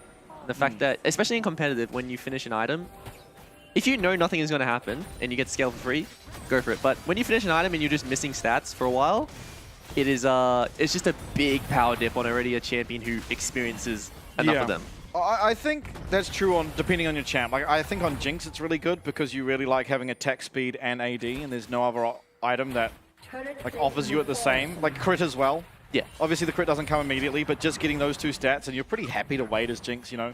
You're not really wanting to fight at 1 item, more like 2, 3 items. Yeah, it's just a question of what you can get away with. Yeah. Because like a lot of times in competitive, you buy an item and then there's going to be a fight happening. Whereas, especially in the new season where there's a lot more objectives that you need to contest and a lot more stuff you need to fight around, I just think that having that power dip can be scary sometimes, and it's something that you need to be conscious about. You can't just autopilot by power dipping items. I think a big part as well is how effective an item is on your champ. You know, like you could go Yuntal or maybe another item's better, just because of, you know, whatever the effectiveness may be. Yeah. Like Static Shiv on Zeri or Yuntal on Zeri, you know? Kind of good to get Static Shiv because then you're not having to E to get minion waves and fight for prio. As an example. Very, very true. But still seeing quite a slowed down game. Yeah. Levi just going for the 2v1 and completely mogging. Marble will be flashing away. It's a nice flash from Gang to be able to stop that ace in the hole, but we're seeing just how strong this Kindred is. Up a lot of CS on his counterpart. Yeah, it has the 4 marks, so the increased range is online. And first tower. So this is all the checkboxes, I would say, for the comp of GAM have been filled. They got, you know, the Caitlyn Lux got towers, they got plays, they swapped around, they did their job. They have a lead. The Kindred Galio have, you know, navigated the laning phase and secured a lead, and then the Cassante, who was the counter picked, was able to, you know, they got the gank off, and he is very comfortable. So I think from this point forward, GAM is definitely on the front foot, and they do have, I would say, very, very good scaling. I don't think there's a clear advantage in the scaling, but they definitely have very good scaling, and the fact they have double tank just makes ease of execution that much better. But over the side of SoftBank, they do absolutely have the tools to be able to win this game in the comp. I think it's just about how this, at this point right now, the game is like, it's on a knife's edge. Definitely leaning towards GAM, but this next fight really will swing it. If GAM win another team fight, I would say it's just going to start going all downhill from there. Yeah, I kind of agree. The problem I have is like someone needs to try and bridge the gap of Fate, really. And like, more so Fate than any other champ in this game, getting to like 3 items. And I don't think Wukong in this game specifically can really do anything. I also think that Evie is just going to struggle against Kiaya the whole game. And you're seeing here, Fate might just be caught out. Finding a lot of damage on Artemis, will not be able to connect with that big one. And down he goes. That's even a shutdown going over now to that Caitlyn. But as I was saying, I just don't think there's anyone really with the power to be able to bridge the gap. Yeah, there's... On paper, that should be the Rumble. Yes. The Rumble should be the one in the early game who is getting you through, you know, having a non-winning lane, but... Courage getting looked at here. Levi going to flash away. Does have access to that Lamb's Respite. Not going to use it though.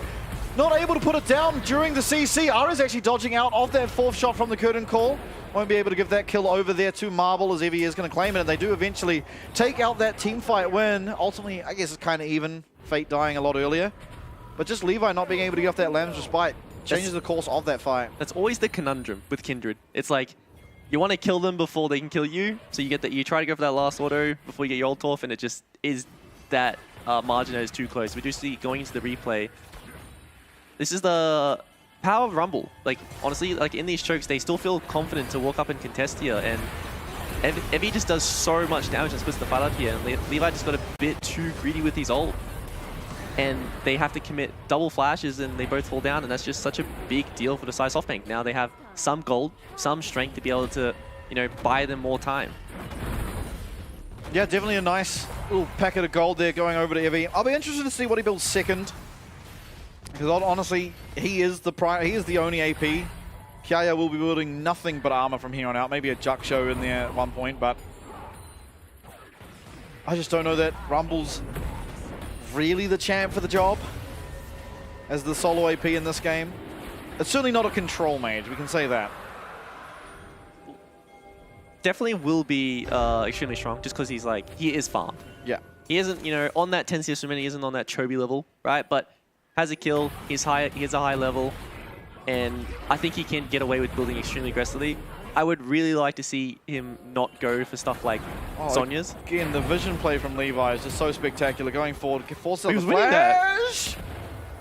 Oh my god. That's the Levi aura. Yeah. Like he was convincingly losing that one, but Fate is still scared and flashing away. I think ultimately Levi presses ult and then wins it. Yeah. Right, is the problem.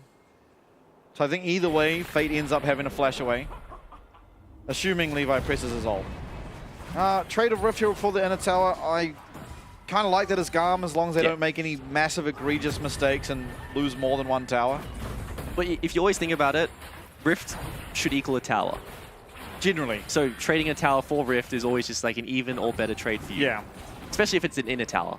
Yeah, I mean, the difference is if the enemy team make a mistake and like 4 of them die, then Rift Herald probably gets you more than a tower, right? Is the only argument. But generally, you should probably not be doing that. Just don't make mistakes? Yeah, exactly. Just play perfectly and you're good. Just don't take bad trades. Yeah, back to my point. I think it's really important when you are playing the sole AP threat that you just build as aggressively as possible. Yeah. And you trust your, player responsibility rather than items. I think if we do see Evie go for stuff like Zhonya's, Morello, like just non-large rod items, it is very unfortunate because he's not fed enough to build defensive. I feel like he probably needs to go. Okay. No. Well, let's just change the topic. He'll sit on it. It's fine. He'll go death cap. Really, I feel like a Void Staff is probably in order because I feel like he's not getting the backline that easily, and there's a lot of magic resist, and that's all there is at the moment, staring him down. This is another conundrum where it's like, oh, Equalizer's good. Artemis and Elio will be able to get away though. On one hand, you can build pen items to kill their front line, but on the other hand, you can go full damage to kill their backline. And I think that when you have something like a Jhin on your team, and you do the Equalizer Deadly Flourish combo, it's sort of like if you play it well with enough AP, that is almost a one-shot. Yeah. And there are 3 squishy targets on the side of GAM that they can be targeting. True, but then there is a Lamb's Respite. Yeah. But, if they throw out a Rumble ult and they get that Kindred ult, that's a W. That is actually... Now Courage can go, and now he can actually play the game. Poor Wukong, That's actually true. It's like, there's like, not many champs that Kindred just truly counters. It's like Vi and Wukong. Those are like the 2 that come to my mind immediately. Rek'Sai as well. Oh. But no one plays Rek'Sai. This is not your jungle. Yeah, I don't think Courage is getting anything here. He's trying to be very sneaky, but... Yeah, maybe looking for... I mean, he might be able to one-shot Lux. I'm not actually sure. This support item makes you incredibly tanky. For its duration, anyway. Yep, definitely not getting it. But... Oh, they're pinging onto Caitlyn. Yeah, he's just... Oh, okay. No way. There's actually no way. That's like 6th sense. Yeah, that was a very good read. That's actually insane. Me personally, I'm dead. No way I'm ever checking that bush. Check him PC. Check him PC. Yeah, look, I have just watched my Lux and Wukong stroll around my top jungle for the last minute, and I've gone and checked this one bush next to Raptors. That is crazy work. That's just honestly, I think it's just a good read by GAM. It's like, oh, we haven't seen Wukong so long. They're actively searching for where he is. So everyone is cautious. Yeah, especially I think they just realized that Wukong can't do anything coming front on. That's just, like he has to be on a flank somewhere. Yeah.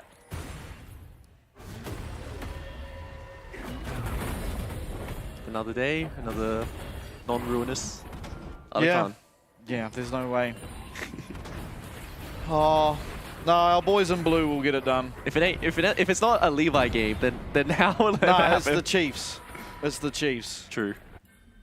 If they won't get it kills wise, they'll get it death wise. Yeah. That's for sure. Wait, what are we saying? Yeah. No. They're gonna put on a thrilling show, I'm sure. I'm very excited for that matchup on Sunday. Yeah.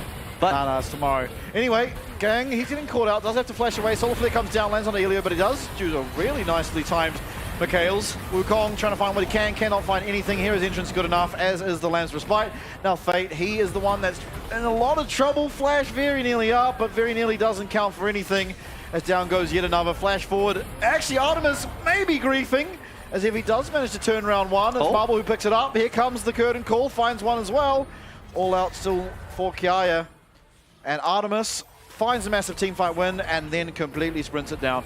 Levi's coming back around. Trying to get away. Able to find it, the flash forward. Levi is going to be able to pick that up as a shutdown for him now, as he still has flash. And all things said and done, Levi will come through like the janitor. and take himself some kills. Massive laugh on his face too. I think laughing at his 80k. And that's just such a convincing team fight win by GAM. Obviously overextending at the end there and trading some kills back over, but it's just so hard for SoftBank to be able to find a clean engage onto the team because, you know, cleanse on the Caitlyn, the Galliard to come through, the Lamb's Respite if it is needed. There's just so many tools to be able to disengage their team, and you'll see what happens to Fate when he's just left alone with these double tanks. He just can't do anything here. And Artis and Elio just feel a bit too, you know, confident here. You know, you start winning a team fight on land, and it's like the dopamine levels shoot up, and you're shouting, and everyone's having fun. It's like, oh yeah, okay, we threw, my bad. I mean, still well played by Evie to find the turnaround, right? To get that insta overheat and Zhonya's. But a couple more shutdowns over to Kindred. You're feeling pretty good as a GAM supporter. Yeah, this is a very fed Kindred coming out of base. Looks like he's just going to build towards that Infinity Edge as the third item, potentially. I actually didn't realize it was only his... That was his only 2 kills. Feels like this guy has just been running the map. Yeah, he has been collecting some assists. But he has been everywhere. He's in every fight. He is stealing camps. He is getting the objectives. He's doing his job as a jungler. And yeah, 3 levels up, by the way. Just a very, very efficient player. Someone who is very good at, you know, stealing camps, making sure he is also farmed all the time. Okay. And another game where we just see, you know, that... Oh my lord. There's a lot of people in this top bush. Wait. Oh. Nah. The wherewithal by these GAM players. Actually, this guy is just sitting there, having little darts, and now SoftBank are kind of in the wrong neighborhood. They are definitely in a lot of trouble here. Yeah, they are finding the engage onto Levi. Levi does have Lamb's Respite, and comes the hero's entrance, and now the whole team fight is just split. Courage finds at least the Whirlwind or the Cyclone. Let's get one shutdown. Fate actually picking that one up, and now the curtain call coming out. Arez in the Lamb's Respite. It's Evie trying to find the damage. Going to be Levi picking up his third. Nice prediction coming out of Marvel as he does claim himself a shutdown onto Levi and even manages to dodge out of that Cosmic Binding. Able to turn that team fight on its head and make it just a 2 for 2. Massive comeback for SoftBank after that. Yeah, definitely. SoftBank are collecting a lot of like consolation prizes from these team fights, but obviously they are still just, you know, losing over and over and over. So it is really good for them to be able to pick up some gold, especially on their main carry in Marvel, but it's just every time there is more being lost on the map. And I think that a lot of these fights, while they are being played really well by GAM, is also the same time when these kills are going out to SoftBank is because GAM is also just, you know, kind of having a bit of fun with it in the end. Yeah, but Marble, though, really nice snipe. Yeah. Marble, bit of a beast on the Jhin. Yeah, this Jhin is also very fed. Yeah. Getting there. Certainly do want that armor pin item to come online. Looking at the items he's going up against, but... unfortunately, I've spotted Fate's inventory and I do not see a Last Whisper purchase making it. Oh, yeah, he has true damage. It's fine, right, guys? He will not be doing any damage. No, yeah. Levi did. I mean, not Levi did, rather. Levi finding a kill there onto Courage. Feels to me like this probably should just be a Baron. It is a little difficult to Baron in front of a Jhin and a Rumble. Oh, there's just 2 of them. This is the first time seeing these guys up at the same time. Yeah. Otacon it is. Little neighbors. Do you think you could pull Otacon into the Baron pit? Yeah, but it would still de-aggro, right? Do they fight? Probably not. Teleport mid. Oh, it's Arez actually. Just trying to defend. Won't be able to. So it's Voracious once again. I feel like we're probably only going to see that for the next few patches at least. Yeah. Baron being started. The team fight 100% goes GAM's way just because none of them can die. See how much they can get out of it though. Levi going to get hit by that Solar Flare. It's a nice hero's entrance, but Kaya actually taking people out of that. With that Pathmaker withdrawing now, he will be. Taunt on Evie.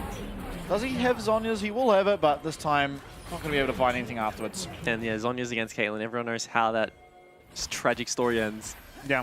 You pop up, you eat a cupcake, and you die. But I think this is just going to be a pretty like comfortable rest of the game for GAM. They do just have this massive lead. And we finally get to see the power of the Caitlyn, right? Yeah, honestly, this could just be the end. They still have the Voracious on the majority of their members.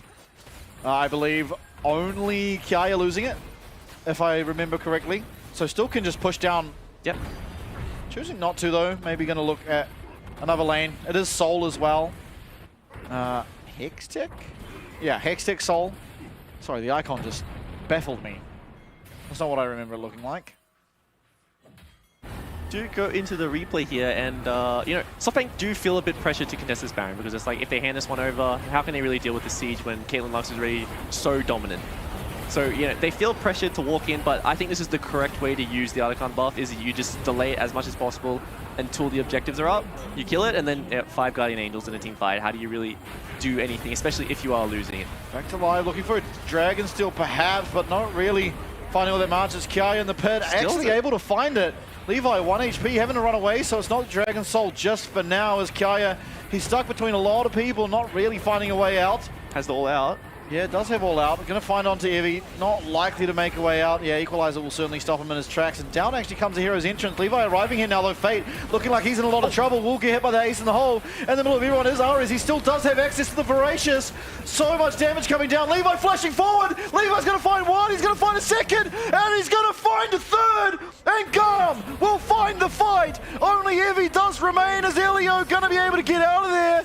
And Artemis claims the final prize. Down mid lane they'll march. Down for game number 1 will go SoftBank. That's my MVP. That's my MVP for sure, and that's why I told you, that's why he's one of my favorite players to watch, especially in this league. He is just so exciting, and he's so, even after all this time, he's so mechanically gifted. Yeah. He's playing these team fights so well, and it feels like he knew from like how this game would, or he knew how this game would play, especially in his jungle matchup from the very beginning to end. It just feels like he read his opponent so well, and GAM overall throughout this entire game looked so dominant. Yep. And that's what we really expected from CFO in our last series, right? We thought that when it comes to like the top 3 or the favorites in the league, this is what they're going to look like. They're going to come out and they're going to be so strong. And it just felt like GAM never really were worried that entire game. Yeah. Yeah, I mean, they were kind of having fun with it many times, it felt like, and sort of they already saw the game was over, and admittedly it does kind of feel over, right? It felt like, at least to me in my perspective, that SoftBank had to get a lead early. If they wanted to win that game, they had to have their rumble ahead to the point where, you know, they were just forced to build more MR, because ultimately we got 2 MR items. Galio kind of only buys the MR item because he wants to push his lane faster anyway. And then once that didn't happen, and in fact Kiaya ended up ahead, no one at that point can bridge the gap to get your Corki online, because Wukong is just not a champ simply because of the team compositions. He doesn't function into Galio, he doesn't function into Cassante that well, and he barely functions into Kindred. Minus, you know, Levi at that one time not being able to get his ult off in time. It just felt pretty doomed very early on, and then eventually, you know, GAM tidied up and got it done, especially after the other Khan. So looking ahead, I mean, a lot of these champions are now removed. I think SoftBank are just going to have to draft something entirely different. I think going for this, what is essentially a one-dimensional comp, to just get Corki to late game with a bunch of, you know, early game dive champs is not going to work. Yeah, and I think that there is like 2 different drafting philosophies, right? I think that this game is showing that. I think for SoftBank, they just drafted like one of the best opt-ins or picks in every single role as like the draft went on, whereas GAM is drafting in response to what they're seeing, right? They banned to force, you know, you to pick a certain champion. They pick champs that are good into it, and then that just went on down and down and down. This is why, like, a lot of people say red side is just very easy to draft for, because it's just like C champ, counter champ, C champ, counter champ, and just your team comp works into theirs. And if you can do that plus draft a cohesive unit, then you've done a really good job in the draft. But you know, so far, or historically, blue side has just been doing that, but better. Yeah. So I think it's really cool to see that GAM came in with, you know, such a strong plan, because it just felt like from the draft to the Nexus explosion, it was just, you know, a story that they were writing. Yeah, absolutely. And I think ultimately every time Courage tried to do something on the map as well, Levi had a read for it, or at least the whole side really of GAM had a read for it. And that started from literally level 1, where, you know, they're like, okay, we're going to lane swap, we're going to put our Jhin up top with the Leona. And GAM knew that was going to happen, and instead of, you know, matching it, they just sent their AD carry and support into the mid lane and made sure Fate couldn't get gold. Because honestly, in that team comp, the only champ that's going to get late game and be able to carry that game is the Corki. So you put them behind early. Was even with the Galio, sure, but Galio just does a lot more with a lot less. Yeah, and it's also, it's telling when your comp needs to get ahead to do anything, and you're versing a team that is going to destroy you in the early game. So it's just a very rough spot for SoftBank to be in, and I hope that going back into Game 2, they think about what they can do better, and, you know, hopefully draft a team comp that works towards their strengths. Yeah. Absolutely. Talking about game number 2, we are going to go to a break now. Once we're back, we'll have that all up and ready for you. We'll see you very shortly.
Welcome back, everyone.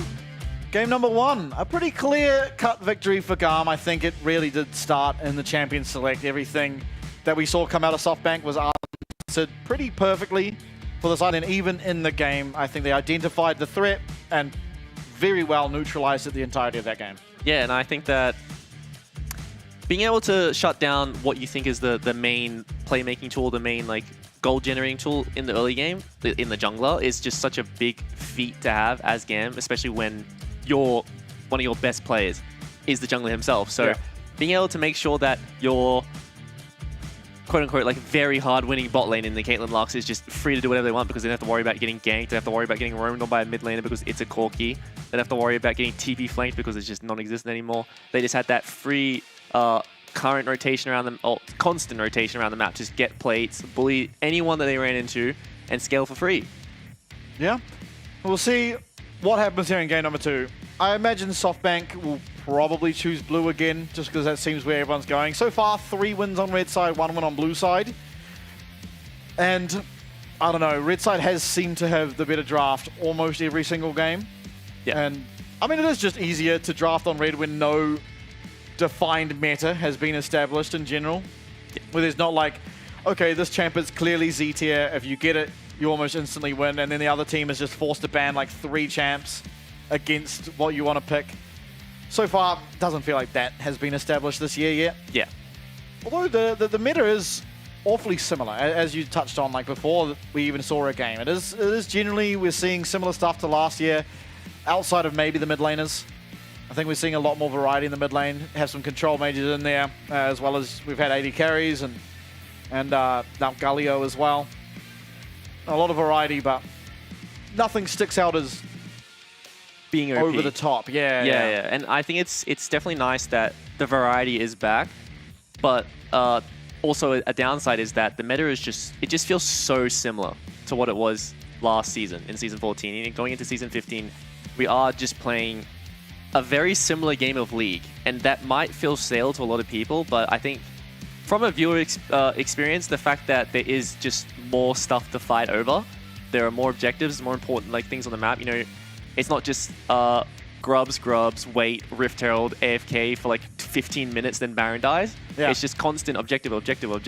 So there is reason to, you know, draft early game. There is reason to draft scaling. There's just, well, the game is functioning pretty similar. Just a lot of champs who couldn't function before now can, especially with Fearless existing. Yeah. And I think that is definitely the caveat that really saves the meta not really changing.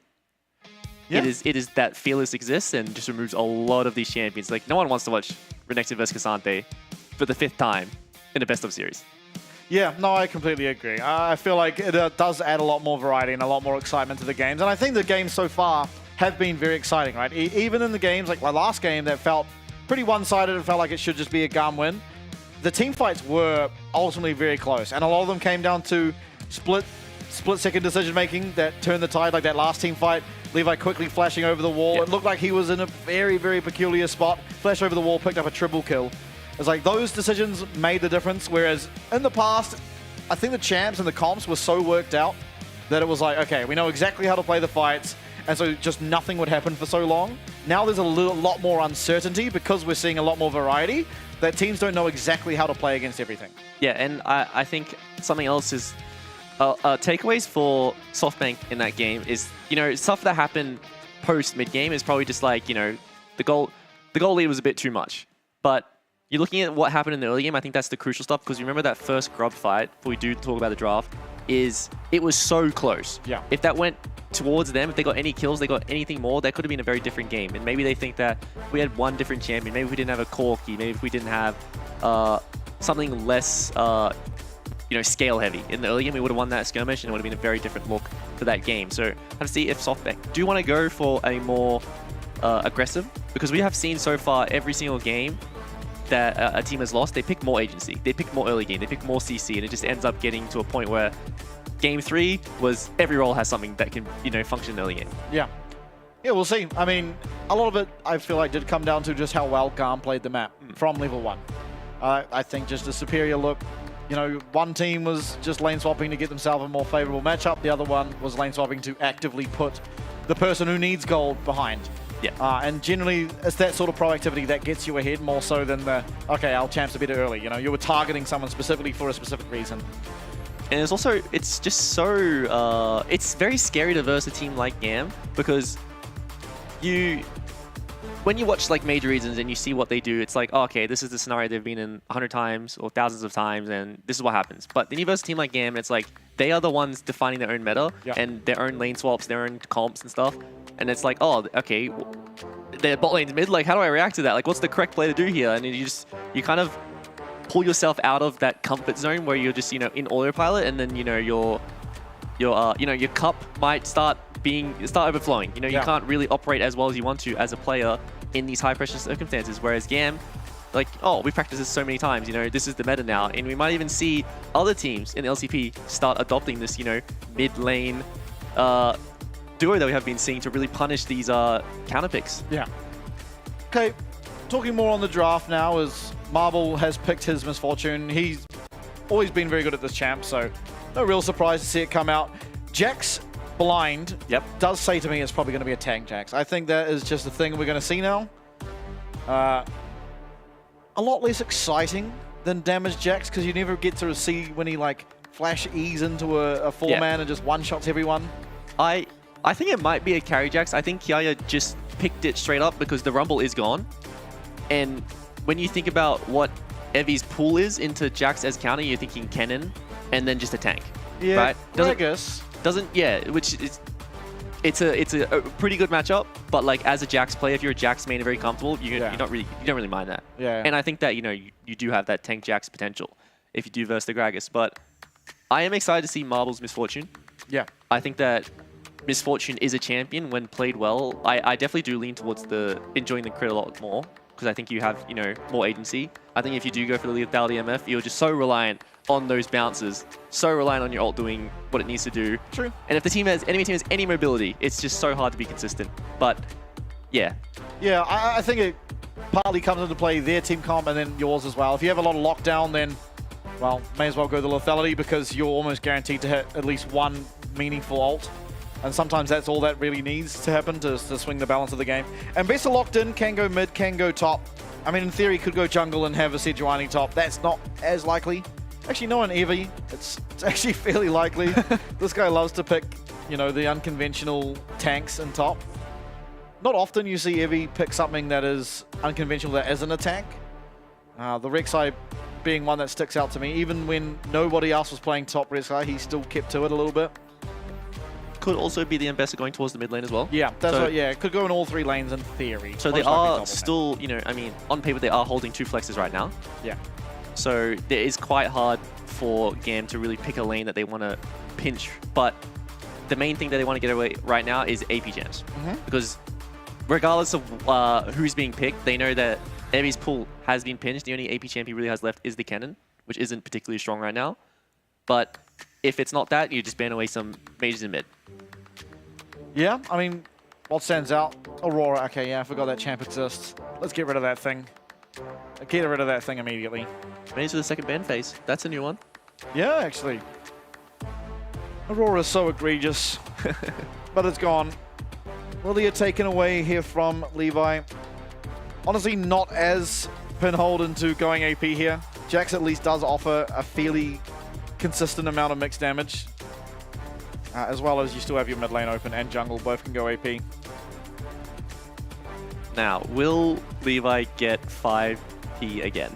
That's the question. It doesn't make sense for him to get it here at all. No. But we'll see. Yeah, we will see. I actually wouldn't be too surprised. It seems, at least from last game, RS seems pretty happy to just be the facilitator. Okay, that's Levi. For sure. Yeah. And it's a very good pick into what they've shown, right? Because they're playing these 2 diving bruisers. We saw how strong Zyra was for Vikings in that first game against all that dive and how much damage they were able to output. And this is going to be the same story, right? They have... Whereas Jax is just, you know, going to operate in his own.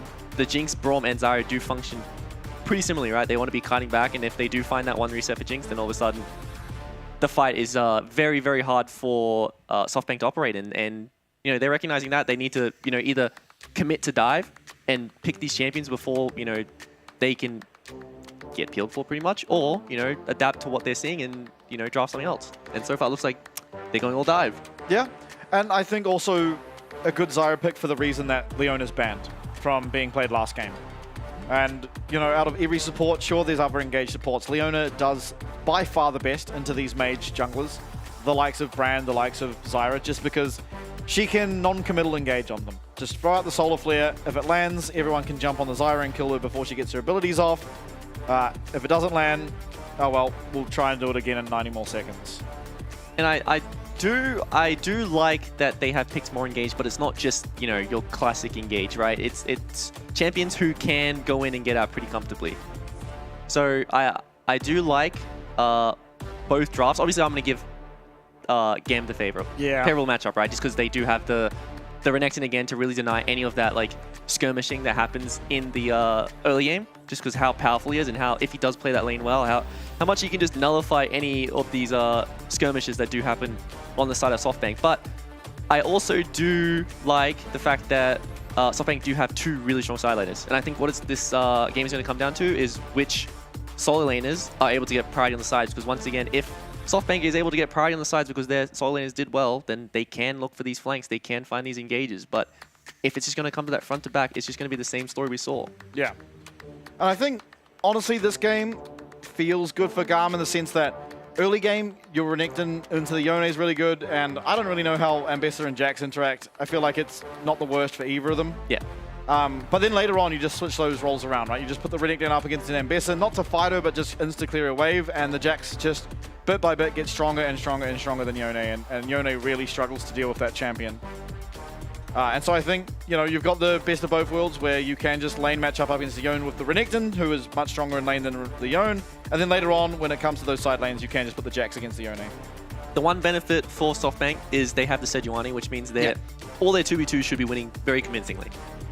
If they are able to get the lockdown onto any of the duos in these 2v2s, it's very easy to just one-shot them. Yeah. But if not, Zyra will, you know, peel and delay enough time for whoever she is paired with to, you know, absolutely win that. So it's just about the execution. Both teams have the tools that they need to win this game, but it will all just come down to execution. Yeah, absolutely. As we do now head into game number 2 of our second series of the night, it's SoftBank up against GAM. GAM taking game number 1 now. Just need one more to secure themselves their first LCP series win. Already we're seeing some shenanigans, maybe worried about an invade coming through, but I feel like that's a little misguided. Levi on the Zyra is just going to want to sit at one of his camps and make sure the plants spawn and can get himself as fast of a clear as possible. Yeah, definitely on the mages you want to, you know, it's very bad to invade because as the mage junglers you want to cycle your camps as much as possible. So when you invade, if you're not re-invading those camps, you're not going to get the advantage that you needed, right? So all's really going to happen is you're going to get like the one quadrant away, but you know, when the second and third clear come through, you're suddenly behind because you're waiting for your camps to spawn slower than they would normally. So it is just very inconsistent to invade on these champions who just want to constantly full clear, full clear, full clear. Okay, I don't know what this Jinx skin or chroma is, but I don't like it. I didn't see it. Oh, it's green. I don't know what this... It's the... I can't remember the name. Not a fan. Not a fan. Also not a fan of the Renekton skin. Is it? It's Project, I think. Okay. No, this is chat Chippies. This is the Chippy skin. The correct skin is Renekton. What about Outback Renekton? Oh, that is a funny skin. But that's like not the good skin because it's like the good skin in game. It's the good skin because its splash art's funny. It's like Commander Garen. Okay, now that we're in the early game and nothing's gonna happen and we can yap about irrelevant stuff. I'm a big fan of using trash skins. Okay. Because my reasoning is if you're playing against someone and they have a $200 skin and they kill you, it's like, damn, that looked cool. But if you're playing against Veigar and Gandalf Veigar kills you, it's like, wow, I just died to that thing. Like that little rat. Like, you're mad. It's that extra level. Okay. I can see that. I can see that. But so I have like a couple of champs. When I like the funny skins, like they're the really funny skins. Like Commander Garen is my favorite example because his splash art still looks like it was made in 2009. You know what I mean? Like that is just funny to me. Every other skin looks beautiful. That thing, beautiful in its own way. There's also like some chromas, like you know how Mecha Kazakhs this like was the skin back in the day? Hold up. I'm gonna get flash away from Artemis here nice and early on. Flash being blown though, which is a very big deal because all of a sudden if they don't want to just commit the Rakan flash, Artemis can't really respond to that. It's like, at least for now, Ambessa's definitely getting the better of Jax as well. A nice early game thus far out of the laners of SoftBank as Courage now looking aggressively into mid lane. Renekton going to find him. Going to get stunned up though, and will be able to get completely stunned. It's first blood going over to Courage. That is a massive turnaround from how last game looked, and the Renekton going down early and what's supposed to be a really good matchup is not going to bode well. Might be a flash being blown here, but just going to wall jump away. But this is what we didn't get to see last time we saw this, you know, Sejuani plus melee pairing. Ooh. Into the Zyras. They weren't able to find anything in the early game, but Courage doing a really good job to, you know, recognize Levi's on the crab and has that little window to duck into mid lane, and I think that's just a bit of a over-aggression coming out of Aresia. Yeah. I didn't see anything. What did you see? Nothing. I didn't see anything. Nothing. Anywho. But it is a very big deal, because, you know, Yone went for the grass, so he had a lot more lane presence versus the scaling rune in Lethal Tempo, and he was able to fight back with the Renekton in the early game. And now, as a Renekton, no flash, you're down in terms of item power. A lot to be concerned about. Yeah, gonna get knocked up here. We'll have that slice to get away.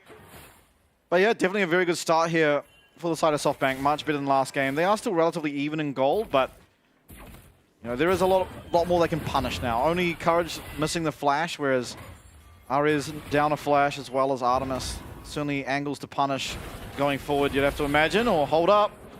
Levi somehow manages to find a flash over the wall, gets the lockdown, and I suddenly eat all the words I just said.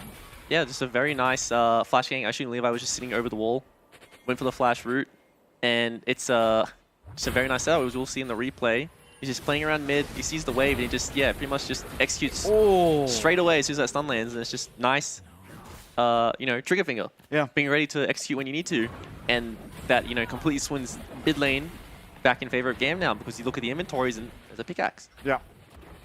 Yeah, definitely a good look. Levi as well. You're probably wishing, actually, the kill went to the Zyra.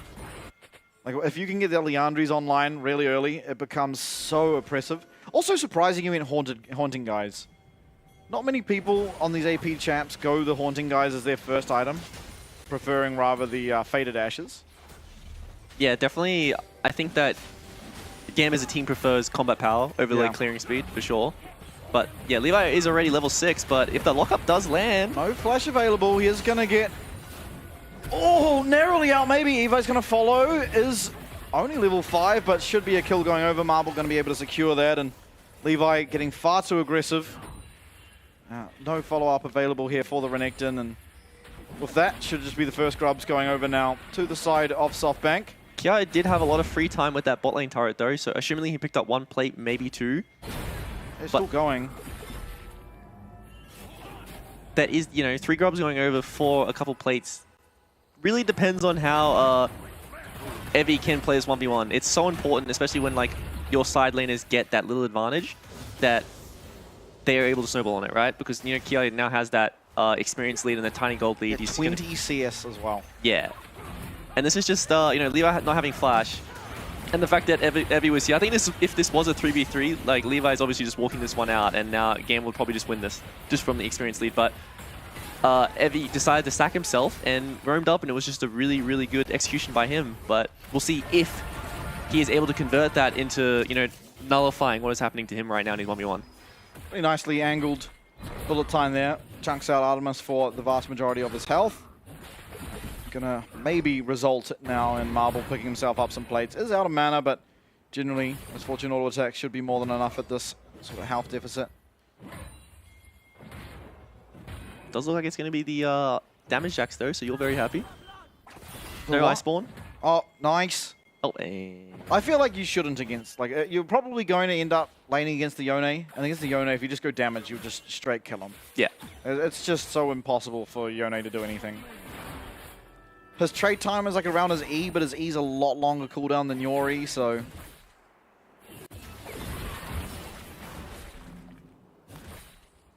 I also think it's just very contextual. Obviously, like this game, 4 melee champs, Jax is OP, build whatever you want. Yeah. But in the other game, you know, lots of range champs, very hard to have your uptime. Might as well just go tank and facilitate for the team. Yeah. So it was, you know...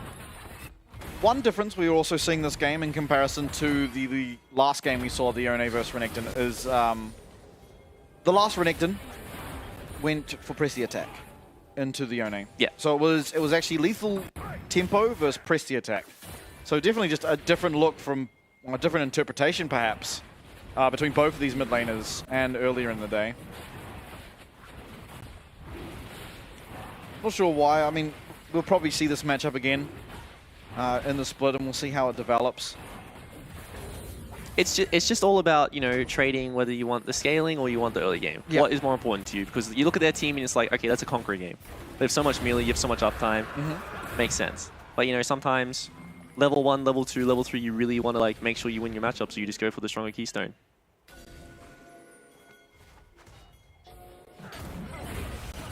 Glacial President is going to connect. Should just be Levi going down. Fate Sealed will seal his fate. Does manage to get the Stranglethorns off in time, however, and see if they can turn this around. Stunned up is the Brawn, but somehow Elio makes it out just in time. That was very, very near call.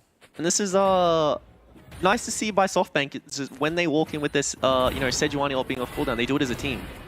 It's not just the one-man show, right? They're linking up and making sure that if they do find someone, they will die. And Levi is very strong this game into those champions, but if he falls down a lot and his gold, or his income gets cut off, then it's a lot to be concerned about. Well, I'm surprised if he didn't just pull the trigger on public execution there. Yeah. Definitely in the 1v1, he was favored and it could have been a potential solo kill, but, you know, is probably concerned about the rest of the team. If he was a rookie. Yeah, yeah. It's because he's been in that scenario too many times, like, oh, he's only playing like this because he's got people near him. Yeah. But a rookie would be like, this guy's inting and just go in. 9 times out of 10, 3 people waiting across that wall. It is just too hard to do it. I mean, you go in there and if there is people there, you lose your team the game. So it makes sense not to. Obviously, being the spectators, you're able to see everything going on the map. And you know that if he goes in, then probably just trade an ult for ult at worst. Otherwise, it's just a kill for you at best. Yeah. Second set of grubs here. I'm doing a good job of controlling the TP area. coming through. Courage now trying to walk in, but Kaya trying to stop him. Flash was used here by Levi. I guess the Stranglethorns down. Actually able to walk away as Gang gets knocked up by those Stranglethorns. Now Ari's in the back line. Is going to find one. He's actually on in. Fate Seal's good. Not going to be enough though, as Gang is going to narrowly escape. And Artemis, no flash. He's trying to get the reset. Dodges out of the Q3. Somehow is Fate going to miss another one. Kaya 1 HP, but if he flashes forward, and there it is. The Fate Sealed and Levi will go down. So much used, and it's SoftBank coming up trumps as they now lead the game 6 kills to 2. Artemis's footwork there was so clutch in allowing him to escape that one. If he went down as well, that might have been the you know, the ceiling of the game.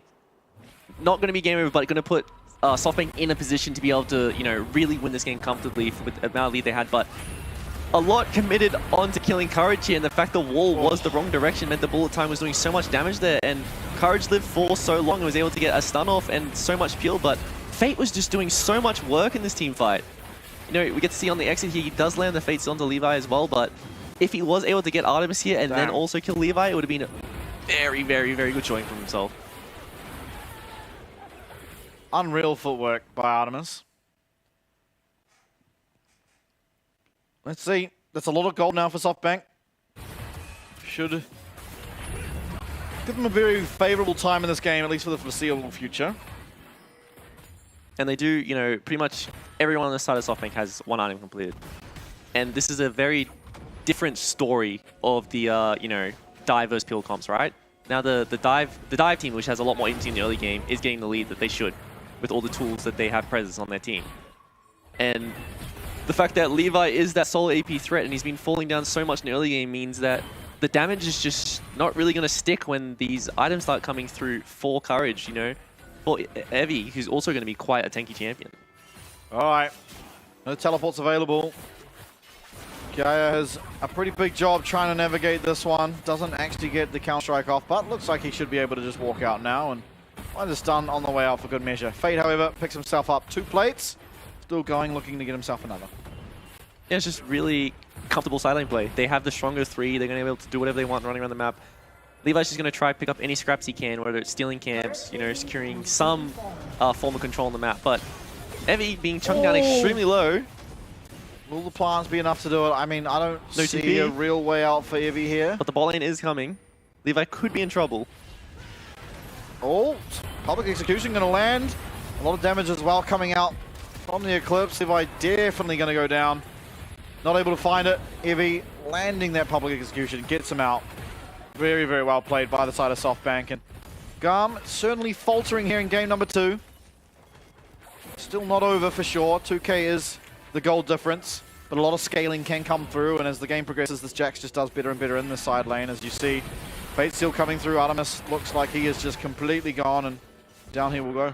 Yeah, it's as easy as that. You don't have flash on your immobile carry, you're just going to get picked out by, honestly, just really aggressive play from SoftBank. And it's very nice to see that they aren't this team who's just going to lock in this very passive and scaling scaling options all the time, right? They are a team who can just pull out this very, very aggressive melee-focused comp and play the skirmish-focused style so well.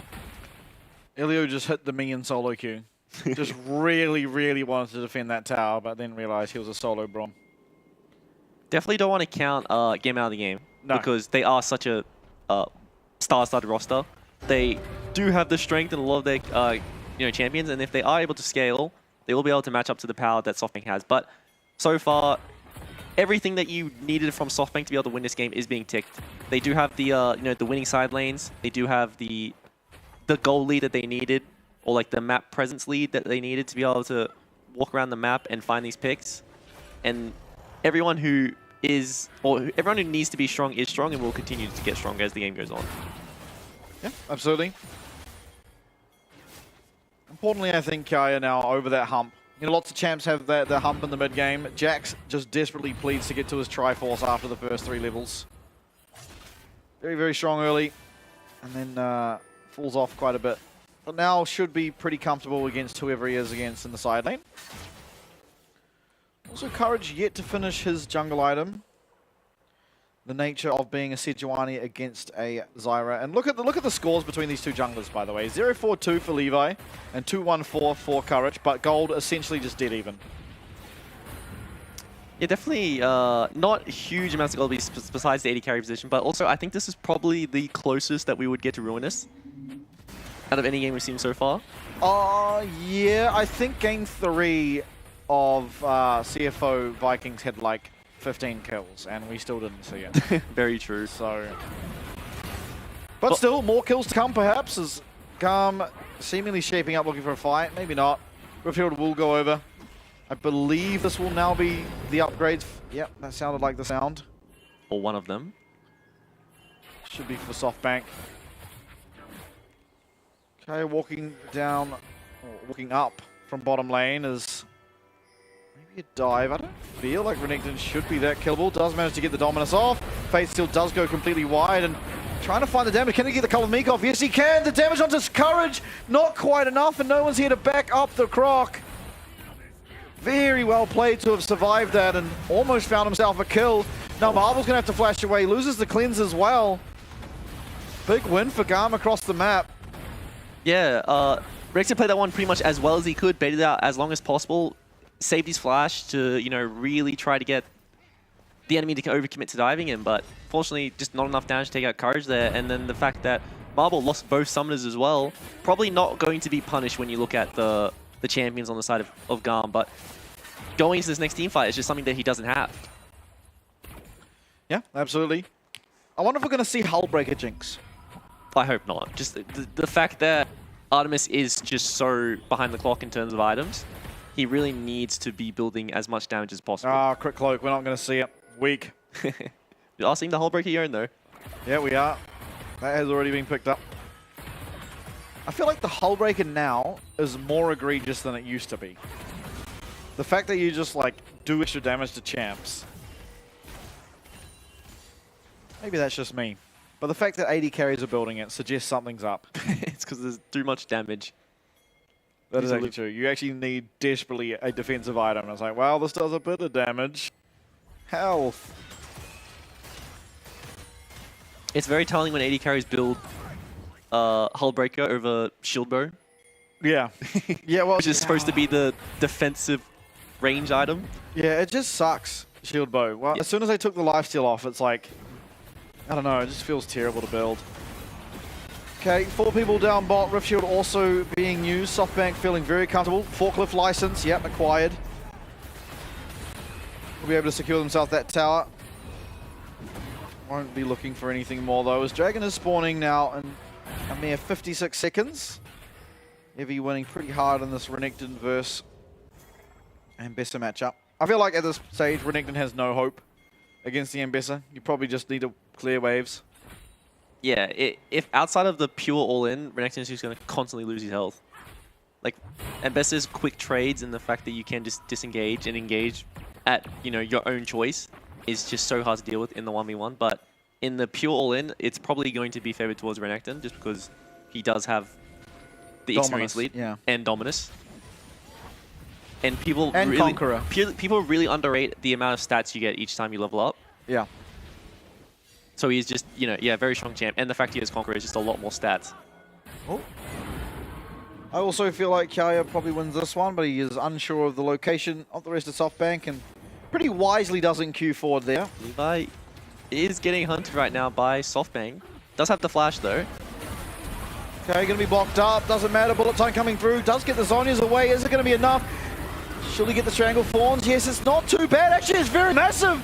In comes Ari at the... Can we get one kill? Yes, Kaya gets one. The Renekton's going huge, but Evie in the backline finds 2 for himself. Artemis does manage to land the zap. Kaya in. Kaya going to get the stun. That's another shutdown. And just like that, GAM is so back. And this is just Levi feeling so confident to play up like that because he knows he has the Zonias in his inventory. When they go in, he can buy time. Doesn't blow the ult straight away. Waits and waits and waits. Flashes out, throws the roots, throws the ult, so it guarantees that they are locked down in the ult for as much time as possible. And he creates so much space for the rest of his team. And you're looking at the inventories of both sides, and you would say this is going to go comfortably towards SoftBank in this 5v5. But the fact that they were locked down for so long, and Artemis, who only has a Kraken Slayer and a Crit Cloak, was able to have so much uptime, was able to, you know, make up for the fact that he is so far behind in items compared to Marble. Yeah, it gets the reset, and you no longer feel that far behind in items. Yeah. Admittedly, no kills going over the Jinx, I don't believe, which does feel a little bit sad. You probably really want those kills on the Jinx at this stage, looking towards a rapid fire cannon. Okay, Arias looks like he is completely fine. We'll get on out of there. I think that, well, it is really nice if Jinx got items and his you know, item build was accelerated a little bit. It's really, really big that both side laners of GAM were able to pick up gold. Yeah, true. Whoever is getting priority on these side lanes is really going to decide how these fights are being played out. Yeah, absolutely. Black Cleaver now picked up here for Arias as well as the Sundered Sky for Kaya. On the other side of things, though, it was this very Shojin found by Evie, as he was able to find 2 kills in that last fight. Elio somewhat carrying by getting hit by everything. In comes everything, and that is going to be one very dead Croc, but a lot was used, and Kaya is finding a lot of damage. That's going to be one. That's the shutdown. The miss of the public execution, and Kaya is in the middle of everyone. He's going to be stunned up, but 1 kill for Artemis. That's a reset. What can Evie do? He missed out. He can't do anything, and a double kill. GAM was so damn far behind, but we are back, baby. This is just the skirmishing power of the Braum and the Jax. You know, there are 4 auto-attacking champions on the enemy team. You throw up a shield, you throw up a counter-strike, you get through one of them, counter-strikes back up, shields back up. Just the constant cycling of all these unavoidables is just so hard for SoftBank to deal with. And the fact that even though they are getting these crucial abilities onto the backline, unfortunately the public execution does miss. The Yonel does land. The fact that they killed the rest before the fight even started. He didn't do anything here. He did get 2 ults. It's just telling of, like, you know, how these fights are really playing out. But yeah, as you did mention, the Sejuani ult and the Rakan ult, you know, 2 engage tools which probably need to be used onto the Zyral Jinx were not used, and there was no threat on them all of a sudden. Yeah, Runans now is going to be picked up. Longsword in inventory. I have a feeling we're getting a Hullbreaker, baby. I'm gonna... You know what? It could be, it could be a Last Whisper. It's going to be a Last Whisper. It has to be. There's no way we're going to 4th item until we get Armor Pen against Sejuani. No, it is going to be. It is a Last Whisper. Also unlucky the team fight didn't happen a little earlier. Or we might have finally seen the other Atakan. Voracious it is. What I want to know is, because Atakan starts spawning at 14 minutes, is that, does everything post 14 minutes to 20 minutes not count towards what it spawns as? Like, is it decided at 14 minutes what it will be? I think it's decided at 20 minutes, I think. Okay. Yeah. Or whenever it says the text pop up. I'll have to look it up on the wiki. Yeah, I will too. A lot of new things this season. Actually, a lot of new things. We're yet to see the new item, though. The Bloodletter. A lot of damage from bullet time, but it doesn't really matter if someone dies. They will just respawn. Levi trying to get enough damage off. Won't be even able to get the ult. Charmed up. Everything coming down. This is going to be... Can they get anyone? You know, they're not going to get anyone. It looks like 500 gold just kind of for free. And, you know, generally, this is a really good thing when you do trades like this. Yeah. Because you at least find 1 kill or 2 kills or a tower. This was just a lot of gold given a SoftBank for nothing. Yeah, and it's... I think they kind of like split execution. Yep. Some of them were hitting the tower, some of them were playing to get kills. And, you know, there is no correct call there. There was just one call. Yep. If they all committed to one thing, it would have worked out for them. But in the end, they just handed over 500 gold. Yeah, I'm leaning towards tower because you just want Jinx to get excited, and that's the more guaranteed way to get excited. Maybe. Anyway, it doesn't matter. Ultimately, you know, it's a bunch of gold given over to the side of SoftBank. But in terms of tempo, things do remain just the same. Here comes the tower eventually. So the prize they were there for, they will finally claim. Can I just say how nice... Oh, I think that the combo of Bloodthirster and Essence Reaver is... You don't do any damage. But how nice it is that you have infinite mana and health and you can stay on the map forever. You can just spam spells, never have to base. It just feels so good. Yeah, I feel like this item is so fraudulent, though. Everyone just gets blue buff. So what's the point in Essence Reaver? You may as well just go an item that does something. Play Misfortune without Mana Flow or Essence Reaver and press E. Which Yeah. what happens?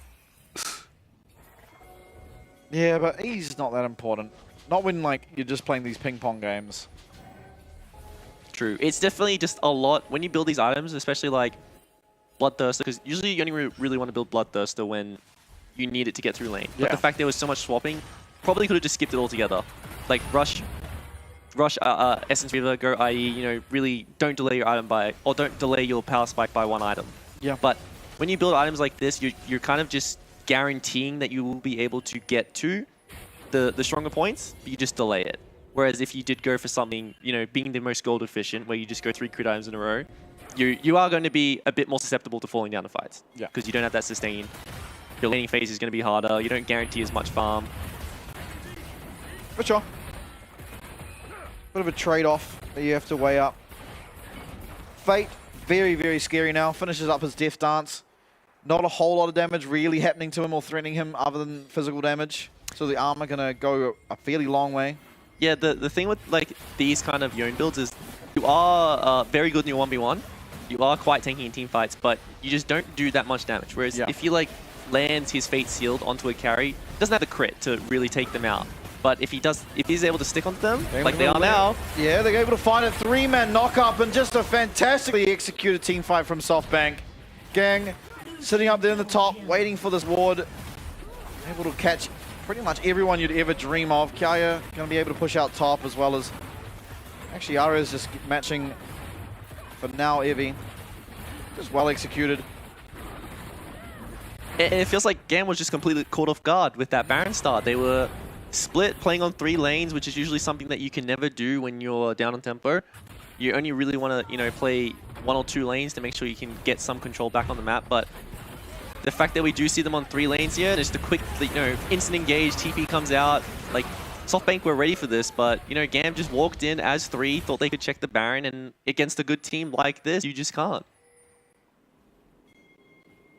Yeah, that's both Jinx. Summoner's now gone. Tried to flash away, still ended up on top of Levi and both caught up. So very difficult now for this Jinx to play the following team fights. Levi did manage to somehow keep his flash. He was just not quick enough on the trigger or realizing that it was doomed from the get-go. Definitely just died in the CC combo and could not play the game. But still not out of the race yet, right? Yes. For GAM, they do have really good scaling. The fact that Kiaya is fed on this Jax, who is so good into their comp. There is no champ on the side of SoftBank that is good at dealing with Jax. And as the game goes on, if he does get stronger, if he does get tankier, it is really, really hard to deal with him. But at the same time, SoftBank just have priority in every single lane, and they can collapse like this. Fade able to find his way, but it's onto Renekton. He's going to have to go back, and Ares is getting taken very low. It's got the dominance popping. The charm comes through. Gang going to find his way now onto Levi, and Levi's taken out first. It's a kill for this Rakan. Ares not really going to be able to find his way out there as Marble does claim himself another one. Now Kiaya, it's the strong point on the map. Everyone collapses on him, but SoftBank, they just get it between the team and Levi and take him out. Once again, it's something we've seen happening pretty consistently now as Artemis going to get teleported on, have to leave.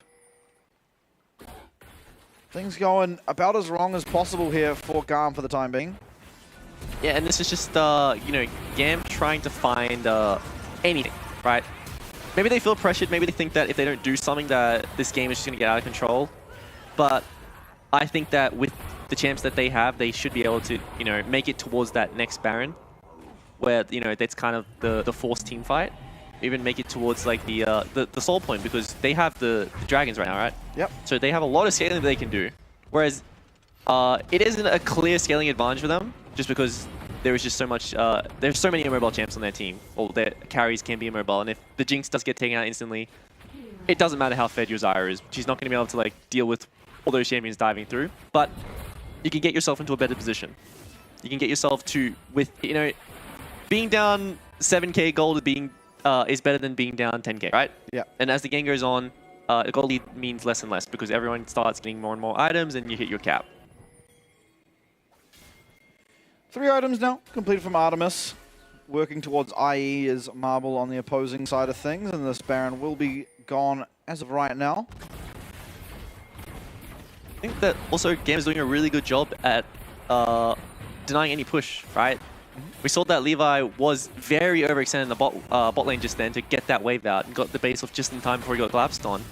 And then we see Artemis on the other side of the map, you know, trading straight away. We see, because, you know, SoftBank do want to play for the dragon. They're going to make sure that they can get as much gold as possible before the cross map comes in through. And we might just see them base and do the other thing on the opposite side of the map.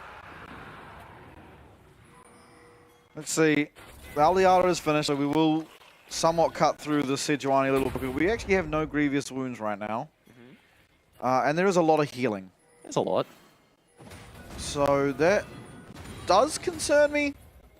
I feel like it's probably Levi's job to build Oblivion Orb just because he applies it the easiest. I think that this game was probably a mortal reminder out of Artemis. I agree. But now that he's committed to the LDR. It's really unfortunate having to build Heal Cut as sole AP. But yeah, based on the game state, it is going to come down to him because he's the only one who can consistently apply it right now. Still no Baron. There shouldn't really be much happen here. Maybe pretty crazy engage. Fate actually level 18. Pretty ridiculously far ahead. Still quite hard for SoftBank to siege without the Baron. They can get up and maybe get a pot shot because there is no Levi able to find him, and there is a bit of peel coming through, but it's certainly not enough. Kiaya trying to find a stun here on Eevee. We'll be able to find it. Artemis needs a reset if there was to ever to be a world in which they win this, but will not be able to find it. Still with the dominance popped, at least this minion wave should be able to be taken down. Actually, not for now. It looks like inhibitor number 2 should be falling, and possibly even thereafter inhibitor number 3. Now, no Renekton ult available. Jax does have ult. Braum ult is down. This feels very difficult to deal with, as we might just be losing all 3 of inhibitors. Marble actually taking a substantial amount of damage from that tower. And if you remember back to last year when, you know, the mage junglers were at their height, the one champion that was always banned was the Sejuani, because it is the tank that can operate into them because you do not need to dive in, which is the strength of the Zyra brand, Karthus, whatnot, is that when you dive into them, you lose. And Sejuani can't just operate with, you know, flinging the Glacial Prison at them. If it lands, you die. If it doesn't, I don't have to go in. I'm not under any threat. And even though Levi does have access to the Zunias, if he throws the Zhonya's before the ult lands, then he's just a sitting duck because he's in the stasis, and if it hits him, he's not going to live long enough to be able to pop that one anyway. So it is just a very good answer if, you know, the Zyra has to operate as the frontliner. And we see Levi constantly playing very, very aggressive, maybe too aggressive, and his team can't really do anything when that engage does land onto him. Yeah, Fate now. Pretty much full build, up 4 in 1k on Ares, and Ares That's a rich man. has not been playing that poorly. There is definitely a death column here I'm looking at the most. Elio going pretty aggressively, but he feels like pretty much the only person who can. TP coming through. Yeah, Evie finding a flank, but Gang Ares also has is on flash. him. This is very scary. I think GAM should be aware to what has been going on. Levi is going to be able to go gold and is able to get out at least of the Fate, sealed Fate back into that pit. It is 2 going down. Artemis, importantly, one of them, and Marvel kiting around. Artemis cannot get onto him. Kaya with way too much to do.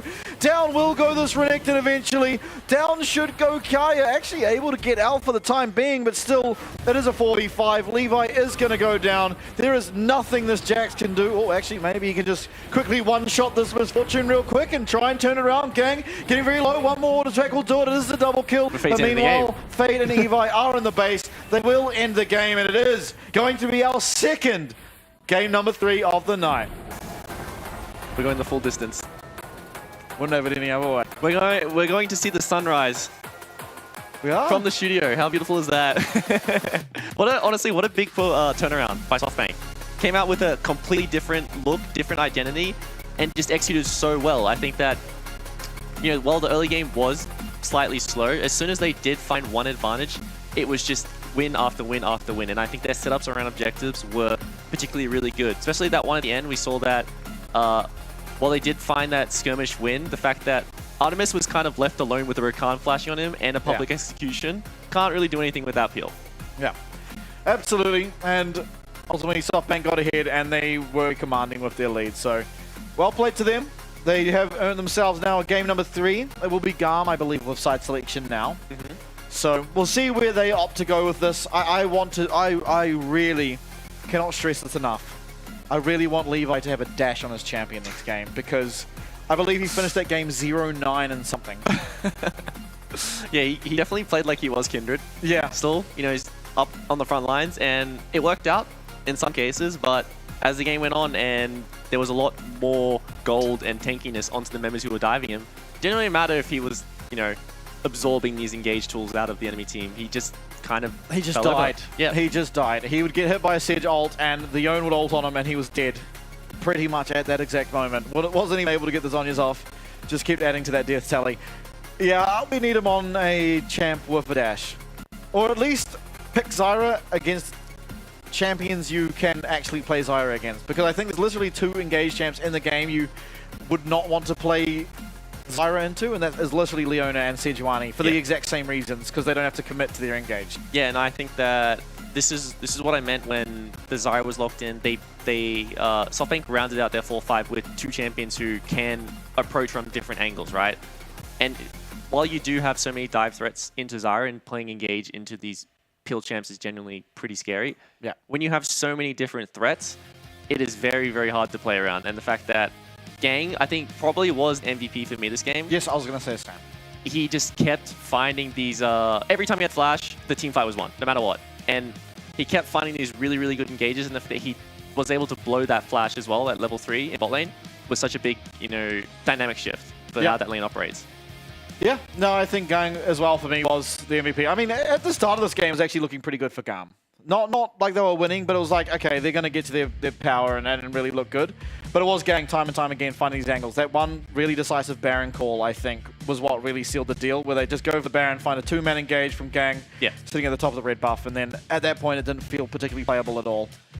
But, well, what a performance. What a performance. What a day. Absolute cinema. The LCP does start off with 2 best-of-3s going the distance. Yeah, and actually, it's surprising because I think both of us would say that we didn't really expect either of these series to be quite as close as they were. We're quite confident with, you know, both of them being 2-0, but I think that's also very nice to see that it is very competitive. Yeah. Especially from the teams that we weren't really having expectations out of straight away, because there's just a lot less known about them? Yeah, it's promising. It's hard to tell right now because it's not number one. It's promising if everyone's playing well, but not promising if everyone's sort of playing less than or more poorly than they usually would. Yeah. However, who knows? We're going to go to a game number 3. Right now, we are throwing to a break, and we'll be back. Let's see who takes our second series of the night.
You know that I got it, yeah.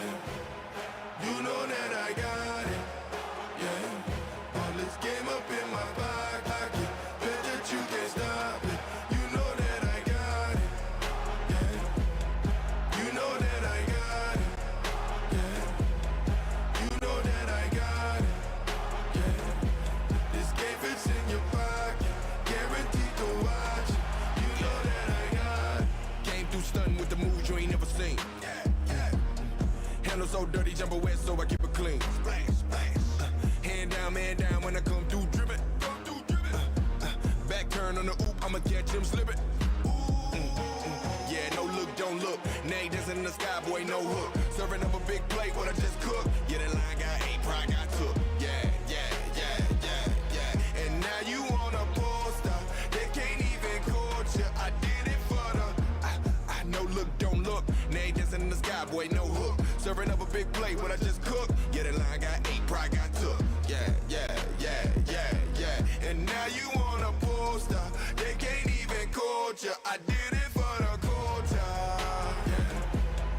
You know that I got it. Yeah. You know that I got it. Yeah. All this game up in my pocket, bet that you can't stop it. You know that I got it. I want it all. Fight to the finish. And don't make you fall. Go back to beginning. You never seen this.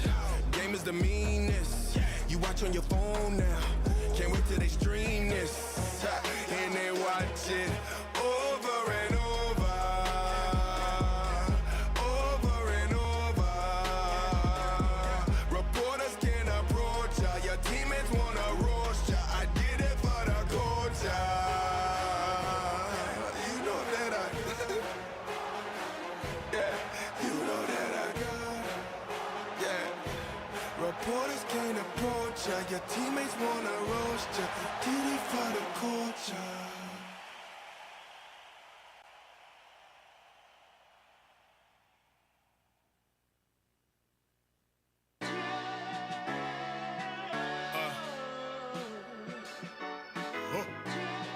Get my husky on, yeah. I'm going hard until Martin Luther is proud of me.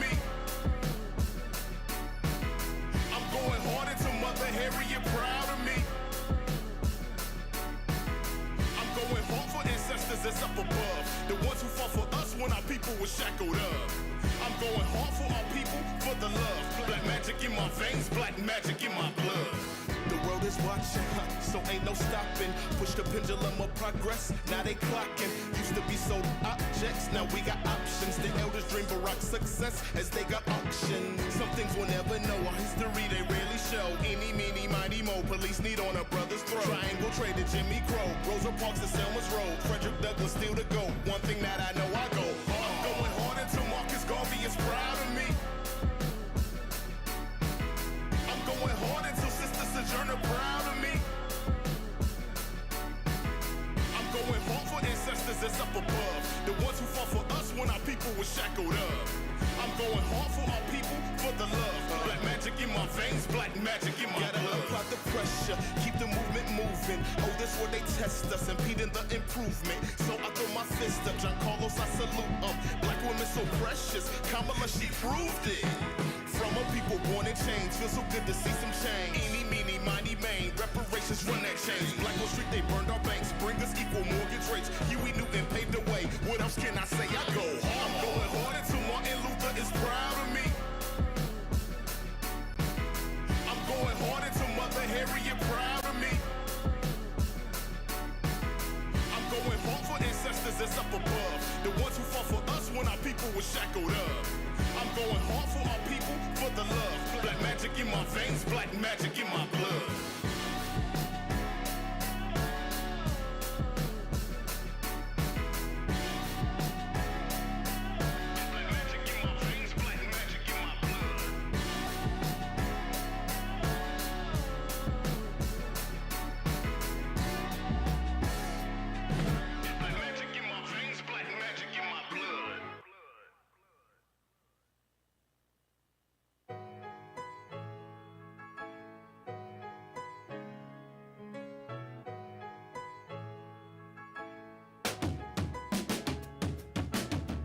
Free, black king, black queen.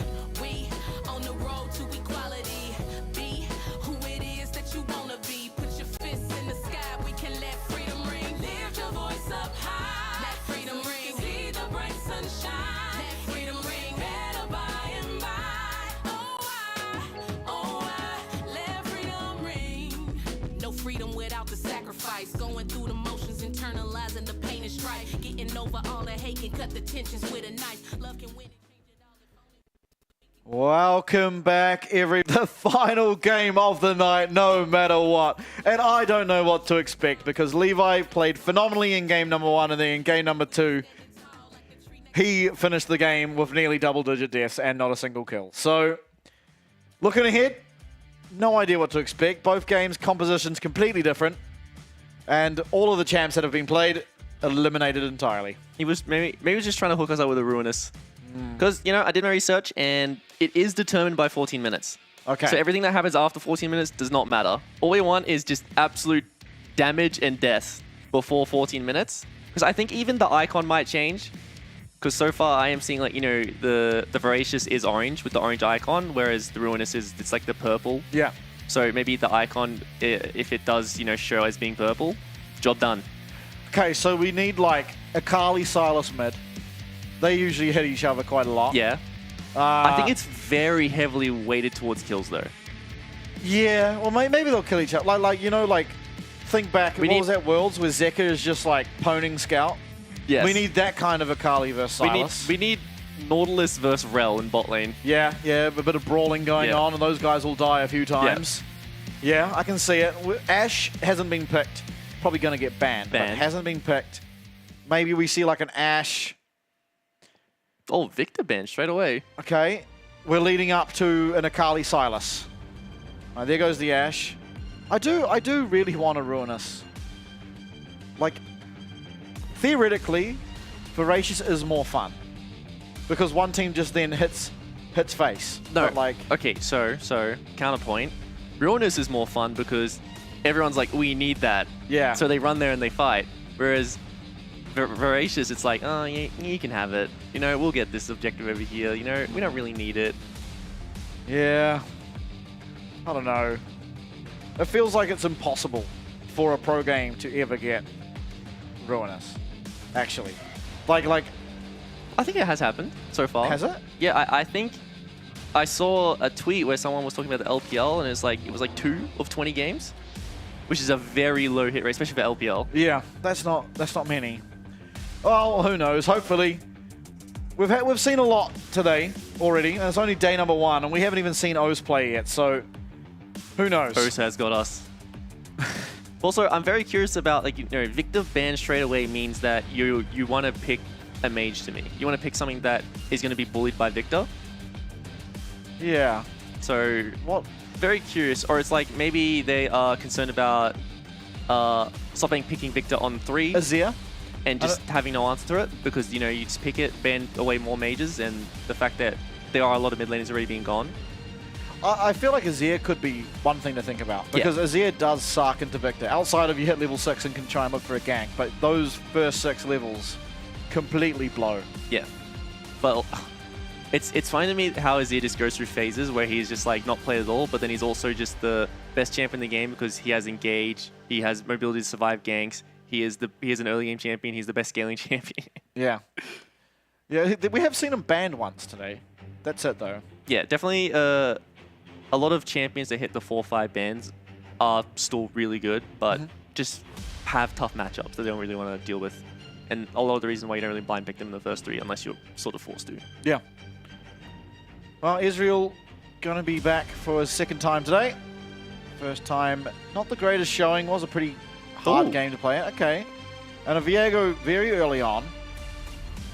So the thing with Viego is the champion is pretty useless into range champs. Like you don't really do anything besides your W flash or like your skirmishing power or getting your resets. And he is someone who functions very well into melee champs and into dive because you don't want to kill a Janna and turn into a Janna. You will just get one shot because you gain that champion's resistances and you just become so squishy. Whereas you want to turn into something like a Scion, Nautilus, a Cho'Gath, a Naut. Yeah, exactly. Have tools that allow you to keep, popping your ult, getting more resets. But we'll have to see what GAM want to play into that because so far we have seen that GAM like to draft into what they see. They don't just draft, just on paper strong champions. Yeah, but they are on the blue side, so they won't get the greatest opportunity. Sure, they get the, the jungle counter now.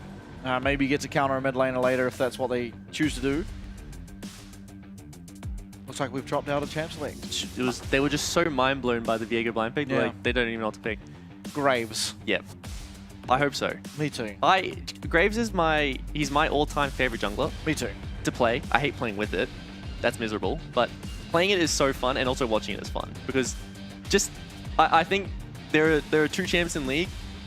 Actually 3. I say a Jhin 4 shot is very satisfying. A Gangplank barrel and a full crit Graves just flash auto attack. Yeah. Those 3, it just feels so nice to see someone just getting one tap. I've played like 40, 50 games of Graves recently just because, I don't know, I just was playing an Emerald and I just wanted to jungle because every other role felt miserable.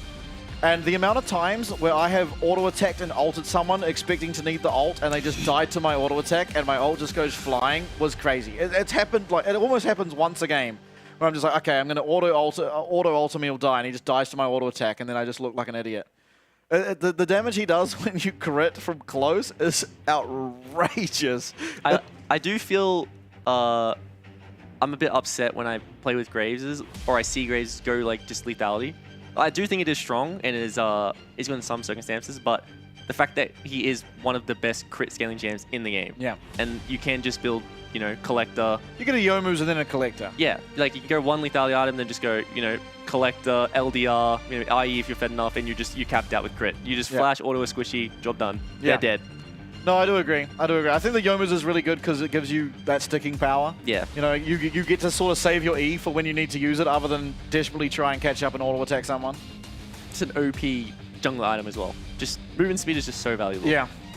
I think, I was going to ask you, because on the topic of Graves, what do you think your 2 most overpowered regular abilities are? Because for me, it's Smokescreen and Wither. Those are the 2 things I think are like, these 2 abilities just like, single-handedly in a team fight just win you a fight sometimes. Like you just throw them out, and not sometimes, like regularly. You use Smokescreen on someone at the right time and they are just completely stunned. They're just stun locked. 2 is hard. I can think of 1, like Bailout for sure. Really? I don't rate Bailout that highly. I think when used well, like when you see like the Callista Renatas, like carrier, the fact they can just dive you and survive is crazy. And just the fact that in those late game team fights, if you do kill the AD carry, you will probably die because you flashed in to kill them. Yeah. And they're just gonna revive. I think that spell is just so OP as the game scales. But a second one is off the top of my head, it's hard to think of. Fair enough. You don't think Wither? It's just like I mean, you named Wither. I don't disagree with Wither at all. I think Wither is OP. Yeah, that thing is like a stun. Yeah. That is up permanently. Like, by the time Wither ends, you've got like 1 second to wait until you Wither them again. I remember back in the day when I was maining AD carry, I think this was Season 6 jungle, where like junglers used to build, it was like the Gromp item, like the tank item. Oh, yeah, yeah. It was the Cinderhulk or whatever. Yeah, so it was the tank item, and then they would build Thornmail, and then they would go smite Gromp for the damage reflection buff. And then as an AD carry player back then, it's just like, I'm hitting you, I do 40 damage, I take 300. Yeah. Like, I'm just dying. I have to avoid this guy. Every champ just became Rammus. Yes. It was just miserable. It's like, what do I do? Those were the days. And there was like the White Smite, and the only champion in the game that took White Smite was Nunu. And that was old Nunu. I loved old Nunu though. That was so funny, just walking around and you just throw this pathetic snowball, and like you get to like 30 minutes and all you are is Blood Boil. Yeah. You're just walking around as Blood Boil for your AD carry. The most broken spell in the game. Yeah, no, that actually was so unreal. I remember like people working out that you could just like, if you're AD carry, you just don't buy boots. It was like Nunu support and you just don't buy boots. It's a maxed Blood Boil Nunu and you just sit there Blood Boiling your AD carry the whole game. And the fact that a Nunu would just go full tank and just solo kill you with like Snowball. Yeah. Because it would just, you know, you're just stunned. You can't move. Yeah, and back then you weren't even able to eat people. You could only eat minions. Yeah. Oh, old League of Legends is so funny to think about. Actually unreal. I hope we can think about current League of Legends soon though. Look, they look tired over there in the stadium. What is the time in Taiwan right now? 5 hours behind us, so they're at midnight. Okay. That is quite late for some League players. Yeah. I'd say a lot of professional League players do keep a decent sleep schedule. I think pros in general. Because I think like maybe it's like a 1 AM, 2 AM split bedtime is not that, you know, unheard of, but you probably go into your bed earlier. Yeah. A lot of doom scrolling. Yeah, hit the Instagram reels and stuff. True. Watch a Baus vid before bed or something. Yeah. You know, just make sure you're on top of what the meta is. Keep up with OnlyFans. Yep. I think that a lot of teams would probably be starting their like, you know, scrims midday to 1. Yeah. And then going all the way through until like 7 to 8. But, you know, even starting before that, because you got to do your prep, your review for the yesterday, stuff like that. So it's either you're going to bed late because you played solo queue and you just have no sleep, or you just value your sleep so you have quality of practice that day. Right. Yeah, I mean, I don't know. Everyone, I guess, probably has just different life cycles, but who knows? I'm here for the long haul, mate. I'm here till 6 AM.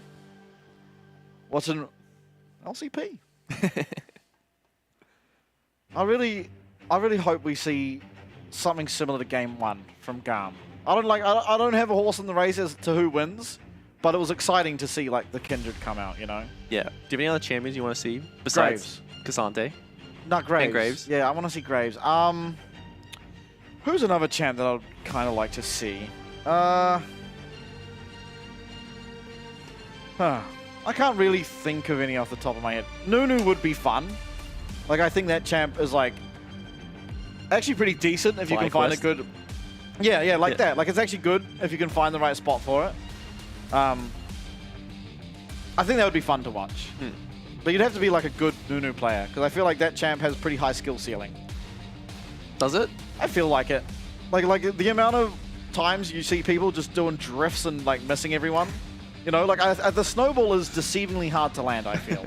I haven't played many Nunu games, but like, I don't know. It feels harder than it looks. From my experience. I'm going to say I think Nunu is in the low tier of easy to play champions. Well, I think the snowball's hard. Even if you miss your snowball, you just walk up to them and just spam your E and they're rooted. Yeah, that part is successful easy. gank. Phase rush. And then if you miss everything, sprinting at them. Eat the cannon minion. Run away. True. Smite, eat, off I go. I would like to see some Silas. Oh, Either- yeah, he's fun. Yeah. He's kind of like in an spot right now just because I think his build is very mid. Like going... You go like, Storm Surge first or something, don't you? the problem with Silas is if you want to do damage, you can't build mana. But like he's such a mana-hungry champion because he cycles through his spells so much. So like either you go like Protobelt into Cosmic and you just don't do any damage, but you just don't die. And if you have gotten through laning phase and you are strong, then you can kind of build whatever you want. But I do prefer the iteration of going like full damage, where it's like, you know, Lich Bane into Storm Surge, or like even if you have to go Protobelt into like Shadow Flame, something like that, just more damage. So I think Silas, if really depending on what he's versing, like if he's versing champions with like, oh, if there's a lot of good ults he can steal, you should make use of that and go full damage. But if you're not versing, you know, a lot of champs that you can cycle through their ults, you should, you know, aim towards that tankier build. Yeah, you probably should have just picked a Kali. Yeah, at that point, yeah, you are just useless. Just Q max, clear the way. Yeah, I think also like the control mages that are played do reasonably well against Silas too. Like generally, you know, when Silas is strong, it's like a Zir, and he does pretty well into a Zir because a Zir can never truly get him out of lane, and later on he's just much stronger at skirmishing. But with Victor, it feels pretty hard to lane against Victor. Victor's trade is just so powerful now, and he can go bone plating, shield bash, and it's even worse. And that's when that's one of the matchups that you do want to go for that Q max Victor. Yeah. You just go grass, Q max, you evolve Q first, and it's just impossible to lane against as any melee champion. Yeah, and I also think like maybe Syndra's not the best example. Like Silas does fine into Syndra, but also like you are actually somewhat vulnerable as the Silas into the Syndra, because it executes very high. Yeah, also the sad thing about so the nice thing about Victor as Silas is the ult is actually useful. Yeah. But Syndra is like Syndra ult scales off How many balls are on balls it, and you just throw it and it does nothing. Yeah, that's 3 balls throw out. It Yeah. feels pathetic. Yeah, true. We are back into draft, however. We have a poke comp forming, it seems, from GAM with a Zinzal there to offer a bit of early pressure. On the other side of things, Israel Viego, as we did see prior to the remaking of the lobby. Yeah, just it's a nice response in the Jace. Probably gonna be the tank Jace though. I think that if this champ doesn't go mid, it's just almost always going to be tank Jace, because Jace in... There's a reason why Jace in top stop being played. Because he is just, if he dies once, useless. Yeah. And especially with lane swaps now, you don't get access to as much resources, so go tank. Easy to get stuff done. And we're down again. It's fine. It's a new studio, it's a new stadium, sorting out everything. I know going forward, it's all going to be a lot better. Yeah, it'll definitely improve over time, but also I wonder like how the players react to it, because you know you're playing in a new environment on LAN, and then there's so many like pauses, errors, whatnot, and that's out of your control. Yeah. And it's so important that you stay like, you know, tuned in to what is happening. Yeah, clocked in. You definitely do not want to, you know, find that, you know, out of body experience going into the game. It's like, oh, what's happening? Like I forgot. What's the plan? Yeah. The best server in the world at dealing with this would be OS, because this is essentially just dealing with a queue time. True. And then you finally get a game after 40 minutes and it's remade. That's essentially what we're, you know, that's like, not that, it's less common nowadays, but, you know, that's for a good portion of the server's history. I just have problems when I queue up and it's like, okay, my queues have been so long, so I'm actually going to play a real game in queue. Yeah. And then the moment I open it, queue pop. That's actually, I used to have the tech. I'll just open Osu, start a beat map, and immediately it'll just pop. Like, sweet. I don't know how many times I've been playing an Osu in queue, and it's like I have just an absolute insane run going. Queue pop. Yeah. Insta pause the map. I can't do anything about it. No, actually try to hit the note after it unpause is impossible. I swear, I don't think I've ever successfully hit the note after it unpause. It's so jarring. It's just the auto alt tab is just like, oh, it's just so tilting. Yeah, it happens. It happens. What's your go-to queue game? When I was competing, it was definitely Osu, because it's like the double whammy. It's like warm up. Yeah, yeah. Like that was the thing. It was like the aim trainer, like the warm up for me, and the fact that it got my hands warm and I was still focusing on something, but it's just, you know, less brain power. But nowadays it's just like phone games. Yeah. Honestly, just play some gachas. Wild Rift, right? Play some Pokemon TCG. Okay. It's TK Nguyen. Surely he does the Gumtine sign. Oh, he just threw his phone on the ground. Okay. That was a deathly stare. Like he looked right into my soul. Oh, there we go. SoftBank just waving to us kindly. He's funny. I like him when he's at Worlds. Or like every time someone makes his GAM time sign, he reposts it. You know? He's a proud man, and he should be. GAM, honestly, is such a storied org. You know, from their players to just the success they find. There's the content we need. Yeah. But we don't deserve. That's right. That's right. The content I need is this game number 3. I actually don't know who I even favor. Because both games were, like, very dominant from each side. Yeah. That's kind of what happened in the first series, too. Although the opposite. It was, like, not very dominant. And then, you know, they ended, but not the way we expected. Yeah, definitely. I think that... So, GAM did get the side selection, right, going to this third game. So they do have a better plan about what they want to do.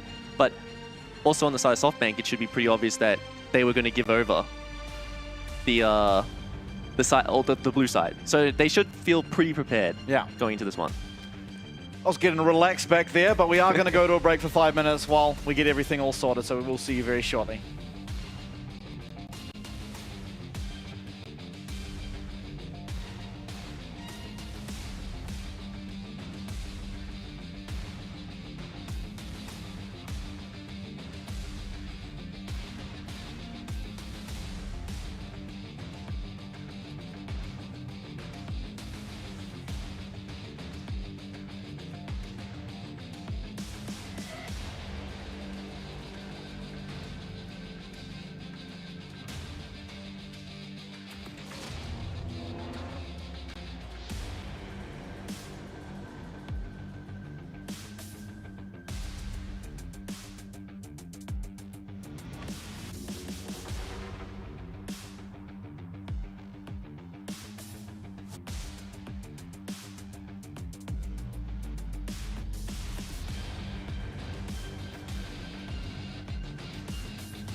And we're back for the third time. Third time's the charm, I heard. Third time lucky. We got this. They've got this. True, true. I'm manifesting good picks. So we know up until 3P red side. yes. Yeah. So it was Varus, Jace, and Xin Zhao. Xin Zhao, and then it was Ezreal Viego. That's right. Yeah. Looks like we might need to remake the lobby real quick. What would you want to pick 3 looking at their team? I feel like, you know, Braum pairs well with Ezreal and Viego, obviously, but, you know, you don't want to play into the poke. Yeah. You want, you kind of are pigeonholed into picking Engage because you have the Viego. Yeah. And, you know, you're not really going to, it's kind of tough to force your top laner onto that.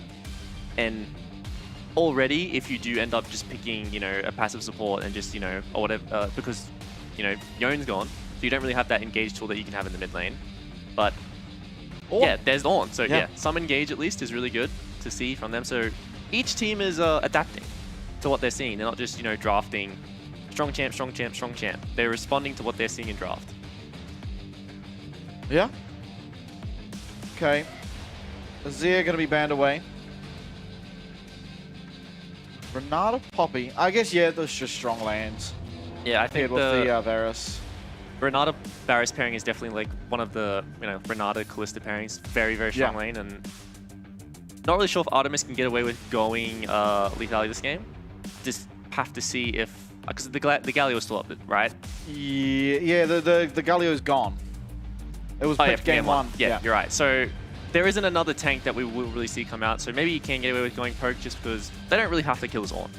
As long as they're just poking the rest of the team, that's all that really matters. But I assume this is probably going to be a tank Jace into the Ornn. That is a very comfortable matchup for you to play into. And then, you know, if Varus does go on hit, they do have a pretty good front to back being played already. Okay, Nautilus. I mean, there's even more engage. Just yeah, they're engaging. They're comfy. You're pretty clear on what the other team is going. I mean, not necessarily fitting the theme of GAM's comp. I feel like there's a definite angle of just Braum. Yeah, I mean, Braum makes the most sense. It is so Oh, good. wait, no, Braum's gone. They played it last game. Boo! Yeah, Braum's gone. Yeah, Alistair.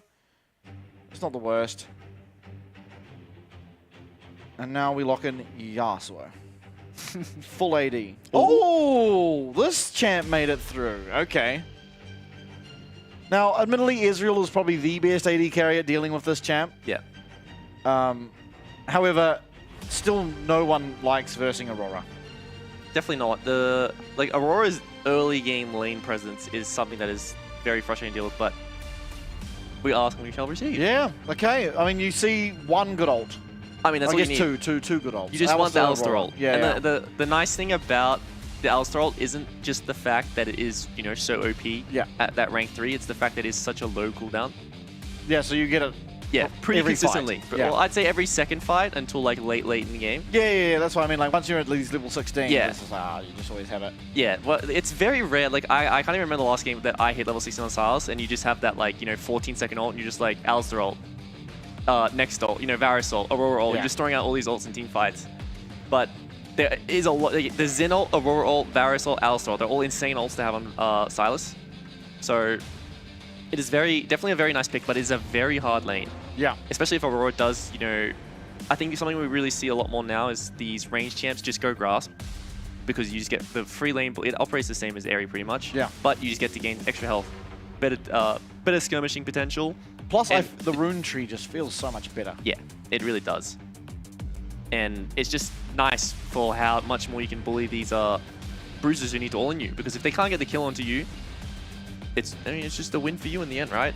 Yeah. So it is a hard lane for Silas to navigate, but all Silas really needs to do is just, you know, absorb the poke and then just rock up to a skirmish, and he'll just be a better champion than Aurora will be, just through how his team operates. Yeah, admittedly, I feel like the Silas isn't a better champion than Aurora the same way in skirmishes, the same way he is in the traditional mage. Yeah. Because she is still pre-6.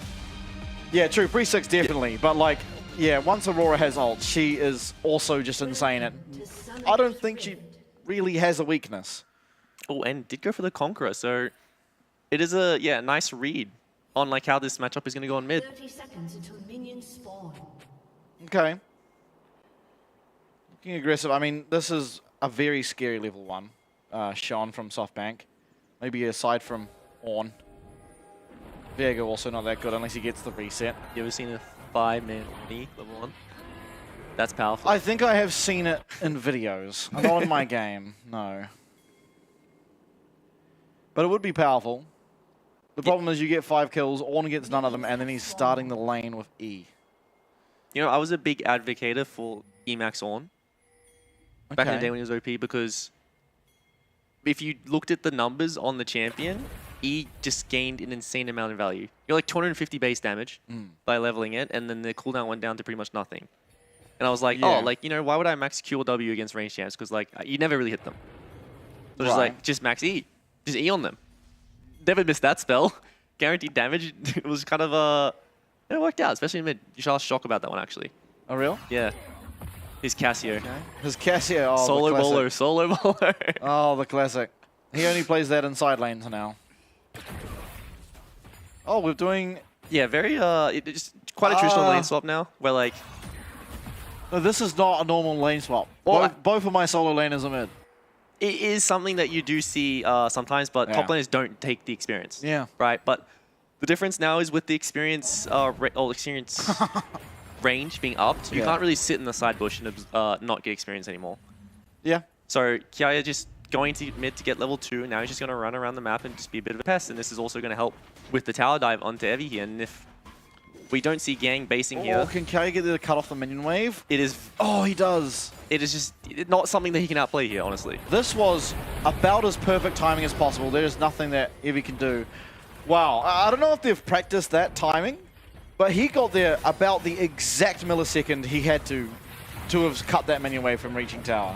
Now, it might not have changed all that much. Not really sure. But he TP'd back though. That's very curious because he's just going to die again.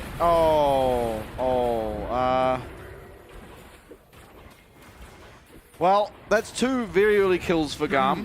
One of which went to Levy, and the other one, of course, going to Artemis.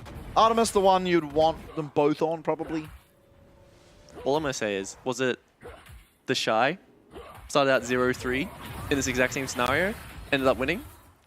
That does sound like something the Shy would do. So, it is terrible, but it's not doomed.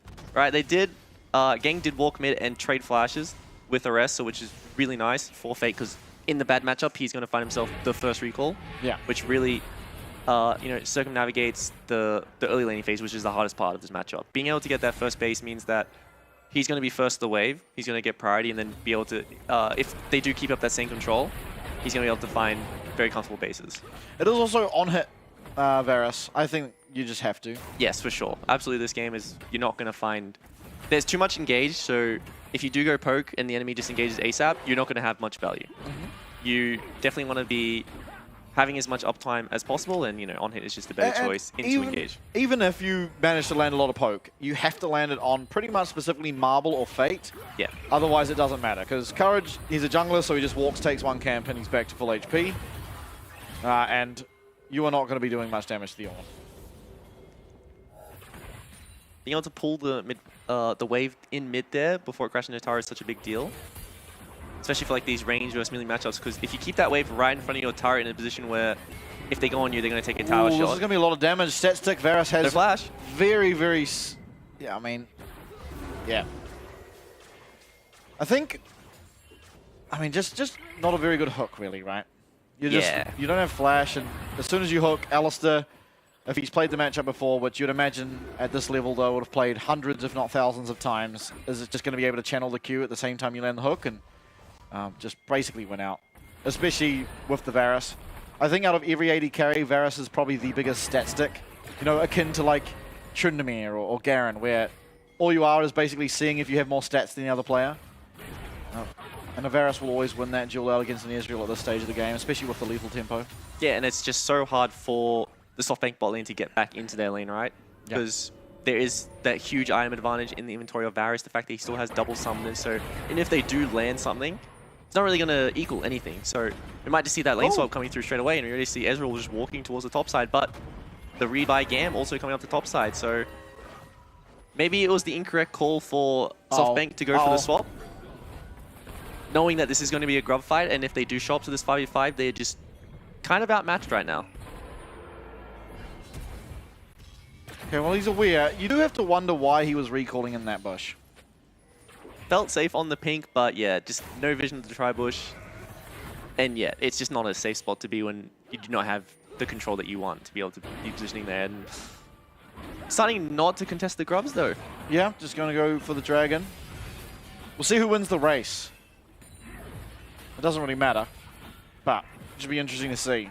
I guess with the... First blood feed already being on the side of GAM, plus, yeah, you know, it's just going to be a 1-1 in the terms of objectives. But based on how the bot lane is looking right now, I think that if these swaps keep coming through or they just stay in this 2v2, I think a first tower would just eventually go to GAM naturally. Yeah. The Void Grubs will help try and answer that back. I was going to say, I don't want you to freak out, but there is a longsword in Kiaya's inventory.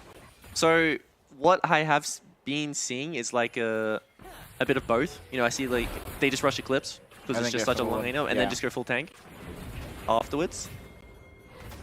Or sometimes they just go Eclipse into Fimbulwinter, then just play full damage anyway. Yeah. So it's just, yeah, really, really depends on how the game is going. Obviously, he doesn't have flash. He doesn't want to be sitting there with no defense irons because he's so susceptible. But the bot lane also doesn't want to be in a position like this. 4 people, and oh my goodness, that was a lot of damage. Fate going to be able to pick up 2, makes it out of there as well with his flash. And some play coming through here from SoftBank as they near on even out the gold. In the meanwhile, though, it is going to be Ares just taking himself some gold, taking himself some XP down bot. So not all lost, but certainly a really good look for Fate as he is heading towards picking himself up a Protobelt. And we were just talking about how far ahead the GAM bot lane was and how wherever they went was the strong point, but they sort of were left alone on that island. Yeah. You know, the map was still split and they decided not to base or, you know, leave top after the trade objectives happened. And that was just, you know, SoftBank still having priority in the mid lane, just walking to top side and just popping the stolen Varusol. It's just such an easy dive from that. Still, I mean, they are just still stronger than their laning opponents. It's really Fate that you have to watch out for now. And speaking of Fate, he is right there. Flash is going to be answered. But that is a big cooldown now lost for Artemis. Once again, he is this Varus. If given uptime, sure, he'll do a lot of damage. But without that flash available, it's very hard to have uptime. Especially against an Ornn, who, yes, is not level 6 yet. As Evie is ridiculously far behind. Still will be able to find impact later on, calling in that Ornn horn. We also have to pay attention to the experience on the AD carries right now, because we did take stock of Varus's level before just after that mini wave dive. He was halfway to level 6, and Marble was already level 6 before that double wave was crashing into mid lane. So he is, you know, going to be dinging level 7 soon. That's going to be an entire level lead that will just stay pretty consistent going forward. While we do see the 2 level lead in top lane, I think that because AD carry or bot lane in general is that main focus right now in the early game, they are the ones being moved around. It's just swung. The pain point for SoftBank was their bot lane and is now their strongest point. Yeah.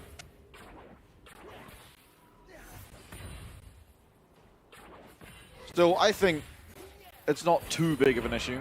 Yeah. Not until the next fight. Anyway, right now, nothing's going to happen. The next fight, if there's, you know, if Kiaya is able to leverage his lead to make it so Evie's not able to truly contest in the fight, or I guess Ares in this case, who was up there matching this Ornn and is also very, very far ahead of Ornn. If they can sort of poke away at this Ornn and make him less comfortable teleporting in, then it can be favorable for the side of GAM. But definitely, Artemis is going to feel the pain of being down so much and just not having that flash. Marble with flash and just being in Israel feels very, very safe. But yeah, I think the game state right now is just quite even. Yeah. Obviously, GAM got that lead early game. SoftBank, you know, came back with the dive on top lane, and I think right now there is winning and losing points for both teams. Yeah. And we'll just have to see.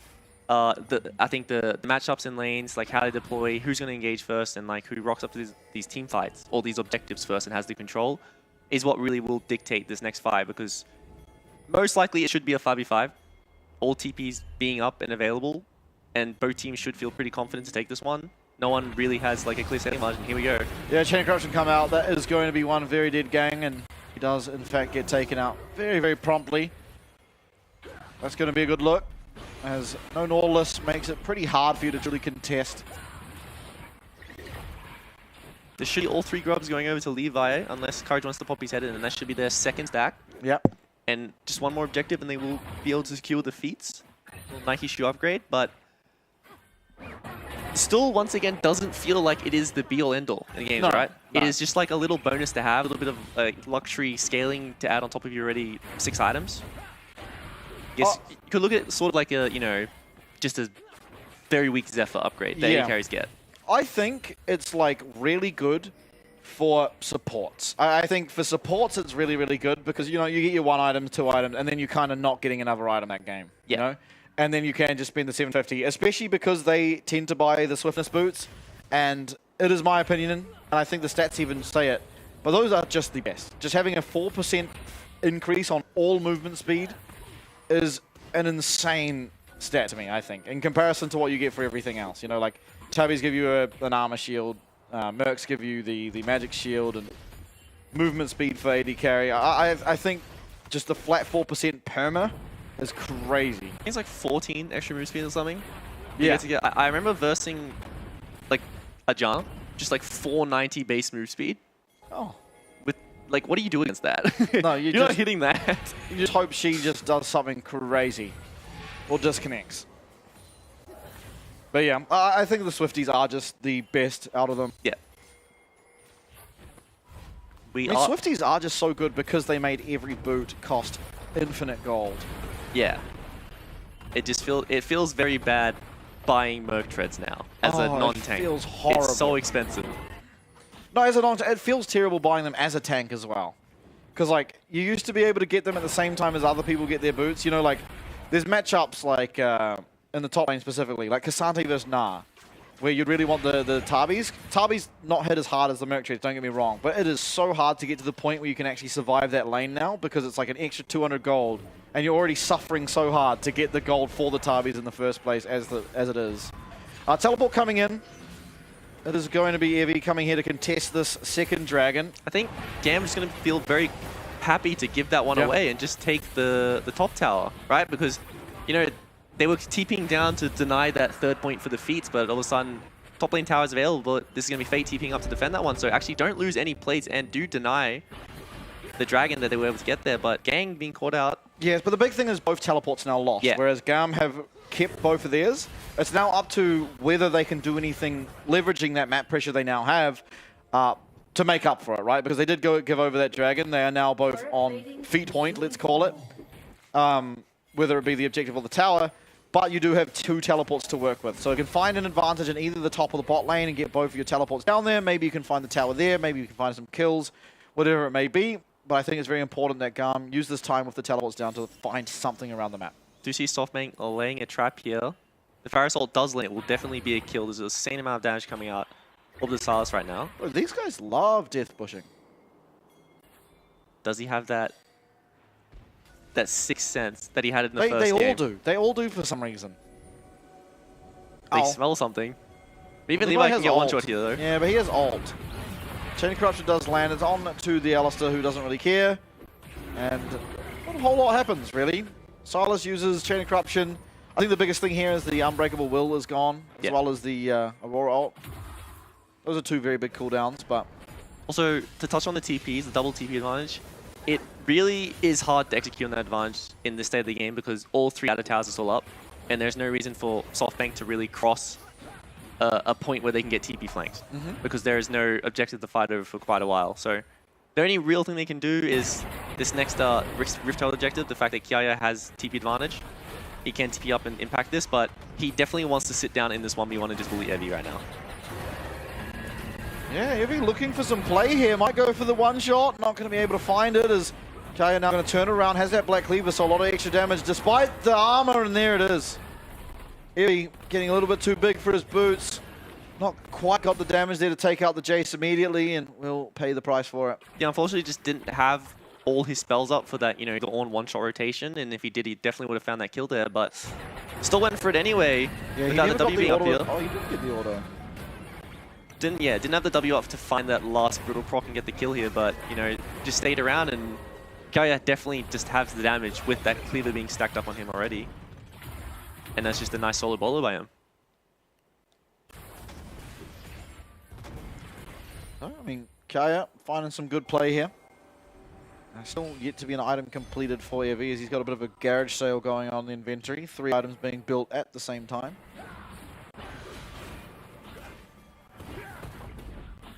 Now, it will be Fimbulwinter. I see a Ruby Crystal.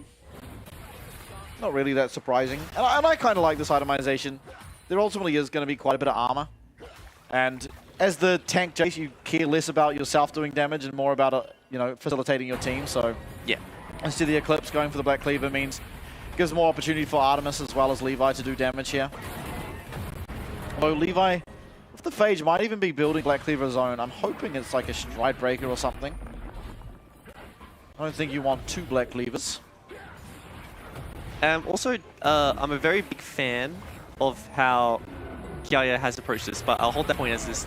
It's going to be a skirmish happening. Yeah, should be Gang going down. Not Gang, sorry, Fade. He does use the Unbreakable Will, but ultimately has no team around him. A nice flash forward as Courage tries to find some peel for him. Not going to be able to.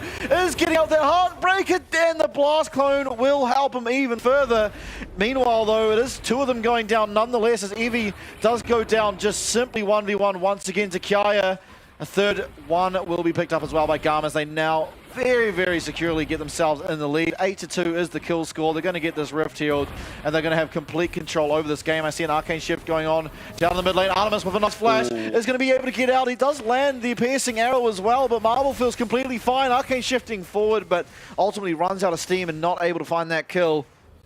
It was action. Marble trying to find something back, but still, if the summon is available, not going to be able to do anything. Played that one the best he could, you know, almost outplays that 2v1, but... Oh! Cancels the TP, but does he die for this? Yeah, he did. Spoiler alert. Did. Yeah. But, you know, back to my point before the team fight happened, I really just like how when they saw that Evie, you know, played the Rumble in game 1, and with the fact that we are fearless now, when that is gone, he was just insta-locking champions, these carry champions, and he knows that Evie doesn't really have counterpicks to it. Yeah. So he can just lock in these, you know, scaling carries and just feel pretty comfortable. Pick early in draft when you normally couldn't, and allow the rest of his team to, like, you know, play around that. And that's just such a big boon to have in the draft for GAM, knowing that you have this player on the top lane who can just lock in all these carries, and he's not really going to get punished because the champions that punish him are just gone. Yeah. Yeah, I mean, he's doing very well with it. I think ultimately running GAM this time, really turning it on. You know, I think despite how dominant they were in game number 1, they did get a little bit sloppy. Yeah. A little bit overeager, perhaps, is a better word to use there, and we saw it sort of. I don't even know. Like, it's hard to fault Levi entirely for game 2, just simply because it felt like a near-on impossible game to play Zyra. Yeah, and also to his benefit, he was the reason they got back to that game. This is true. This is true. And so now I think they've cleaned it up. The draft looks very good, and everything's going well. Fate coming in now has the Verisol. Not the ult he wants necessarily. It's okay, but ultimately, who's he going to hit? That's important. Doesn't really feel like anyone. Can only really hit the 2 carries because, you know, if it goes into Zin, there's a response. Yeah. Alistar, Jace is so tanky. Here comes everything. There's a nice damage coming through. So much is going well, really, for GAM right now, as Ilio has been tanking this whole time. Will be able to get away. It's Evie going down. It's Gang going down. It's the 3 squishy champs left on the side of SoftBank. Mid lane inner, maybe on the menu. Doesn't look like they'll be able to do so, but still, the outer, we're not going to complain about that as GAM. There's still even more to be found as everyone heads off to the side lanes. Feels a little insurmountable at this stage. Yeah, this is just, you know, the wallet gap happening right now, and the fact that Elio can just go in, pop the Unbreakable Will, tank the tower, and these, like, new season towers being so strong, and the fact he can just ignore them is so nice for his team. And when a mid jungle like the Xin Aurora are ahead, it's just so easy to just constantly fight and fight and fight because that's what their champions do. Yeah, their downtime is very minimal. Even, like, both of them function without their ults. Obviously better with their ults, but very powerful without them. Look at all the flowers.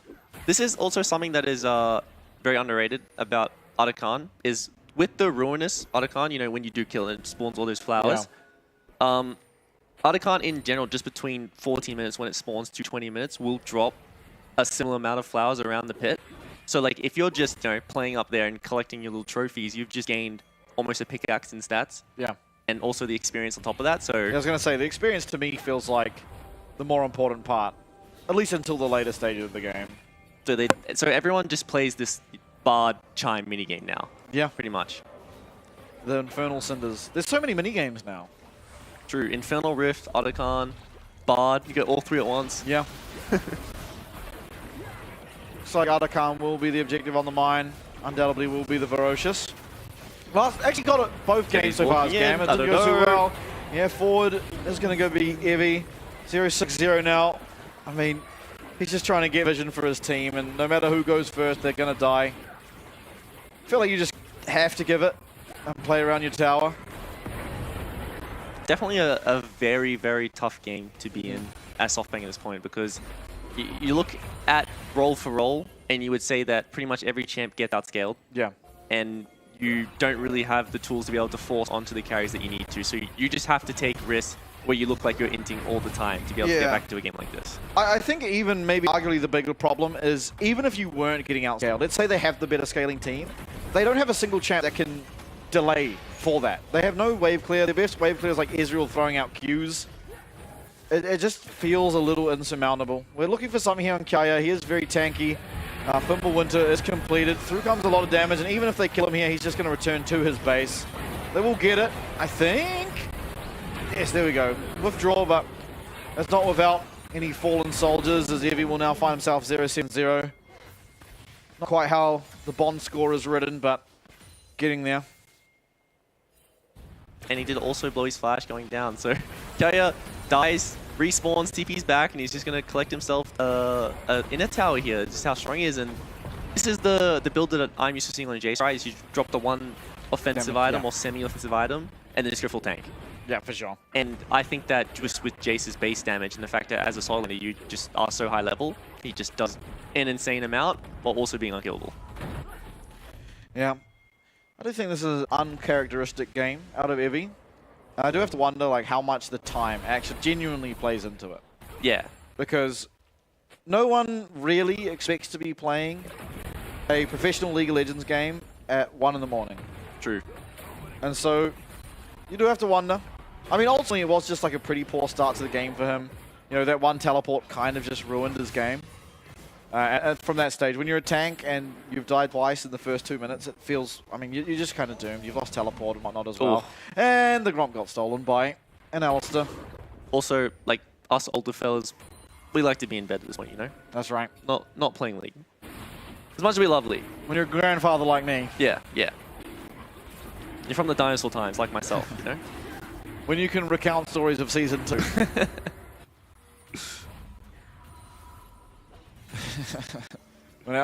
I played League when Thresh could hook flash. Let me tell you about Leash and Blue buff as a mid laner. Oh, God. Back in the day when... It just followed you to lane. You didn't get second blue and your lane opponent did, you just auto lost? Yeah. Yeah. That thing used to give AP. Anyway, 13-2. 10k gold deficit. And as you said, they are just pound for pound outscaled as well. I mean, Ornn changes that a little bit, but again, how are you realistically supposed to defend? This Baron comes up, you don't even have champs that siege at the Baron. Like, Israel can land some Qs, he's got his 2 items, sure. But with the Leandry's finished, with the Blade of the Ruined King finished, this thing is just going to be absolutely shredded, and really comes down to can Courage somehow come out with a steal? Yeah, I think it's definitely on GAM to make the error. Yeah. And this could potentially be it. And they're looking for something. There's going to be the Zinzal. Use Kaya flashes on in. Is going to get knocked up here by Evie. It's a nice Ornhorn potentially coming through, but he gets CC, not able to connect with second activation. And here comes Aurora. Aurora will lock down quite a number of them. Out will walk too. At least 3 of them have survived. Marble, Courage, and Fate, consistently the ones still alive in this game, but with only those 3, there's nothing they can do, and this Baron will get started up. Courage has ult, has flash. Can he get there and look for a steal? It feels awfully unrealistic, but at this stage, if you want to win, there's nothing you can do but try. Yeah, and this is going to be a very quick Baron as well with the on-hit Varus. That's going to be able to take this one down. Probably look for a reset and then, you know, straight away go for a siege. But we do see them running straight at Courage. You know, they're a bit afraid of him stealing this one away. Yeah, Kaya going to make sure it can't happen. As there we have Levi securing the Baron. 15-2 is a 12k gold advantage, and I think GAM really just need to put the finishing touches on this one and will claim themselves their first win here in the LCP. Yeah, and this was just the gold lead in the fact that SoftBank just don't have any damage.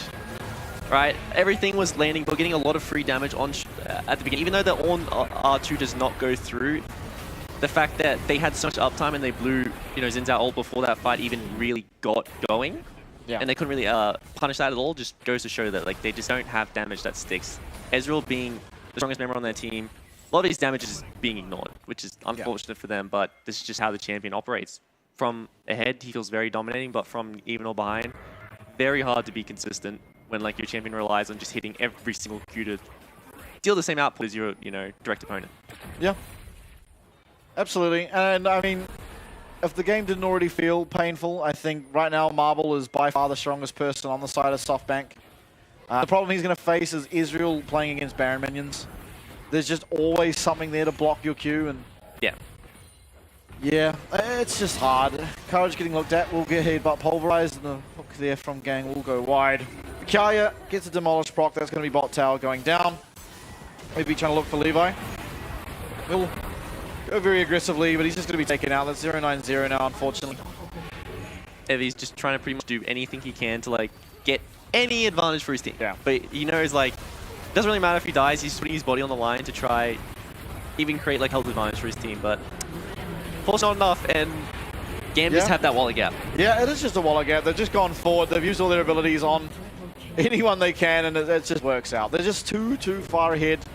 Looking at, the only lane that seems even relatively close is the bottom lane, but even then it's still a massive wallet gap, and that will do us for game number 3. It's going to be GAM who take it. They do pick up their first win here in the LCP. Looking strong, not without faults, and I think that is the story of today looking back. But still, a massive congratulations to GAM. They're holding out through all the pauses, all the technical issues, and so we'll manage to reap the rewards of that. Yeah, and we got the expected results from both our series that we thought, just not in the fashion that we expected. And it's good to see that it is a lot more of an even playing field than we thought, and it's nice to see that our top teams are actually, being forced to adapt. They can't just, come out and just play the champs that they're comfortable on. They have to go down to stuff that they maybe haven't really played in a while, just because of feelers and just because they need to adapt to what their opponents are doing. And I think that GAM did come out and show that show some really good league and show that they are a top team. But I also think that SoftBank had really good showings. Yeah. I do. Welcome to LCP Glasses Emoji. Oh, TK Newen's such a character.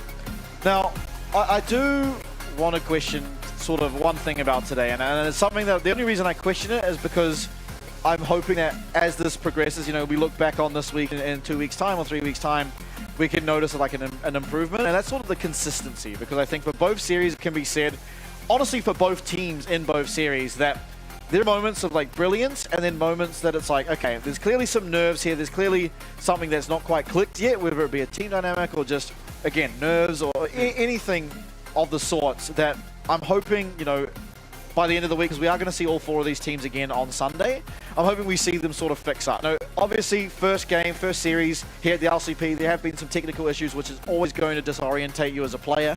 So hopefully, going forward, those don't happen, and we can see sort of a more clean game, whether it be positive or negative for both of the teams, or all 4 of the teams from today. Yeah, and I think that while a lot of these players have played in front of, live crowds, they have played on LAN. This is a new setup, obviously. This is the first time that all of these players will be playing on this setup in, the professional game setting. And it is just jarring going from a lot of these players that have used to playing online, right? Because, coming out of COVID, they haven't really had that experience to be in front of a live crowd, to be in a LAN environment for so long. So this is just a new experience for them. And being able to adapt and not just have that scrim mindset. Because the intensity just goes up from, 0 to 10 all of a sudden, and that can also throw you off your game. So I think that we will see the consistency go up over time, because obviously it is the beginning of the split, and just the raw fundamentals just aren't really there, and they aren't really drilled in until the time kicks in. Yeah. Yeah, definitely. And I think also one thing today, I said at the top of the day as well, is that GAM and CFO would be two of the teams that I'd pick. Like, if I had to name top 3 right now, both of those teams would win it. Just looking at raw names on paper. And so seeing, Vikings first of all, and now SoftBank be really competitive against them is a good look for not only those teams individually, but I think the league as a whole, because it means there is definitely some competitive play where the teams you maybe think have just the best raw players or seem like they have an upper hand aren't that far ahead where it's insurmountable. Yeah. And I think that's really important, because if teams don't, or if players or teams, players, whoever, don't see themselves as completely out, everyone is going to still have the same, like, we can win this mindset. Like, it's very easy to start losing a lot of games and kind of clock out from the split. It happens to a lot of people, and it's just sort of a normal human emotion to being defeated, I guess. And so I think hopefully this shows other teams, like tomorrow, I mean, I'm just going to say it, we have Talon versus Chiefs. I think as a Chiefs fan, looking at that, it's like, okay, this is a pretty rough way to start, because I think Talon is probably who I am scared of the most for any team going up against, almost simply because of Fofo and Betty. Obviously, the rest of the team is also very good, but these players have been astonishing for their entire careers. Yeah. But, you could look at today's games where you're like, okay, CFO should win, or GAM should win, or whatever you may have thought, and be like, okay, no, it's not over. We still have something to prove, and we can take games. Everyone can take games off one another. I think that's important to keep in mind throughout not only the split, but every split going forward. Yeah, and I have 2 points to add on. So one is a question, because I think today 2 of our top 3 teams have shown, some signs of weakness. Yeah. And do you think that, Talon being probably what we would consider both our favorites for the entire split, do you think they're also going to show like some signs of weakness tomorrow, or are they going to have that very, very strong showing on their first matchup? Okay, I think in some ways they will, right? So they've just gone, so they still have the core of like RJ, Betty, and Woody. They're still there from last year. The difference is Casa basically swapped with Ginger. They basically swapped teams, essentially. And then Fofo instead of Maple. Now, I think the biggest change is Casa likes being a carry more so than Ginger generally. But more than that, I think Fofo and Maple, obviously I don't know how they interact interpersonally or in their teams, but from what it seemed like, and from watching Maple's retirement documentary, is that Maple was a very big leader and a very vocal person when it comes to how the team worked in game or out of game or whatnot. So I think losing him, they would have had time to now practice with Fofo, and someone else may have found their voice. Casa would probably be who I imagine that is. We'll see how that changes how the other 3 players all work together. So I'm not sure. I think we will see a weaker Talon than we saw at the end of last split. Yeah. But I don't think they're going to look weak. Okay. And my second point was, while we do get to see the Chiefs play tomorrow, it's also a really big point that this is probably the best team that Oceania has faced in the past 4 or 5 years, right? We have been, being able to match up against other PCS teams in the playoffs, but never really that same caliber of talent, because they've always just been at the end goal. And, off the top of my head, the last really good team that Oceanic roster has versed would be the old Hanwha Life roster at Worlds, or even some LPL teams, but never really that same caliber of talent. So it's very exciting to see that OSA's first test on the new stage is against one of the best teams that has such a storied history in League of Legends as a whole. So that is really exciting, especially if we have that same stories that we have today with the favorites being contested. Yeah, I would as a fan be very happy to see tomorrow and see that once again the underdogs are contesting the top teams. Yeah, if they take the series, yippee. Yeah. If they show that they can contend, I'm happy. Yeah, and it's a good place to start, because ultimately the core of the Chiefs is not at all the same as it was last year, whereas the core for Talon, as I said, is. But of course, before we even get to that, there is another game. It is DFM up against Team Secret Wales. Now, Team Secret Wales, I think, is the biggest sort of wild horse. No one really knows much about them. It's kind of a first look of many of their players coming into this league. DFM, also, we haven't seen DFM in 10, 11 years without Udapon. Yeah. So this, no matter what, is a different DFM. They've still got Aria in the mid lane, very, very good player. You always know he's going to do well. They've got Ray Farkey up the top, traditionally a very, safe tank player. What are they going to look like?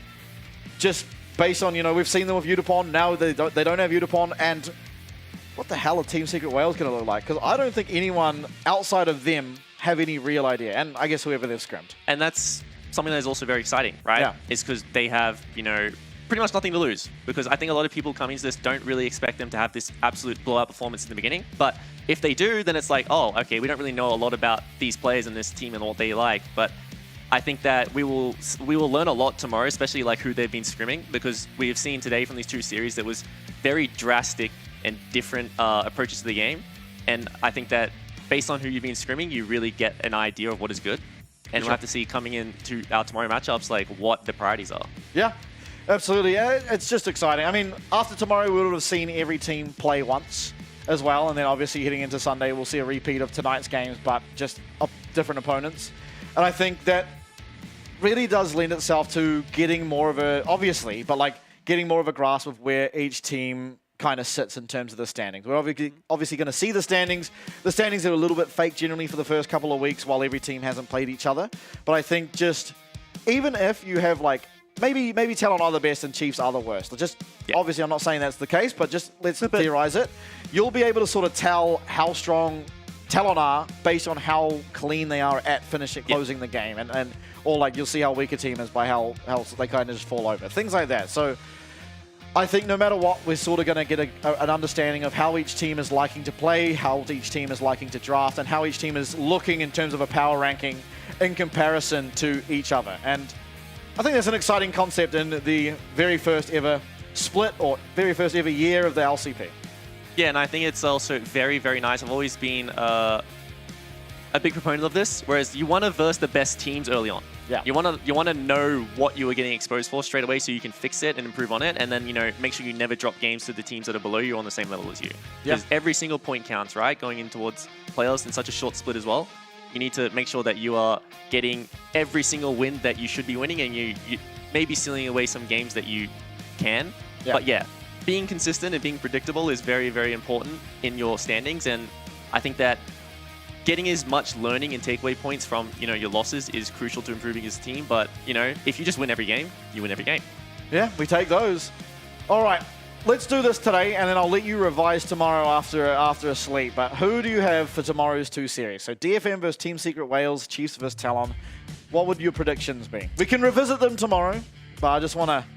I think it's kind of hard to predict against Team Secret Wales. Yeah. You know, I think that it will probably be a victory for DFM, but a 2-1. I think that it's kind of hard to just say straight up 2-0 because there's a lot of unknowns, and I think that I do favor Arya as someone who has versed him. I think he's an insanely good laner, and he can absolutely like solo carry games, especially with, you know, Aurora, Victor, Orianna, lane bullies being very prevalent right now in the meta. And it is very hard to go against Talon, against Chiefs. It's just Talon kind of has everything going for them right now, with the meta, with the, you know, just the players being so cohesive, and, you know, that core, you know, sort of like core roster being together still.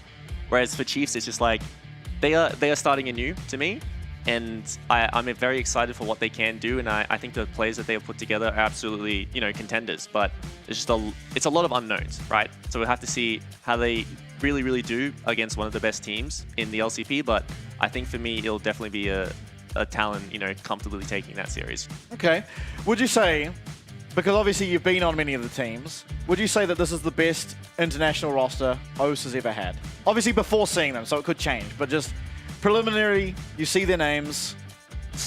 Would you be willing to say that? Oh, it's tough because, you know, I can't be biased because I was on majority of them. But okay, I personally would say that I think that on paper, the 2019 Mammoth roster of like Fudge, Babip, Triple, King, and Destiny was probably one of the best on paper international rosters we ever had. But I think that the 2020 Legacy roster of Topoon, Babip, me, Raze, and Isles was the best teamwork or team cohesive unit that we ever put together. So if like that same synergy does come together for the new Chiefs roster, if all these players do just mesh so well, it just outweighs like any mechanical difference, because you just are this unit that works together so well. And even like out of game, if you all, you know, like the same things, you operate together so well, you just improve at such an exponential rate. Yeah. Oh, very good. Very good. Got a heads up we were coming to camera one.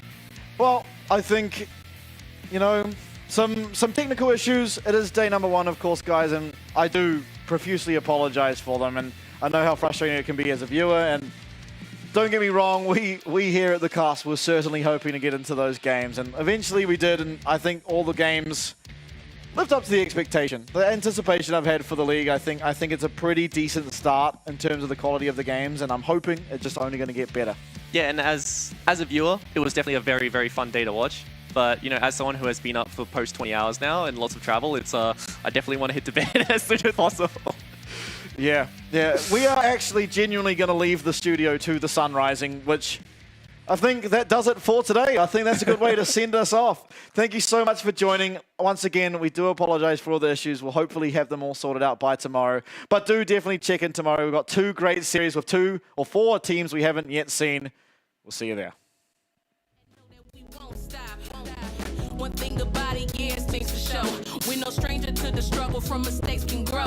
Bringing truth to power, level up is part of the game. Open up your eyes and know these will never be the same. Hold up, free, black king, black queen. We on the road to equality. Be who it is that you wanna be. Put your fists in the sky, we can let freedom ring. Lift your voice up high, let freedom ring. See the bright sunshine, let freedom ring.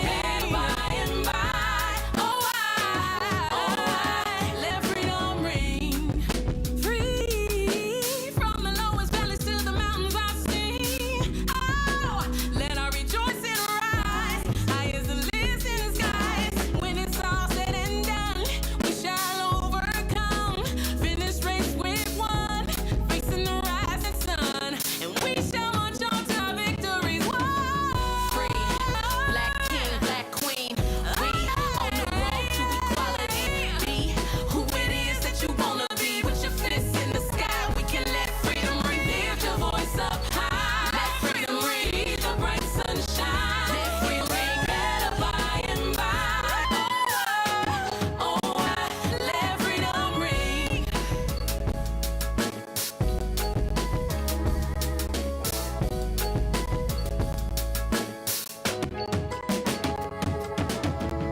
Crossing city limits when I hit the road, feel it in my spirit. I'm ready going. Nothing compares to the way that I've been missing you, and it's hard to believe that a woman like you could love someone like me. All that I need is all that you breathe. If you say